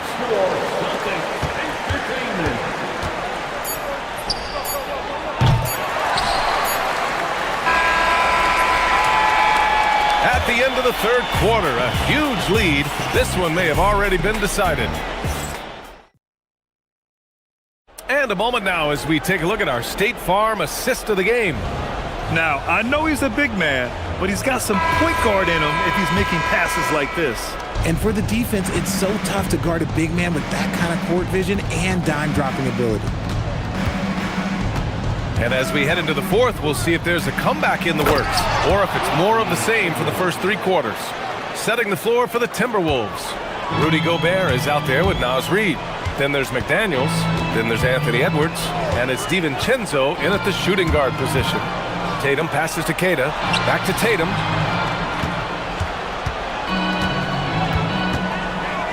Nifty move. Keita. The kick to Tatum. Nice ball movement by Boston. Down to 5 on the shot clock. This one for 3. Rebounded by the Timberwolves. Gobert's got 6 rebounds now in the game. Here's Edwards. And Edwards slams it in. Oh my goodness. He hammered that one down. Boy, an absolute exclamation point. Tatum way outside. Again, the miss by Boston. And this is exactly who you want taking that shot. He just missed it. And what an aggressive move to the rim. He's really trying to fire up his teammates right now. Boy, it's not hard to feel inspired after a teammate makes that kind of finish. And that could be the spark they needed to make a little run as they try to even this thing up. He hasn't been able to find his touch this quarter. Yeah, straight up, guys. Like, he's ice cold, like freezing. What's colder than cold? But you don't have to shoot it, my guy.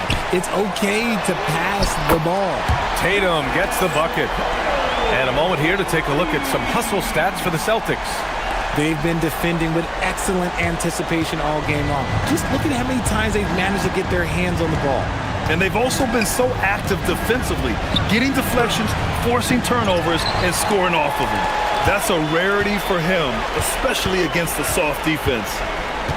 From deep three-point land, another one goes. Incredible! Oh, make that 61 points. Everything is going his way right now. And the whistle blows. It's going to be on Anthony Edwards. That's his first foul of the game. I love great defense. Just quick to establish his feet, and he takes the hit. We're in the fourth quarter here. Just under 2.5 minutes gone by. McDaniels against Tatum.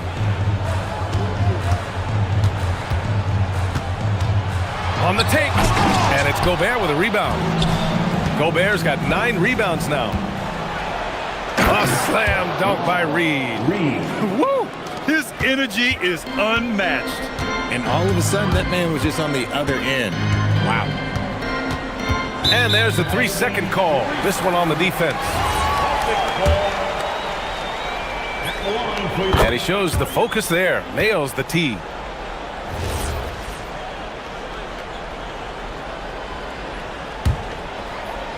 And we're about 3 minutes into the fourth now. Outside Tatum. And finished by Tatum. Wow! This guy is putting on a clinic for the people. Yeah, I'm shocked. I can't believe he pulled that off in a real game. Edwards for three. Offensive rebound, Timberwolves. And the shot goes. Gobert's got 12 points in just the second half.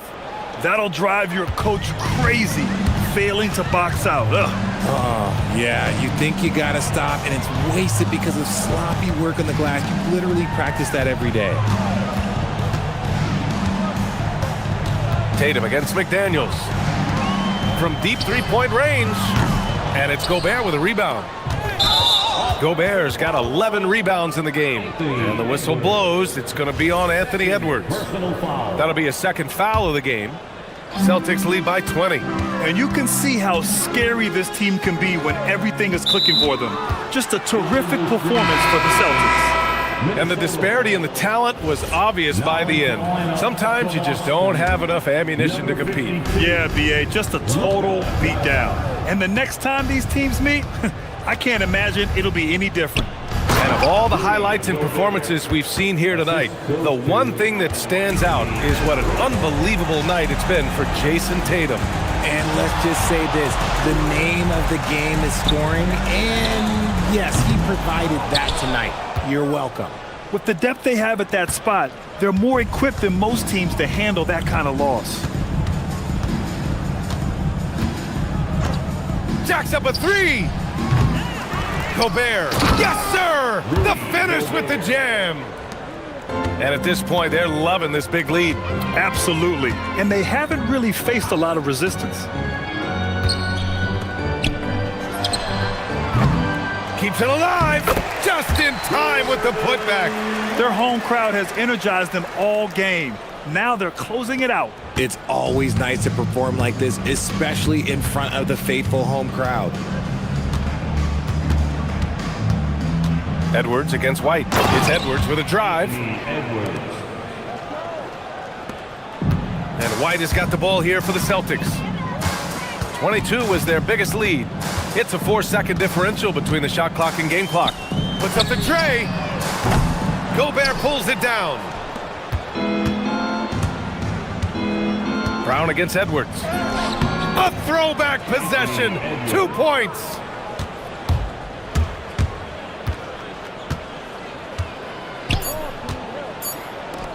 From deep.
Yeah, Kevin, we're going to see some aggressive putbacks, battles for loose balls. It's going to become a test of strength, positioning, and just all-out hustle. And now the opening lineup for Boston. Down on the block, it's Tatum with Keita. The wing pairing, it's White and Brown. And it's Walsh in at the point guard. And so it's the Celtics getting on the board first. And it's SGA penetrating. And moving with such speed, the quickness of SGA's drives, something to admire.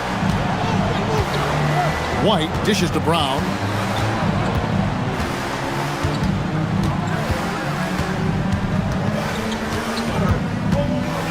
There's the pick. From 18 feet away, here's Keita. Out to White. 6 to shoot. Dunk by Holmgren. And given that Holmgren is 7 feet tall, he's a threat to throw it down at any time. Tatum passes to Brown. And looks like the illegal pick was set. Yep, that's right. That'll get their attention. And guys, point of emphasis for the league is to really crack down on illegal screens. Yeah, and yet, we still see it a lot. It's a tough thing to police. Now, here's SGA. Oh, how about the slam there from Gilgeous-Alexander? He loves getting that type of positioning down low.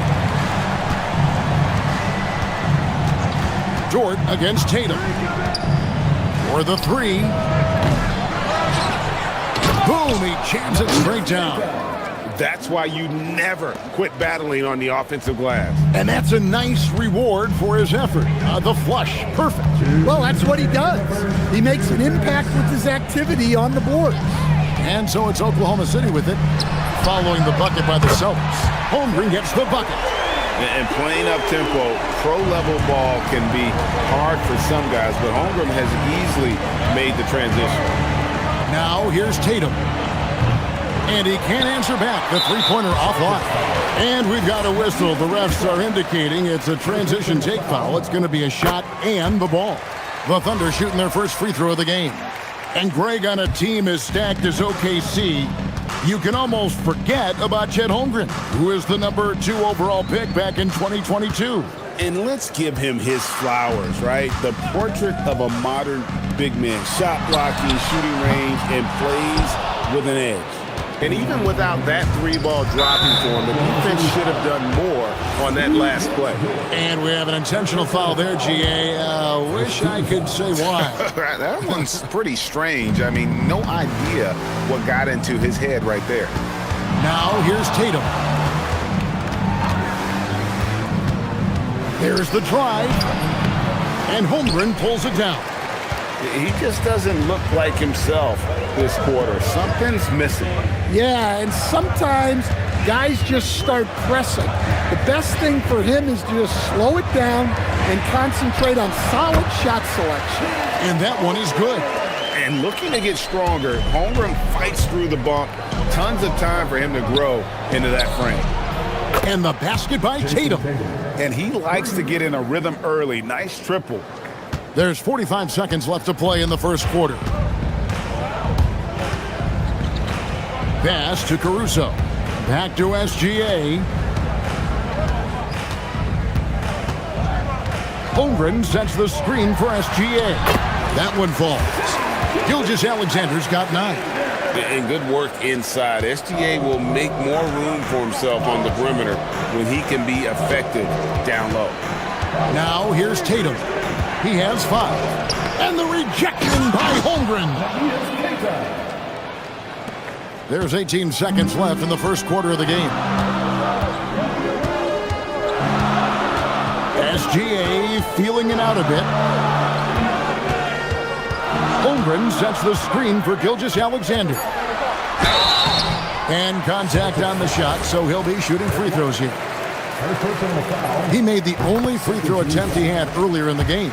Last year, 90%, and he was right there among the best in the league with that percentage. Well, you see why teams try to avoid fouling him. You're basically giving away points. Shai Gilgeous-Alexander, guys, has been on display.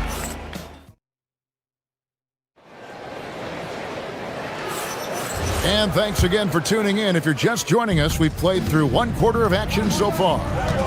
All right, well, a look at how the points have been generated so far. Scoring breakdown for Oklahoma City. Well, a lot of times you'll hear coaches yell, get the ball inside, and you can see why. Good things happen when you get the ball into the paint. You also have to admire how they've challenged the defense inside, getting a lot of points in the paint. On the floor for Boston. Dynamic duel of Brown and Tatum at the 3 and the 4. Then it's White, and it's Walsh in at the 1 spot. It's to Holmgren. Walking foul, Second personal foul. First team foul.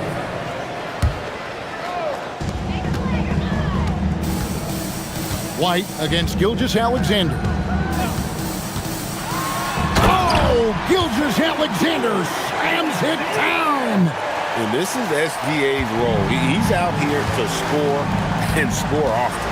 And Greg the Thunder, NBA champions at last, and still incredibly young. And this is no fluke. They defended, they shared it, trusted in the system and one another. The league's been put on notice. This team is just getting started. And here's Tatum for 3, and Holmgren pulls it down. Holmgren's got his 4th rebound with that last one here tonight. Gilgeous-Alexander against White. Gilgeous-Alexander passes to Holmgren. And the dunk by Holmgren. Yeah, I mean, take that. Holmgren, he knows defenses want to rough him up a little bit, and he welcomes the challenge. The Thunder have gone 3 for 3 at the line tonight. And up around 82% as a team a season ago, so they know how to make the most of those opportunities. Now we'll hear from Allie LaForce, and she's got a story for us. An update. Allie? Hey, Shea Gilgeous. And it looks like, yep, it's a coach's challenge on the personal foul. That triggers a replay review by the officials.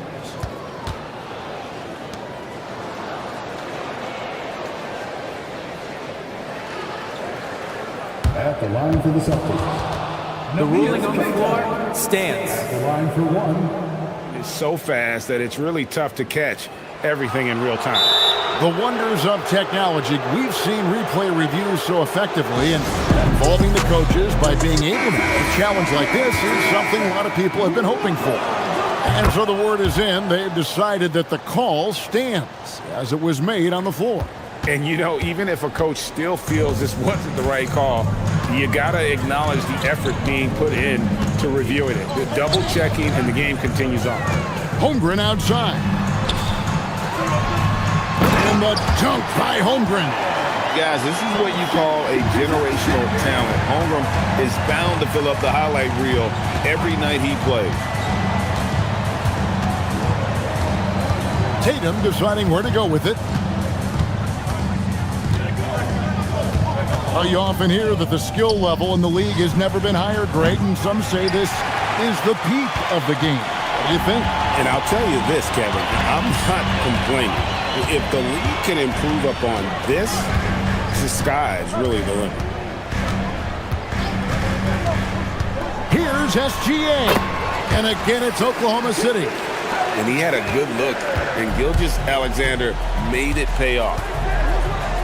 Tatum passes to Keita, and he could not get that one to go. Out of contact, and he'll go to the line for 2. And 1 on Holmgren. All stops the dunk there. The best outcome in a bad situation. Good on both. Here's SGA. He's got 15.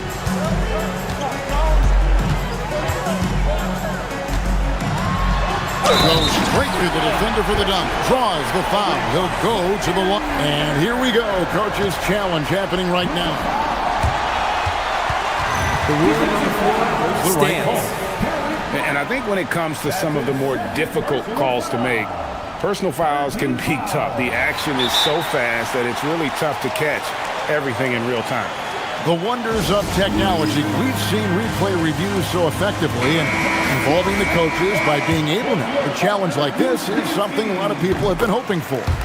And so the word is in. They've decided that the call stands as it was made on the floor. And, you know, even if a coach still feels this wasn't the right call, you got to acknowledge the effort being put in to reviewing it. The double-checking, and the game continues on. And the Celtics with possession here, trailing by 13. And here's Tatum for three. Gets it to go from beyond the arc. Tatum's got 8 points. Oh, boy. Tatum has ways to hurt you from every area on the floor. Outside, Gilgeous-Alexander. Battling inside, it's Gilgeous-Alexander. Man, just adding insult to injury. He just waltzes inside and extends this lead. Well, it's not going to get any easier if they can't improve their defensive intensity. They got to show some fight. Oh, reversed it home. That was pretty. Agreed, the agility on display. And sometimes, Stan, lost in everything he has done for his team, Jason Tatum is one heck of a playmaker. Yeah, Kevin, I think what happens to guys like Tatum when they come into the league is because he can score the ball, and that's such an important skill, we tend to focus on the scoring. But Jason Tatum has become a better playmaker in his time in the league. He's become a better defender and a better rebounder. This guy excels at everything. Shot from 12. And Brown over to help. And stolen by White. Brown outside. The kick out to Tatum. There's 39 seconds left in the first half. Lets it go from deep. The three is drilled by Tatum. Allowing the play to develop naturally. Terrific patience by Tatum in the screen and roll. Here's Gilgeous-Alexander. Banked in off the glass.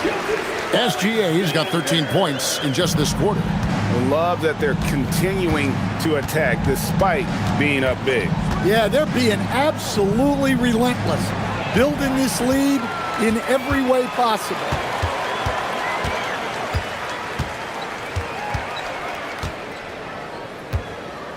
Holmgren with a screen on White. Gilgeous-Alexander. And the dunk by Gilgeous-Alexander. And once he gets clear off the screen, there is no stopping him. No, not when there's a flush waiting to happen. Well, give credit to the screener there. That's how you help free up your teammates. And so it's the Oklahoma. Allie, thank you for that interview. And now we're at halftime. And we'll be back to bring you more basketball after this.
And it probably has to happen quickly.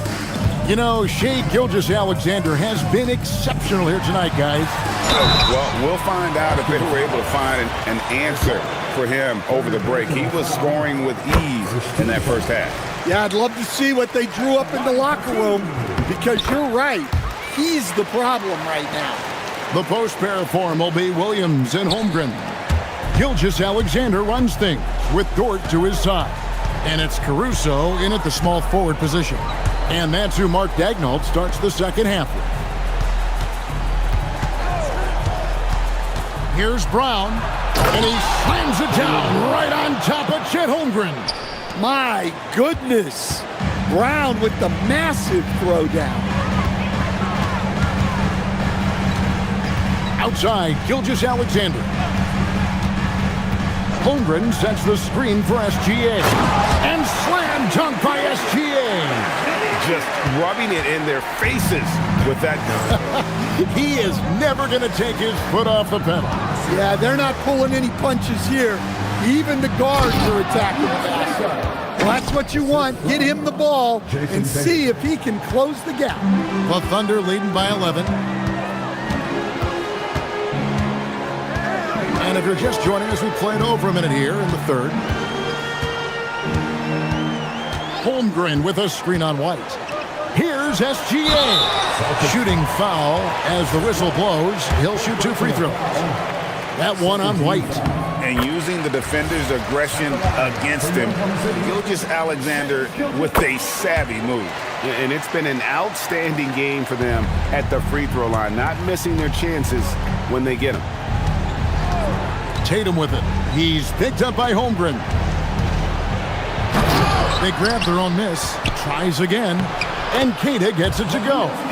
Queta's got 15 points. Hey, those second chance points are found money. Tremendous effort there. It's time to send it over now to our reporter, Allie LaForce. Hey guys, Coach Mark Daigneault talked about the Thunder's system of player development, and he said we try to do things that serve both the team and the individual, and then it's easier for guys to commit to it, and if that happens, then you have an environment that can be pretty powerful. Back to you, Kevin. Turning potential into production. Thanks a lot, Allie. Tatum against Dort. Tatum on the wing. 13 points in the game. 5 to shoot. And Tatum slams it home. Exploding off the floor. Give Tatum room and he will show off his athleticism at your expense. And White kicks to Tatum.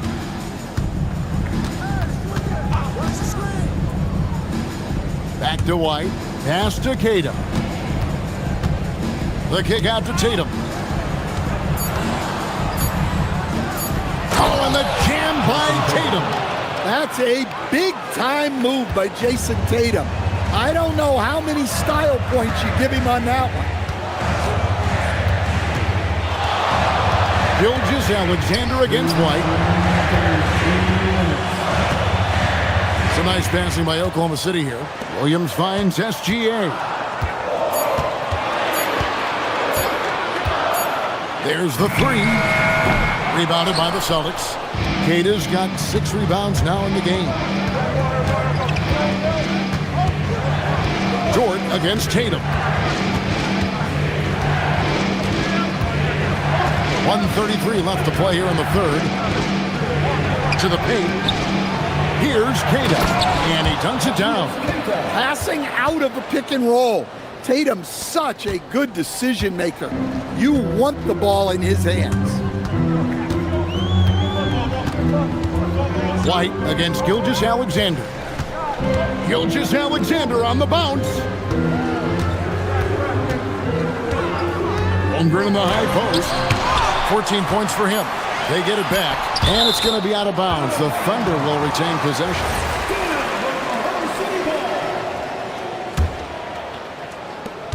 .59 seconds left in the third quarter of the game. And there's the shot clock violation. Couldn't get the shot off in time.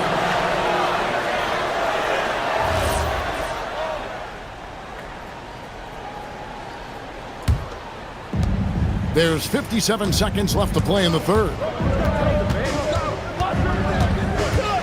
They set the pick. Tatum against Dort. Outside Tatum. Clock at 6. The kick out to Brown. Here's Queta. Pass to Walsh. Caruso against Tatum. Tatum trying. Oh, wow! What a great move inside. That is incredible. Well, just another night in the office for Jason Tatum. We've come to expect big games from him. He is that special. Gilgeous-Alexander uses the glass to finish the layup. Gilgeous-Alexander's got 36. Well, he's such a natural talent, has all the skill needed to produce at a high level. Outside, SGA. Got a hand on it. Shea Gilgeous-Alexander, guys, has been on display for Oklahoma City. And I know I speak for all of us when I say I can't wait to see what kind of finish awaits us here in the fourth quarter. And here's Tatum. He'll bring it up for the Boston Celtics. 4-point game. And a look at the 5 for the Celtics to start the fourth quarter. The wing pairing, it's White and Brown. Out on the block, it's Tatum with Tatum. And it's Walsh in at the point. How about the floor awareness by Gilgeous-Alexander? Solid at just spotting his open teammate. Here's Tatum. Out of the rafters, he punched it in. Are you kidding me? Oh, he got fancy with that one. Yeah, maybe trying to give them the momentum boost they need to break this game open. Here's SGA. Just rubbing it in their faces with that one. He is never going to take his foot off the pedal. Yeah, they're not pulling any punches here. Even the guards are attacking the basket. Tatum against Dort. Outside Tatum. 5 on the clock. There's the pick. Inside. Here's Tatum. And down it goes. Dunked through off a wonderful assist. That's just a great pass. Excellent vision to see the open spot in the defense and lead him to the score. Holmgren with a screen on White. Here's Gilgeous-Alexander. And the dunk by SGA. And a 3-level score. That time, SGA takes it all the way. Tatum no good. Oklahoma City leading by 6. It's Gilgeous-Alexander with the drive. And the layup's good off the glass.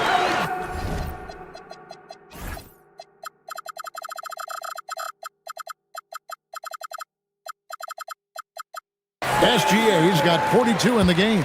Well, over the course of the night, he's been taking shots he's comfortable with, and it's working. Dort against Tatum.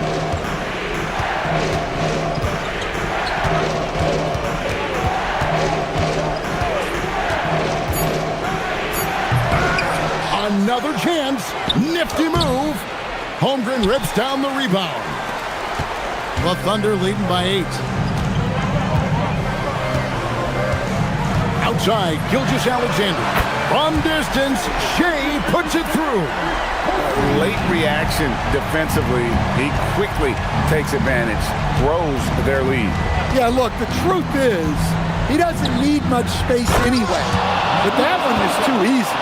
Look, he's doing what he can to try to keep them afloat offensively, continuing to stay aggressive. All right, here's Williams from deep. It's good. Well, he's shooting a high percentage, but not taking enough shots, in my opinion. He needs to be more aggressive on offense. Brown. Holmgren rips down the rebound. On offense, here are the Thunder. They're on a 14-6 run. Sweet move. Oh, down it goes. Oh, the long strides of Holmgren on display. This is why you can't give him the lane. Tatum buries the deep ball. And I don't care how far from the bucket he is. You've got to have a man on him. He's just too good from deep. Williams fires. The response triple. Answers back. Matching baskets from the perimeter, an earmark of today's game. Yeah, sometimes you get in a shootout like this, but you just hope that you can get a stop first. And giving up some inches inside, but makes up for it with an aggressive style. Yeah, you gotta love that kind of effort. Getting in there and fighting through the defense. Holmgren sets the screen for Gilgeous-Alexander. And able to get himself to the line. SGA so crafty inside there to get the contact. That free throw good from SGA. That's also good, so he hits both free throws. Celtics trail by 14. Tatum knocks down the three. And you can tell he's looking for his shot. He just believes in it. Well, yeah, and the defense is going to have to respond to that and chase him off the arc. Gilgeous-Alexander with the steal. And at this point, just sort of running through the paces as it appears it'll be a nice win here for the Thunder.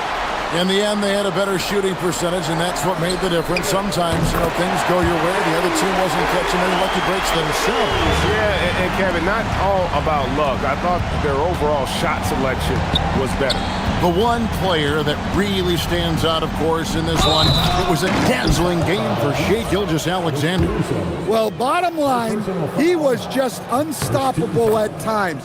Not much you can do when he's playing with that kind of confidence. Lots of layers to it, Coach, but what is the best part of Jason Tatum's game, in your opinion? Wow, now that's a tough question, Kevin, because this guy can do it all. I would say what the best part of Tatum's game is he can create whatever shot he needs at any given time. He's got the ball handling skills and the shot making ability to get where he needs to go and then finish the play. Here's Oklahoma City. And so the Thunder now can just hold on to the ball. Now Holmgren beyond the arc. Three, good! And with that threat of the outside jumper, Holmgren generates space for this offense. Jason Tatum. Jason Tatum.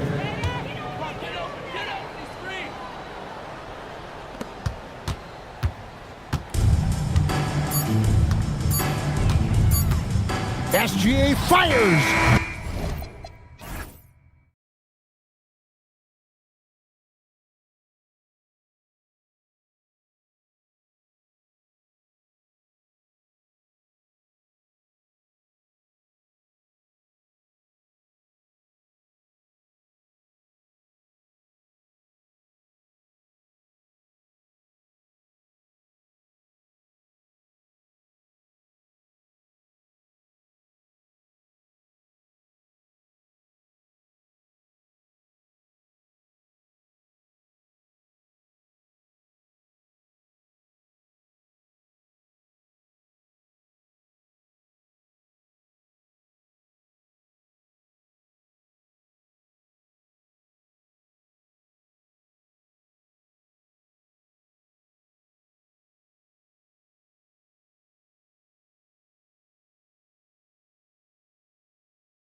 from one side of the court to the other. Yeah, B.A., you can get whiplash watching these teams run up and down the floor.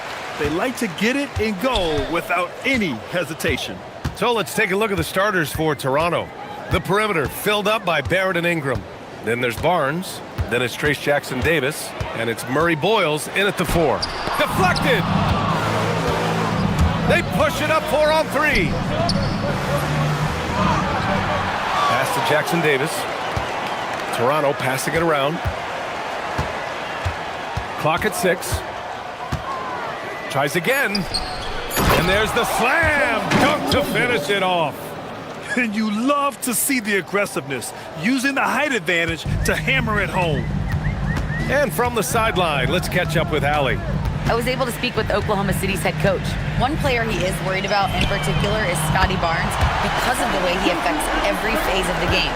You need points. There he is. You need a stop or a big rebound. He's got you.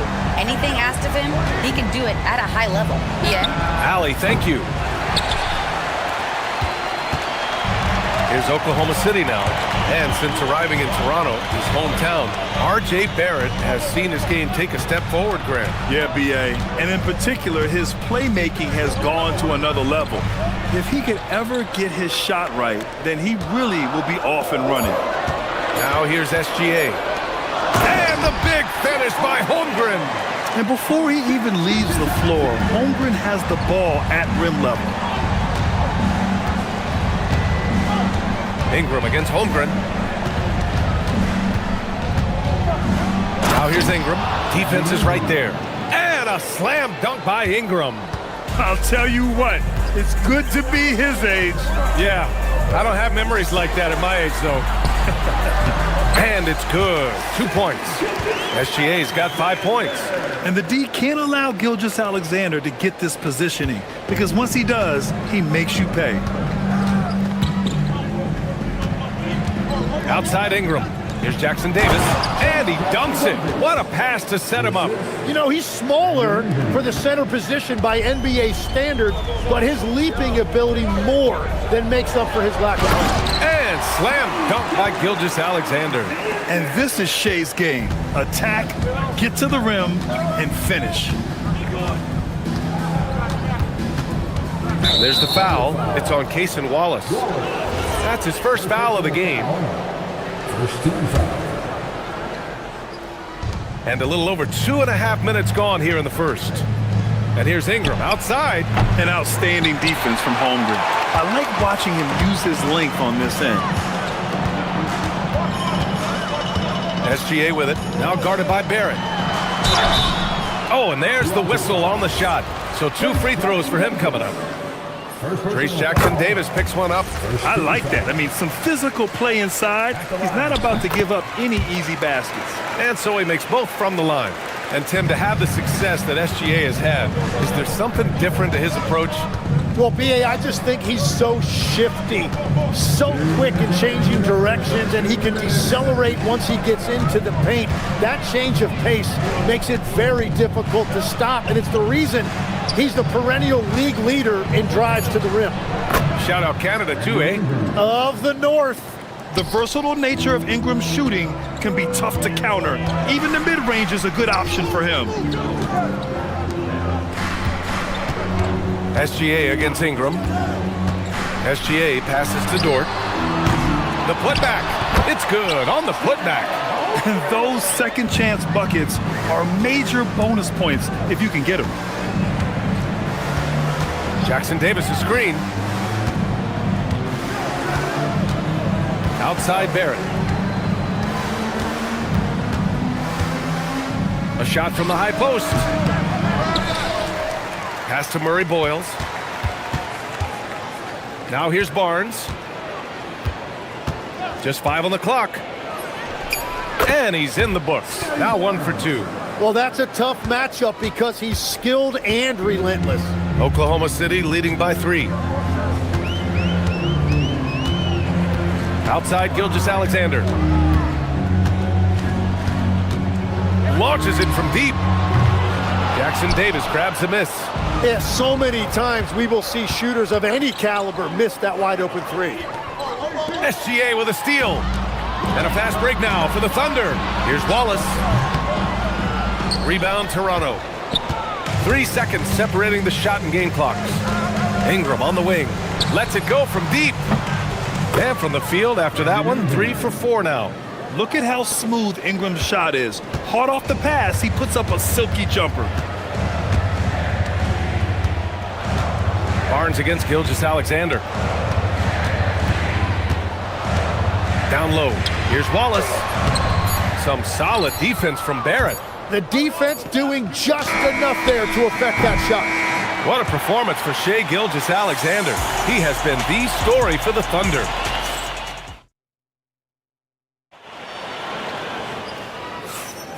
And it's been a pretty even game here after 1 quarter of play. And what do you guys think about the Thunder here in this one? Well, there's no reason to take risky shots when you can collect points at the rim. Had a feeling this was going to be their strategy coming in. They've got a major size advantage to be able to execute this. So on the floor for Toronto to kick off the second quarter. The perimeter filled up by Barrett and Ingram. Then it's Trace Jackson-Davis. Then there's Barnes. And it's Murray Boyles in at the power forward position. Defenders just clearing out, and Gilgeous-Alexander came in with a purpose. Shot is good by Barrett. Well, the defense was a little soft right there, and it made it a practice shot. SGA against Barnes. Holmgren with a screen on Barrett. SGA, he's open. Jackson-Davis grabs a miss. But that's a look you rarely see him miss. Pass to Murray Boyles. Back to Ingram. Three-pointer. Knocks down the triple. Ingram's got 12 points. Yeah, Ingram is having a great night so far, playing passionate offense and finding lots of quality looks. And here's Wallace. Let's go with a 3. That's good. His first made shot in 3 attempts. And both teams running long-range plays that are working. Yeah, just going back and forth. It is really competitive out there. Barrett. And such a nice move to make that bucket possible. Barrett's got 5 points in the quarter. Just showing off his skills, Barrett hits the top floater. And SGA throws it down. Wow. I'll tell you, such an advantage having a playmaker who can get up to the rim and finish. Now that is what every team wants. And you can see how it energizes the entire team. To the inside. Ingram deciding where to go with it. He takes it in. It goes again. His 6th basket in 7 tries. Well, few descriptions more glowing than saying a player is clutch. What, in your opinion, Grant, enables a player to be that way? You know, BA, it's about confidence and command.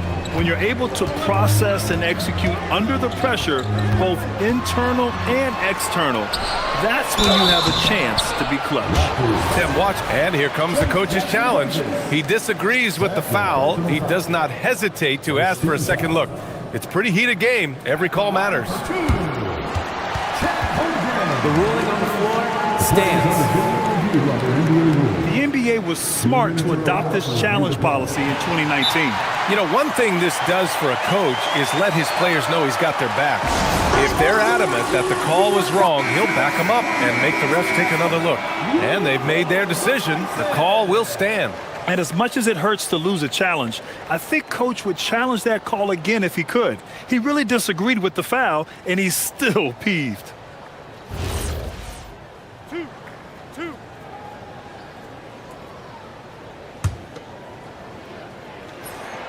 First one falls. Yeah, many believe Holmgren must add muscle over time to his wiry frame. We'll see if he focuses on doing just that. And we're now a little over 2.5 minutes into the second. Outside Barrett. Jackson-Davis a screen.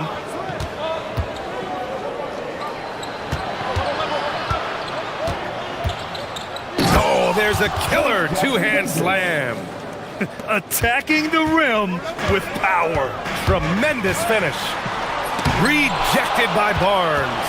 Yeah, erasing the shot. Barnes saw it coming and gets there to knock it away. Oh, and a vicious Vicious dunk by Barnes. Yes, so much athleticism. Barnes explodes off the floor for the big jam. Gilgeous-Alexander passes to Williams. Outside Gilgeous-Alexander. SGA attacking. And blocked. That one goes careening off the glass. 6 on the shot clock. Ooh, tough break there. Shot after shot. They couldn't get anything to fall. Pass to Murray Boyles. Back to Barrett. Jackson Davis, a screen to the paint. Rejected by Holmgren. Wow, I mean, the 7'6" wingspan coming in handy. Holmgren loves swatting away shots just like this. And SGA has got the ball here for the Thunder.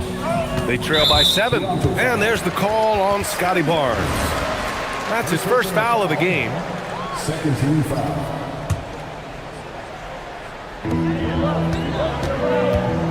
Here's SGA. Ooh, and he took a hard foul on the shot. So he'll head to the line to shoot a pair. That one on Barnes. There's that man, Gilgeous-Alexander. So tough to contend with his quickness.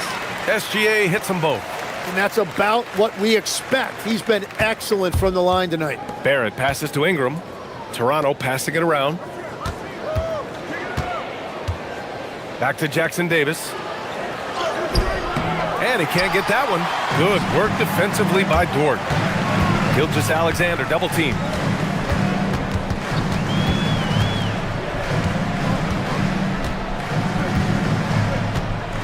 And we've got 28 seconds left in the first half.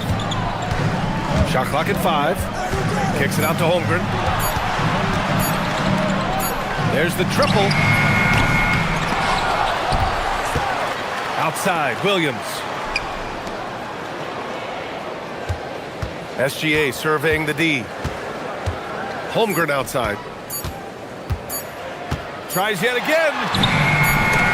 Oh, missed the dunk at the buzzer. And we're through the first half of play here in what's been a good one. It's the Raptors. They're up by 5. And join us right back here after the break for the start of the second half.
Create much separation on the scoreboard. You know, Shai Gilgeous-Alexander has been exceptional here, guys. Can they come up with an answer for him coming out of the half? They have to change something defensively. And that will be the biggest adjustment. They have to force the ball out of his hands, but that's a difficult challenge. SGA and Wallace are the backcourt. In it forward, it's Dort and Williams. And it's Holmgren in at the center position, locking down the middle. That's the lineup out there for the Thunder. And it's SGA missing. Raptors lead by 5. Outside Ingram. And a slam dunk by Ingram.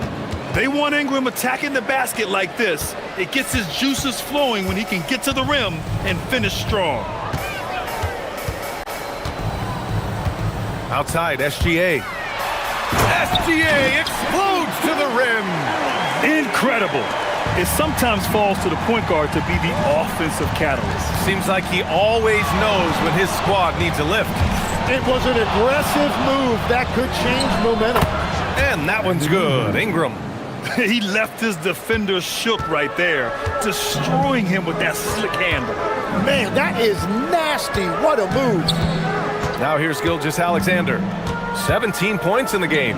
Here's Wallace. Oh, and a great assist by SGA. That one goes in. SGA's got 3 assists in the game. For Toronto, they've got 2 of 3 from the floor in this third quarter. To the middle. Oh, a dunk and a foul! A powerhouse move! He's got a chance for one more at the line. Lou Dort picks one up, and he'll be shooting his first free throw. Tim, you graduated with an MBA from an elite business school. How has that impacted how you look at the NBA? Well, it certainly gives you a look at how the business side of things are impacted in the NBA and a real grasp of the numbers. And man, oh man, are those numbers big at this level. Raptors lead by 7. Pass to Barnes. Gilgeous-Alexander against Barrett. Here's Jackson Davis, and it's flushed down. A nice jam. Since halftime, they have been efficient and effective, making Coach very happy. Their offense is cooking right now, and that's because the execution has been there. Now here's SGA. Williams passes to SGA. Shot clock at 6. Here's Dort. Oh, a great 1-2 punch. Beautiful pass and a nasty jam. You're making the slam look second nature. Once Dort sees the launching pad, he's ready to take off. Back to Barrett. Here's Jackson Davis. That's basket number 6 in 8 tries. Woo, just selling the defense on the pump fake. Legs, you look at Jalen Williams coming out of college. Early doubts about his athletic ceiling proving unfounded. No question about it. There were limitations placed on him as an athlete because he's got a fairly unique build if you think about it. Really long arms and barrel-chested, but his agility really opening eyes. Well, and you can never underestimate the heart, and he plays with a lot of it. Absolutely. All right, let's get a report from Allie. Hey, Oklahoma City is not the biggest town, but Shai Gilgeous-Alexander said, quote, me personally, the market doesn't matter. I love the people in the organization and the people around me. And those are the things that matter. I go to work every single day with a smile on my face. Guys, back to you. A great organization. All right, Allie, appreciate the report. Inside. And he goes strong with the one-handed jam. Oh, nice one-handed jam there, BA. Hey, little exclamation point. They set a pick. Here's Gilgeous-Alexander. Rebound, Toronto. Yeah, he's got to be mad at himself for missing that one, especially considering the defense didn't really affect him. And that one's good. Ingram. Yeah, crafty play there by Ingram, using the pull-up jumper to beat the defense. Gilgeous-Alexander against Barnes. Outside Gilgeous-Alexander. Holmgren with a screen on Barrett. From deep, Gilgeous-Alexander. And Ingram has got the ball here for Toronto. Now 8 seconds separating the 2 clocks. Pass to Murray Boyles. Back to Ingram. To the paint. Here's Jackson Davis. And he jams it home with authority. A monster finish with authority. And he hangs on the rim for a little extra spice. Will it go? Wallace's shot is good. Wallace has got 8. Strong performance from him, but he may need to do even more if they're going to win this game. Ingram fires from way out. There it is! It's good at the buzzer! Whoa! And so it's the Toronto Raptors with an impressive 16-point lead heading into the break. Building this lead up in large part because of how well they're shooting it. Back after this. And a worthy candidate tonight as we take a look at our State Farm assist of the game. Talk about painting a magnificent picture with that dime. Just a great decision and a perfect delivery. Well, the vision, the placement of the pass, and then the timing. You just can't do it any better. And we reach the 4th quarter in a game that may already be out of hand. So for the Raptors right now, the perimeter filled up by Barrett and Ingram. Then there's Barnes. Then it's Trace Jackson Davis, and it's Murray Boyles in at the 4. Now here's Gilgeous Alexander. Oh, a clear foul there on the missed shot. So he'll get a pair at the line. Trace Jackson Davis picks one up. I love when Gilgeous Alexander looks to score because it forces the defense to act. Both free throws good from Gilgeous Alexander. Raptors lead by 14. Ingram double team. Pass to Jackson Davis. Gilgeous Alexander with a steal. Holmgren outside. Blocked! And they'll get another chance. Williams finds SGA.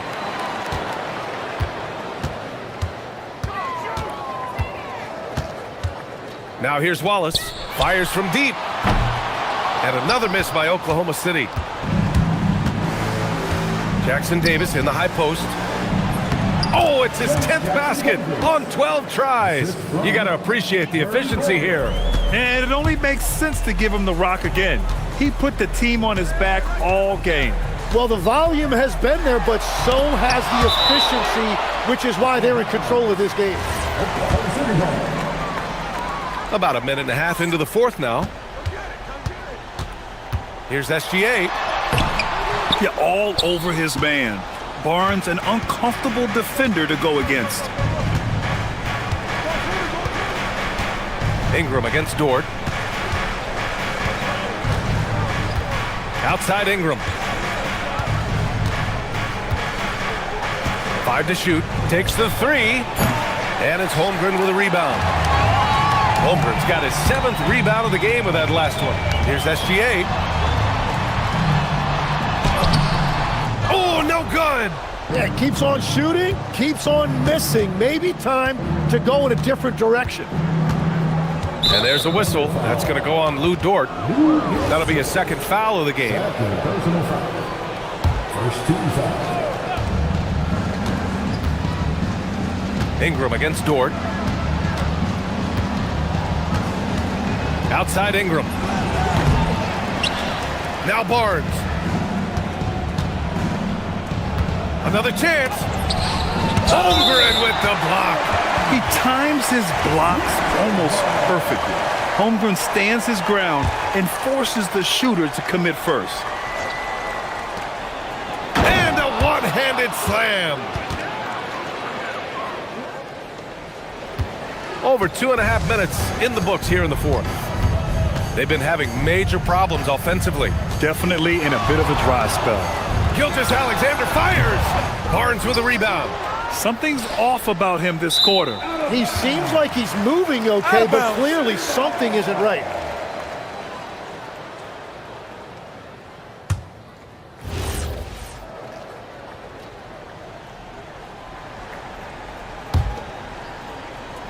Thunder trail by 18. Holmgren. Oh, the stuff. Oh, so much size. Holmgren barely has to jump. And Barrett has got the ball here for the Toronto Raptors. Outside Ingram.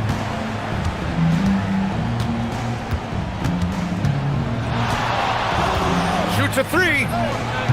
Holmgren there for the rebound. For Oklahoma City, they've got 2 of 8 shots to drop in the final quarter. Outside, SGA.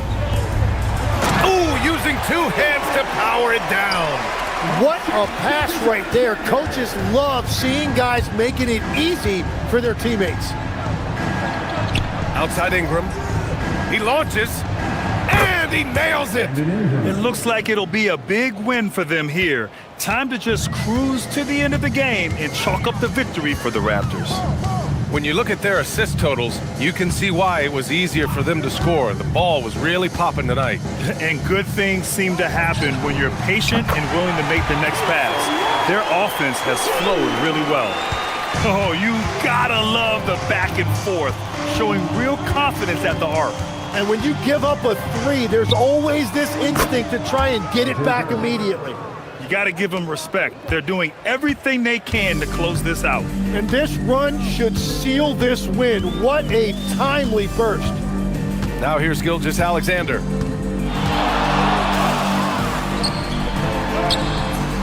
Barnes with a rebound.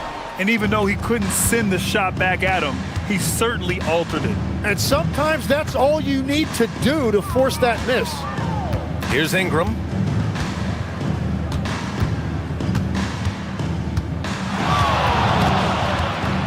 Just 5 to shoot.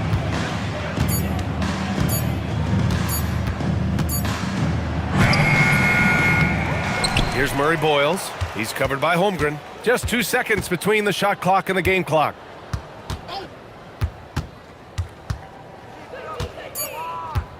Barrett! He's off from 3.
Sports welcomes you to Wednesday afternoon basketball. I'm Kevin Harlan, joined courtside by Greg Anthony and Doris Burke.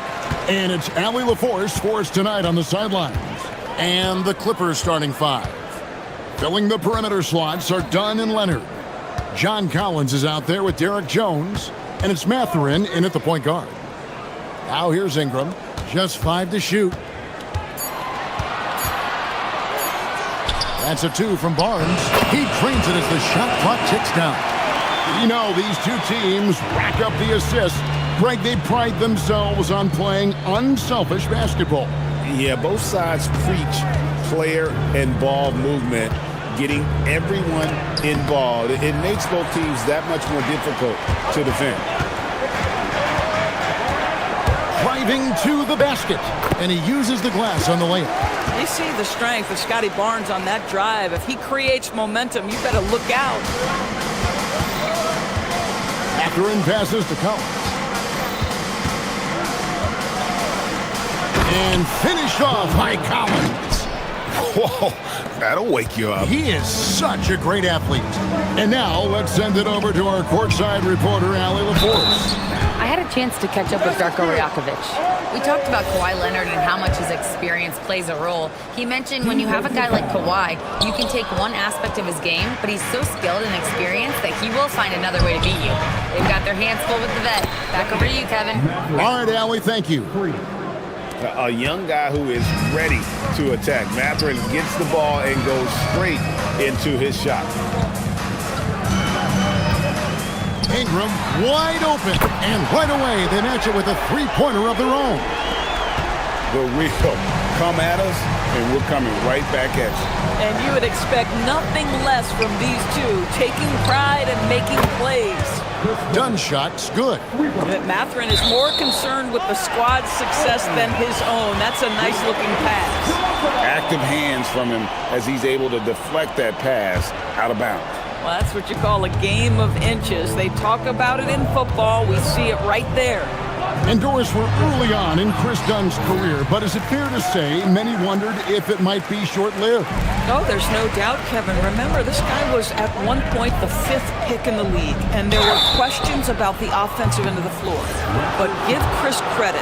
His defense has carved out minutes for him, and he's worked diligently to become a better offensive player.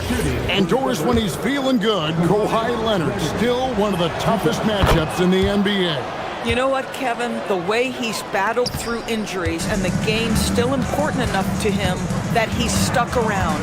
And you're so right. When he is healthy, he remains a two-way force. This guy is an absolute Hall of Famer. That is absolutely ridiculous range from Kawhi. My goodness, it feels like he just stepped across half court. Now here's Ingram. First quarter of basketball, just over 2.5 minutes play. Unloads. It's hauled in by Los Angeles. Boy, taking what's there. Very good shot selection, just not the result you hope for. It's almost hard to believe that somebody can throw it down like that. It's a small club, right, Greg? I mean, it's a pretty small club, that's very for sure. Exclusive. He can really rise up. He's a force. I mean, it gets a lot easier when you face little to no resistance. Great job of just letting that play develop. Ingram showing a little IQ there. First personal foul. Second team foul. Outside Collins. And then Collins slams it in. With a little bit of style, John Collins up and off his feet. And we have an intentional foul there, GA. Wish I could say why. That one's pretty strange. I mean, no idea what got into his head right there. And stolen by Leonard. Really poor pass there, guys. And the D did a great job capitalizing off the mistake. The Clippers shooting their third free throw shot of the game. And when you look at their numbers from a season ago, 80% as a unit, that's something you'll be happy with. Kawhi is known as a low-key guy, but don't let that fool you. He's as competitively tough as they come. 1:37 left here in the first quarter. Outside Mathurin. Off target from three-point range. Raptors trail by 5. They set the pick. Here's Ingram, and the Raptors tack on 2 more. And the whole court is open for Ingram. He's got the accuracy to hit that from mid-range. And it's Brandon Ingram with the foul. That's his first foul of the game, and the bonus will go to the free throw line. Los Angeles, they have gone 3 for 3 at the line tonight. And in Tyronn Lue, the Clippers have one of the league's most highly respected and Doris coveted head coaches. And think about it, Kevin. He signed an extension with the Clippers 2 summers ago. That was amidst rumors that the Lakers might have an interest. Remember, LeBron and Ty Lue go way back.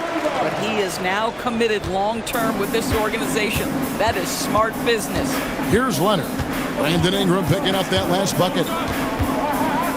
In the corner, Collins with it. It's hauled in by Jackson Davis. The Raptors have gone an incredible 8 of 9 from the field. And here's Ingram from the arc. That one is good. He's only missed 1 shot of his 6 taken on the floor. A solid shooter from outside the arc. Ingram is fantastic at realizing when he should take those shots. And slams it home and gets some camera time on the end of it. He did. He spent a while up on that rim, didn't he? Here's Barrett after the basket by Los Angeles. Puts the move on. Good. He hits the jump shot. Ingram's got 14. A natural-born scorer. Ingram is a walking bucket, and he can beat you in so many ways. Here's Collins, and finished off by Collins. Guys back and forth this first half. And this could continue to go back and forth the entire way. Barrett, wide open, he fires. It's not going to go for him. Boy, these are the shots you have to make. If you don't capitalize, you are letting the defense off the hook. Kawhi.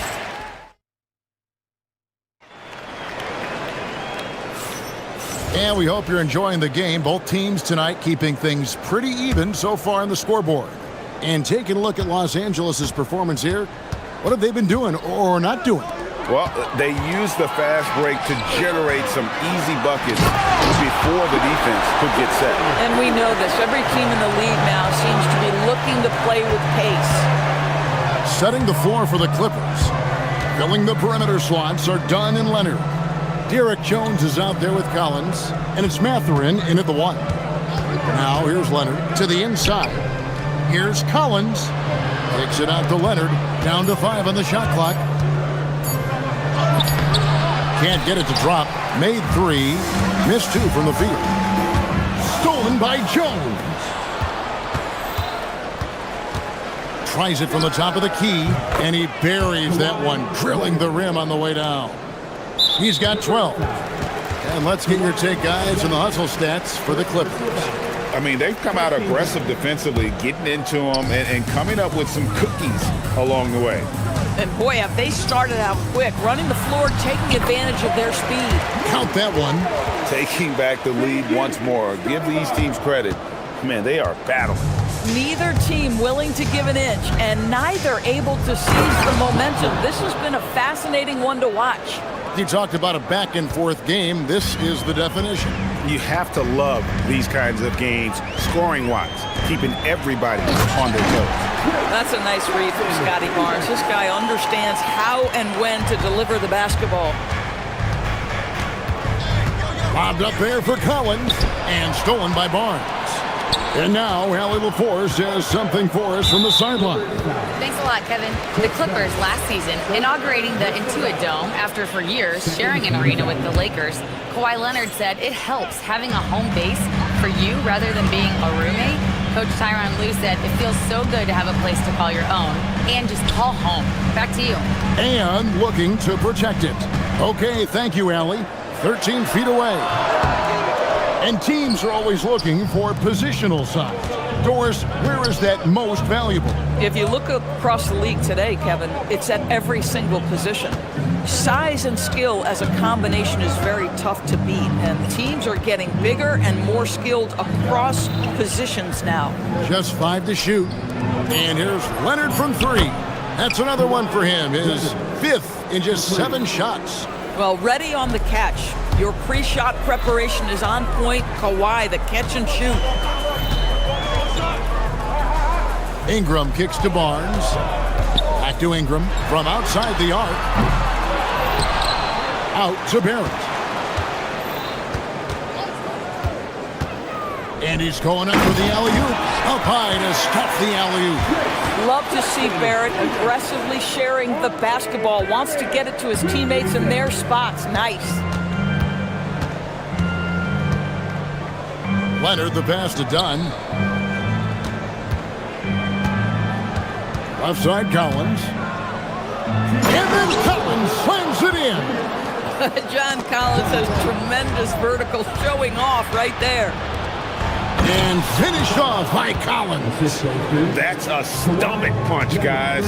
Turn it over and give him a free run to the bucket. Oh, you're so right. No question who has the momentum now. It's still close, though. These teams have been neck and neck. Let's see the response here. The play in transition from Collins is impressive. He gets down the court with such speed and then finishes it so strong. Now here's Barnes. 6 points. Please. All right, Scotty Barnes showing us you want to be in the dunk contest, young sir. Mathurin finds Leonard. Kicks it out to Collins. Outside Leonard. Back to Dunn. It's a nice passing here by Los Angeles. Jones with the screen on Barnes. In the corner, Collins with it. Misses the wing J. Well, terrific defense. They obviously respect his ability and just want to make it tough. Nobody near Barnes. It's good from long range. And it's now only a 1-point Los Angeles lead. Mathurin passes to Leonard. 41 seconds left in the first half of basketball. Fast break, Toronto. And here's Barnes for three. Not going to go that time. Clippers have gone 6 of 8 from the field in the second quarter. Outside, Jones. Los Angeles with another miss. And stolen by Leonard. That one a tad offline to the right, but drops in for him. Leonard's got 17. But Kawhi Leonard right now is cooking, folks. This guy has got a rhythm, and you better watch out. Barnes passes to Ingram. Good, and it's Barnes picking up the assist. Ingram's got it all tied up now for Toronto. Well, listen, I like the bucket, but defensively, you've got to be better. Here's Leonard, boring his way right in for the shot. Kawhi. And he has his fingerprints all over this first half. He is just shooting it so efficient.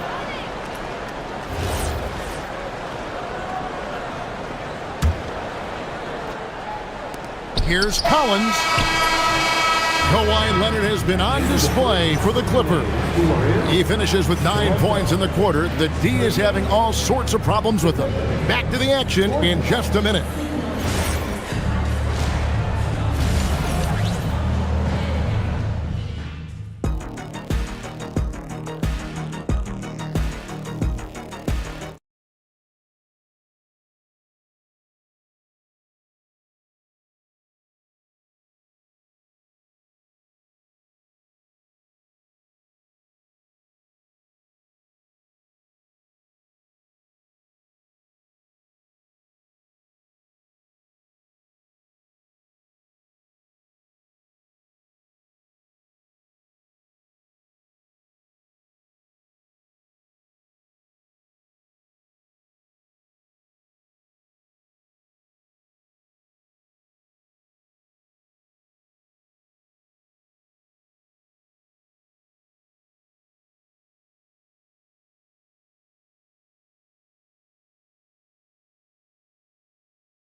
So far, Kawhi Leonard really has his fingerprints all over this one.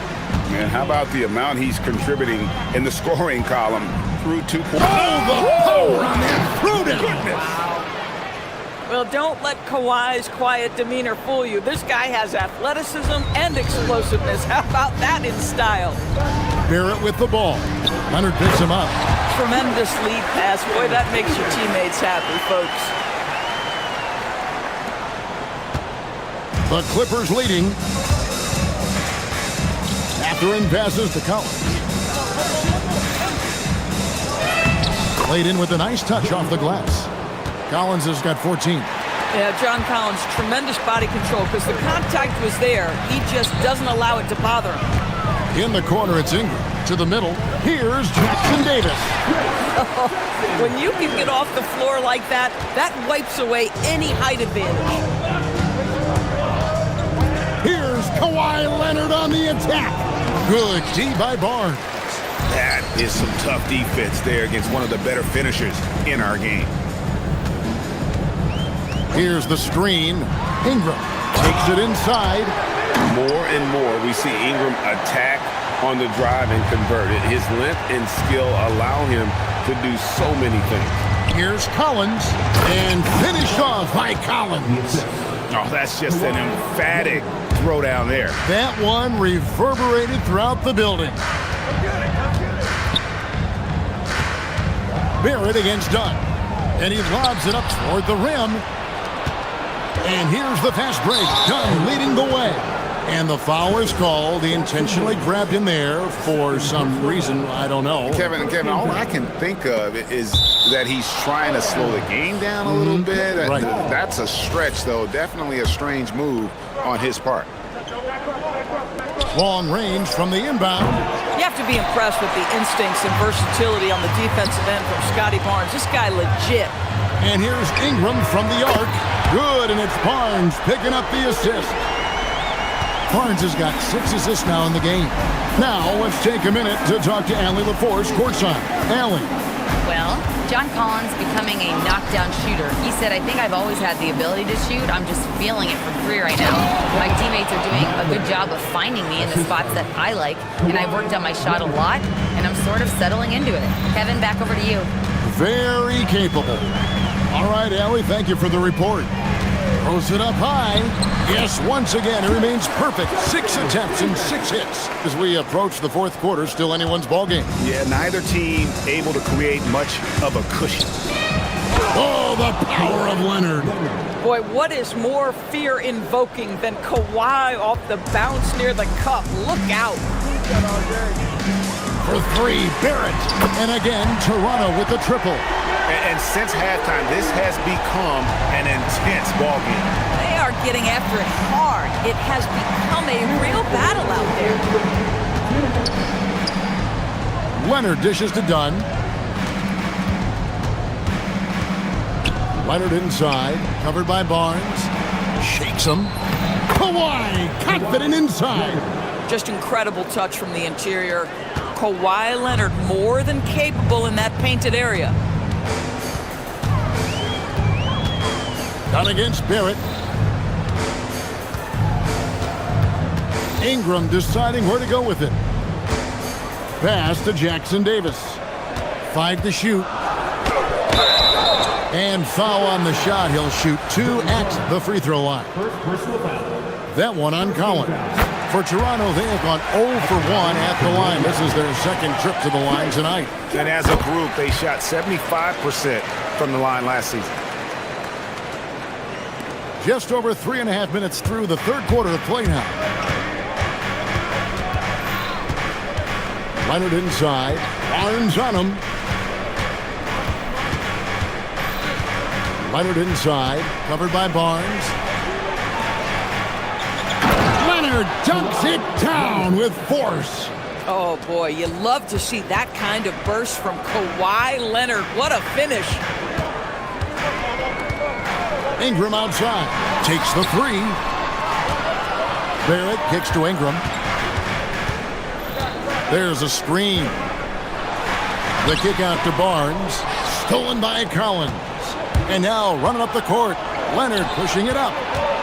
Jones for 3. Rebound by the Raptors. 29 seconds left in the third. Here's Ingram. It's rebounded by Leonard.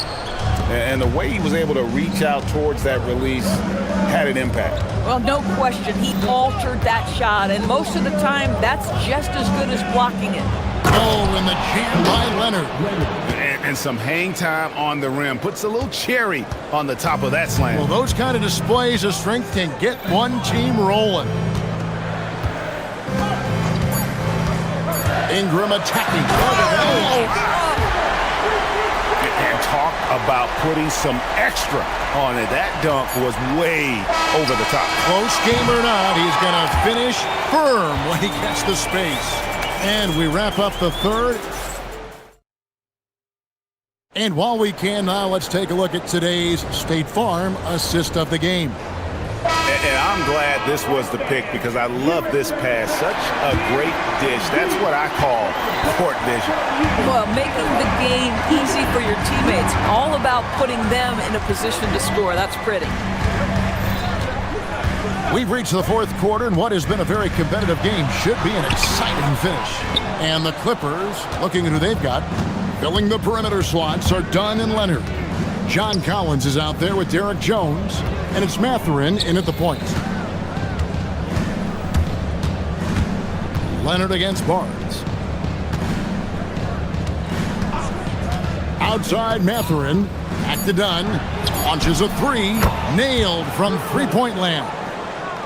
And the Clippers lead by 3. And those are the types of shots down the stretch that win you ball games.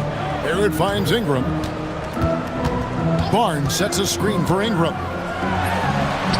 Gets it to go from 18 feet away.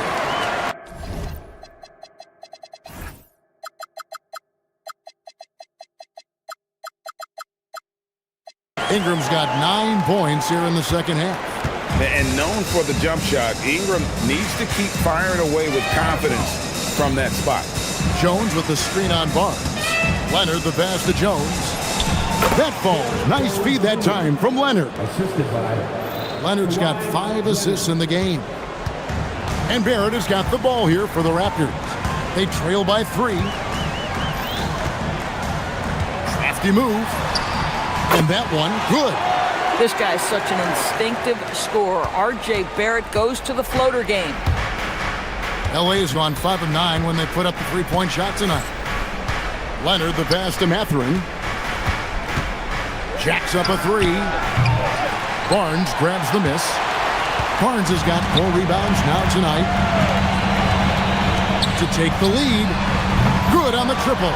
How about Scotty Barnes getting that jumper off the bounce so quickly the defense can't get there in time.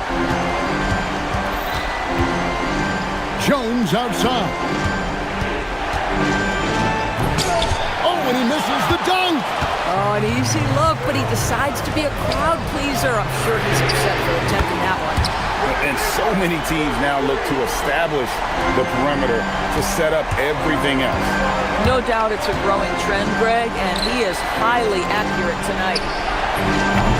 And again, unable to change the momentum here. Barnes. Another chance here, and he got it. Nice execution on the layup. Offensive rebounding, a big part of the game right now. Teams love to send extras to the glass. Leonard, and Barnes sends it back. Get those long arms to work, Scotty Barnes. Send it back, young sir. It's Ingram on the wing, defended by Jones, and that one is good. And that's just cold-blooded right there. He's taking no prisoners. Well, when it's closing time, he's trying to lock the door. He's been going all night. And so the ball's out of bounds. Ingram touched it last.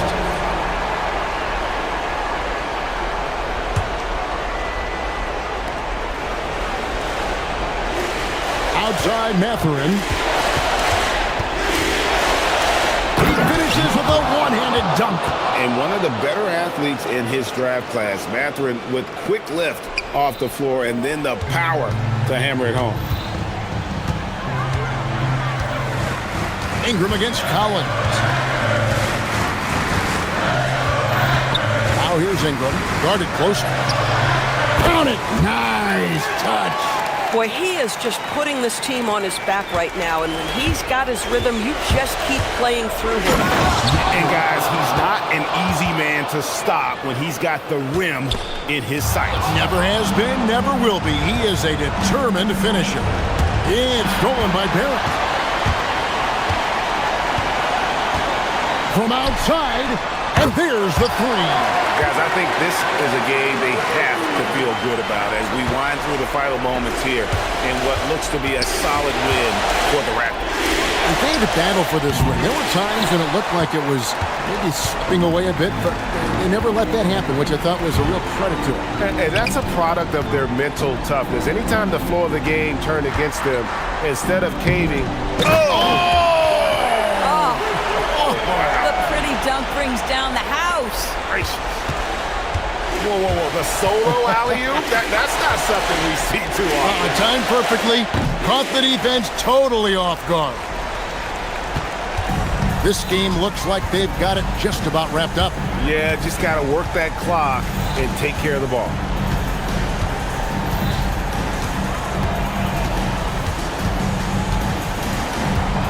Fires. Rebounded by Collins. So it's the Clippers now. A 12-point game. Collins setting the pick for Leonard. It misses. And stolen by Dunn.